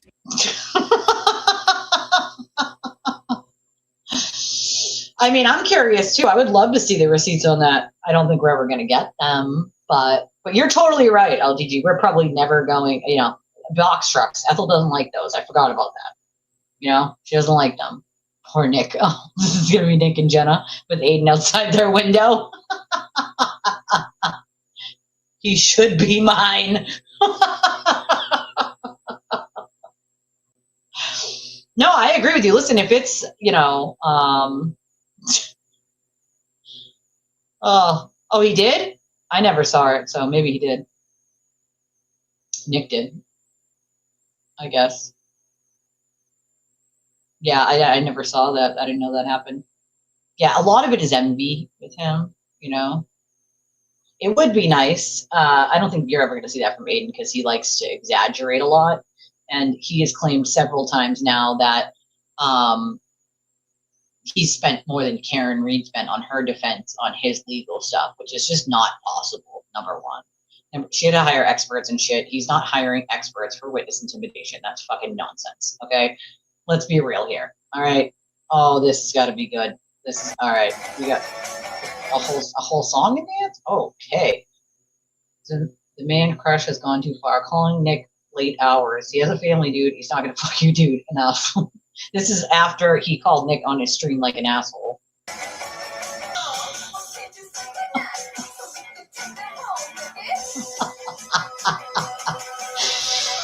Look at his feet. He's wearing his booster shoes. I don't know how he's not embarrassed about those fucking lifter shoes. Like, how are you not embarrassed that you are literally wearing platform shoes as a fucking grown-ass man, sir, all right? We need to get you a binky and a high chair as well. I mean, you won't reach the table even with your platform boots if we don't get you a... Right? Exactly. Video truck to sell the Turtle Tanty merch. Add in a couple sipping on Turtle Tears cups, Make a shirt that says, I don't want to go back, but the back says, but I have to, To be fair, I would donate to someone's defense fund, depending on what it was. For instance, if you have to sue someone like Aiden for the disgusting shit that he has done and the lives that he has destroyed, I absolutely would donate to a fund like that. I think not just the witnesses, Meredith has one. I've donated to that. Like, I would donate to that because it's not right that all these people have to continuously go to court and to hold him responsible because Norfolk District Attorney's Office and the state police refuse to fucking do it. When they could have a million times over by now. Yes. No, she's out there. I didn't let her out. She was open, trying to shake the door, so she let me know she wanted to go out. Soap on a rope. Oh God, yeah, definitely soap on a rope. Don't drop the soap, bitch. Congratulations on TV for securing a lawyer. Oh, this one's got to be good. But that's, you know what I mean? Like, for him, like, yes, I would never give a red cent for that because he's causing his own problems. But for his victims, not everyone, like, not all those people are content creators that can just make money appear, right? Like, even me, I can't make money appear, right? I can't make hundreds of dollars appear on my stream right now. You know what I mean? Like, I can't do that. People donate when they choose to, and some days are really, really bad, and some days are okay, and some days are good. Like, I have no control over that. I also am a much smaller channel. If I had, 50,000 subscribers, then I would have, a good flow of money coming in. I don't, right? So not everyone, a lot of the victims, like, they don't have, this kind of money to spend on a civil suit to hold him accountable. But if they don't hold him accountable, he's going to keep doing it to people more people and more people and more people. So I have no problem, donating to a fund to help someone, hold him accountable for the countless lives he's destroyed with his bullshit, Shirley Max on the back. Yes. Yeah, see, I mean, there's definitely some things that I would give for. I definitely, there are some things that I would give for sure. I mean, yeah, right? Put those on your fucking wish list, Aiden. Put that in your juice box and suck it, buddy. Like, what the fuck? Booster shoes? Like, guy, you are a full-grown man. Stop it. Yeah, he went to her house. It has nothing to do with Karen, but of course he wants his minions to believe like it has anything to do with Karen. He can't stop inciting Karen's name for why he got arrested, but that's not why he got arrested. And he's like, but that's why my bail got revoked. I wouldn't have had bail if it wasn't for that. Sir, you were arrested for assault. They would have arrested you anyway. Even if you didn't have a bail, like even if you didn't have another case before that, they would have arrested you anyway. Like, what do you mean? He's like, well, my bail wouldn't have been revoked if it wasn't for the Karen Reed cases. Like, you're right. It wouldn't have been revoked. They would have just arrested you for assault. Like, what? You know what I mean? Like, come the fuck on, dude. He tries to sell people this fever dream, and people who don't know much about the law or who don't know any better buy into it. And it sucks because a lot of the content creators that are quote law tubers pander to him and are selling them the same thing. And so they assume that because someone's a lawyer, they know better, or you know what I mean?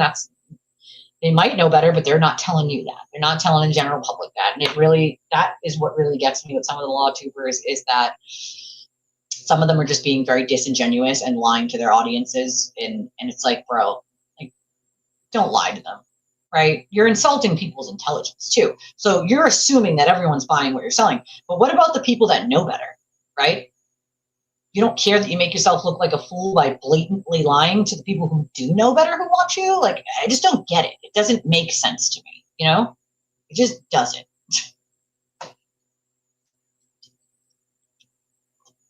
Yeah, I mean, I think this judge that he has, though, in Plymouth, because it's a Plymouth County judge that they, assigned to his cases.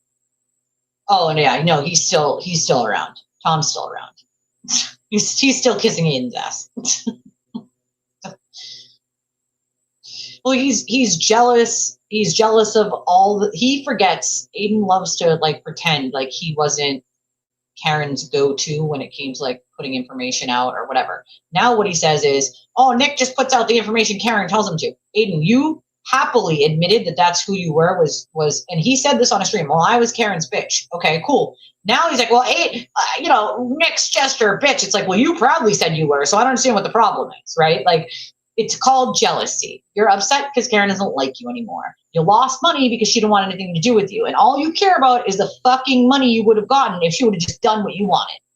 You know what I mean? And then you hear Ethel repeat that. Well, if Karen had just done the interview and done what he wanted, then this wouldn't have been a problem. Right, victim blaming, right? Let's blame the person you attack because they didn't do what you wanted. They don't have to do what you wanted.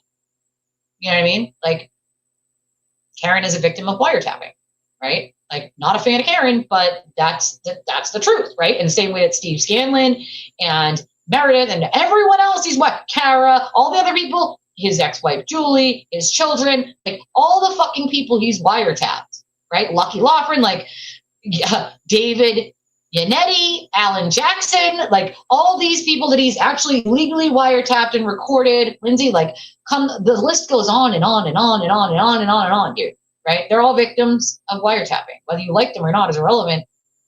You know what I mean? You can't decide that, like, this is a law, but it's totally okay if it happens to this person, but not this person. The only person that I don't give a fuck if it happens to is him. And that's because he would be a hypocrite, right? He'd be a fucking hypocrite. Is it a crime? Yeah. Is it smart to commit a crime? No. But if it happened to him, I don't give a fuck. It's called karma, bitch. Like, but yeah, he's jealous. He is jealous of Nick. And that's not a shocker. He's been jealous for quite some time. This goes all the way back to the court TV shit. And even before that, with the wanting a seat in the court shit, right? And so the people who are saying to Nick right now, like, oh, well, it's basically your fault and you should shut up and go away, Nick. Like, why did you even say anything? And it's like, bro, I mean, he's kept his mouth shut for like 3 years now, dealing with Aiden doing shit like this, privately and publicly. Just because you didn't see it and you're not paying attention doesn't mean it didn't fucking happen. How much is one person supposed to take? Right? Like, how much are any of his victims supposed to take before they snap back? It's called reactive abuse. They're reacting to the abuse that they're dealing with. You know what I mean? Bottom line. His book cover is him leaking, but he's not the leak, right? I mean, again, the man is a hypocrite, and he also tells on himself constantly, but his mob either don't compute that he's literally contradicting himself and telling on himself and being a hypocrite, because they just make excuses for it. It's like, bro, he just said this, but here's what he said a week ago. He said this person who did it was bad, but he did it and it's okay. What part of that makes you think this is a great guy? What the fuck is wrong with your brain? Mark, what the hell? My entire firm just walked out when I said we have Turtleboy as a client. What's the deal with this guy? Jeff, got a moment? This is going to take a lot of time to explain. Imagine if this guy did take Aiden on, not realizing the shit he was getting himself into, and I fully believe he's probably doesn't realize the full extent of what he is getting himself into by representing Aiden in anything. Because if you did, you probably wouldn't have taken him on as a fucking client, right? So that's the thing. He was claiming Nick was the leaker, but I thought he spent months saying it was fucking Meredith. You know what I mean? Common sense would say it doesn't matter who the leaker was. If you didn't wiretap someone, no one would have to tell on your dumb ass. Why is it the person who told on your dumb ass's fault? You know what I mean? Like, come on. Oh, you don't want to know. Like, the amount of shit that I know that he does behind closed doors, like, it's bad. It's bad. Like, really, really, really bad. He has no problem getting on the phone and threatening people, mostly women, of course, but actually threatening you. You're going to do this, this, and this, or I'm going to make you Turtleboy famous. We can do this the hard way or the easy way. Like, I'm not kidding. Like, this is 100% facts. 100% facts. Okay? No. Like, it's bad. It goes far beyond. He goes to lengths and levels that no normal human would go to. When you're going to the length and level of setting someone up you don't like, you're making fake email exchanges, you're making fake text messages, you're using apps to make fake phone calls to your own number to claim they're harassing you when they've done no such thing, right? When you are setting people up and making other people lie for you by threatening those people to lie for you, right? Like, this is the level. When you're making fake accounts and saying it's them, right? Like, he hasn't, like, this is something he's done over and over and over and over and over. He'll take an account, make a fake account, make fun of himself on it, repeat things that either Meredith or someone else has said, and then blame that account on her.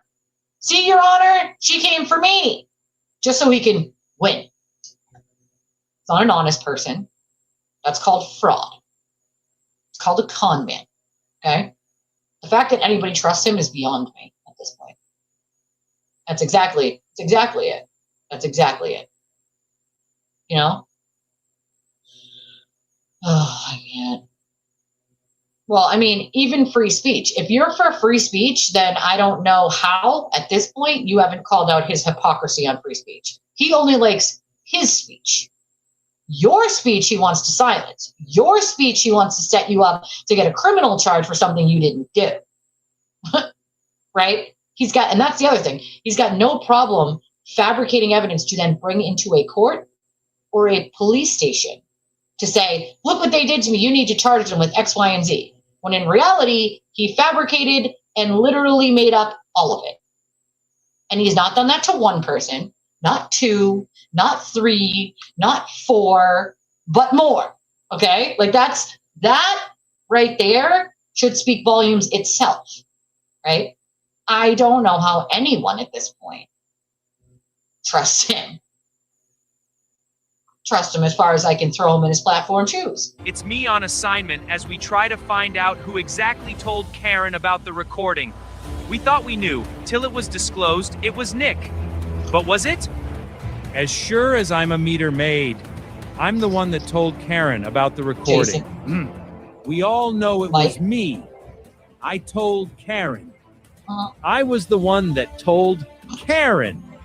How do you know it wasn't us that told Karen? Dude, it definitely wasn't me, man. I didn't tell her. I ain't no snitch. Hey man, it was me, Ghetto Mello. I played it for a few friends then. I guess we are never gonna really know till we ask Karen. As it stands, Turtleboy now says it was Nick, but the narrative could change tomorrow. Narrative changes every day, and that's the difference, right? Meredith, Nick, whoever he doesn't like that week, then it was them. Disclaimer, I swear to God I wasn't watching, but when I got up to pee, I'm old, it was on. It was sad. Yo, Nikki Haircuts. Yo, Nick. Nikki Haircuts. It's Uncle Turtleboy. We need to settle this. Are you there? Hello, Aiden. We don't have anything to talk about. You're a bitch, and you hate me because Karen talks to me, not You're you. a bitch. That's Listen, facts. Nick, that sounds so gay. You're nobody. Listen, Uncle, I used to be. Don't call me anymore. I'm too busy talking to people who matter. As a matter of fact, I gotta let you go. I got Karen on the other line. What? She's calling you now? It used to be me she called. Nick, can you do me a favor, bro? Factual. Tell her I said hi. Factual. Factual. Fucking factual. All that is factual. That's exactly what it's about. Literally. Okay, this escalated quickly. Pretty sure Nick called him a big bitch today because he got him foaming at the mouth, I bet. God, I hate this in a fighting. No, really. Yeah, he did. It was something that Lana shared, and then Meredith like retweeted it or whatever, and he tried to claim it was Meredith. In court, of course, under oath, as normal people just, commit. The feud is bringing back memories. Yeah, SK7 music. It's at Scott. Oh God, I'm gonna lose my place here. At Scott Kirch, KIRCH 27. That's, if you want to search it, you're gonna have to search it under at SCOTTKIRCH 27. That's how you'll find him. Yeah, I know. Tomorrow, likely in 10 minutes. You're so true, though. So fucking true. So fucking true.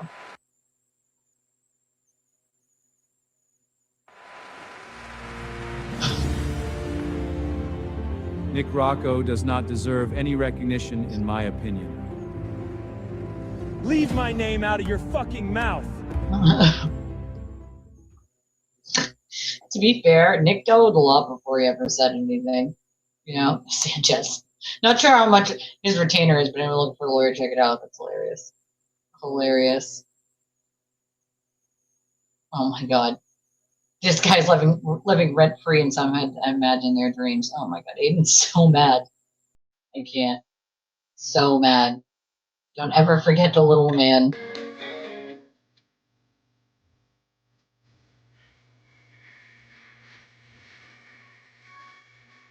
I'm gonna get rich tonight.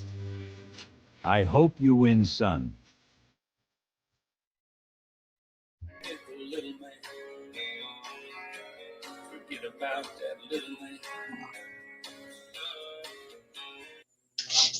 There was a play to Nick winning the lottery forever ago. Can't make this stuff up. Wouldn't believe it if I hadn't seen the video. I was frightened, scared to death there as I sat. Thought I was gonna die when he got the bat. Said a prayer, said God. I'd fire his ass too. But he doesn't have self-respecting attorney, so. How about you and I sit down and you tell me exactly what happened? We've got a lot in common. Just this once, can you set me free? Aiden Stevens.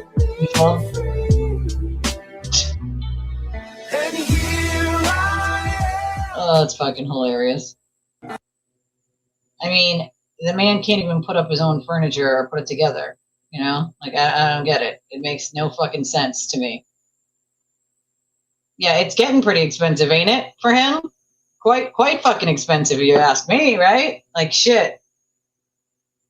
Muppetville Productions and Marvel Comics Batman, the Nick Rocco story starring Nick Rocco as Batman, TV as his sidekick, Karen as Catwoman, Morrissey as the Penguin, and Margie as the Joker. Oh, man.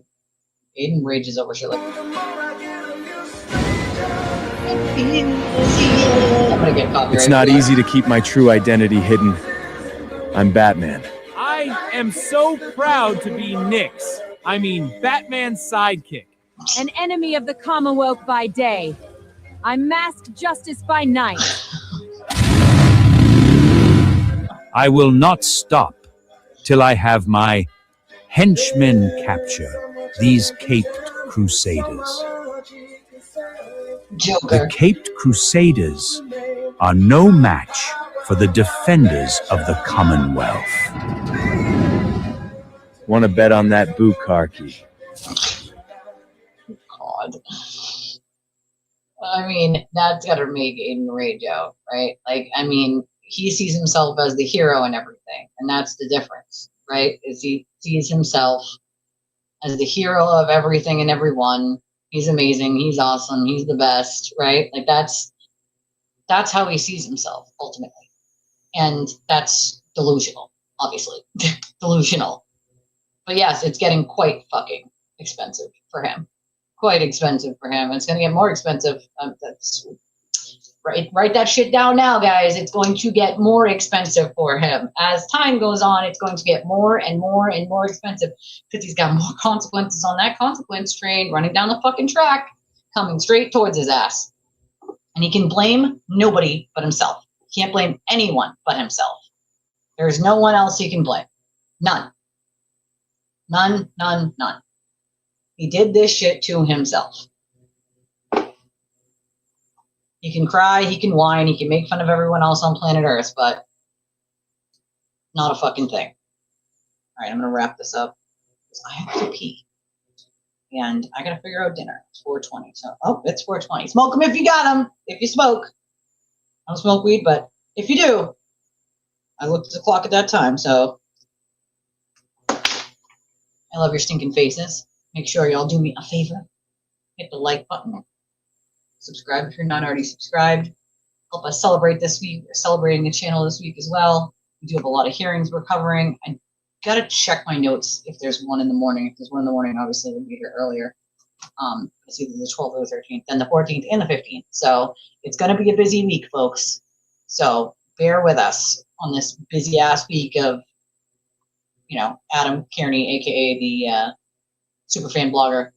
You should just, again, pitch a tent outside of the fucking courthouse. This is about living there for the next fucking how many days.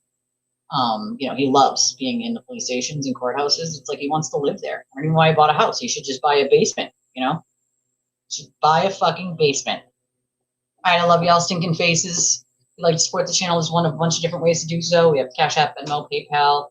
We don't have super stickers or super chats when we're not live anymore. So we have these options, and then we have debit or credit link. It's pinned to the top of the chat. It's also in the description of the video, along with our wish list and Chime and Revolut. Love y'all stinking faces, and I'll see y'all tomorrow. Bye, everybody. Hey, J-Bugs!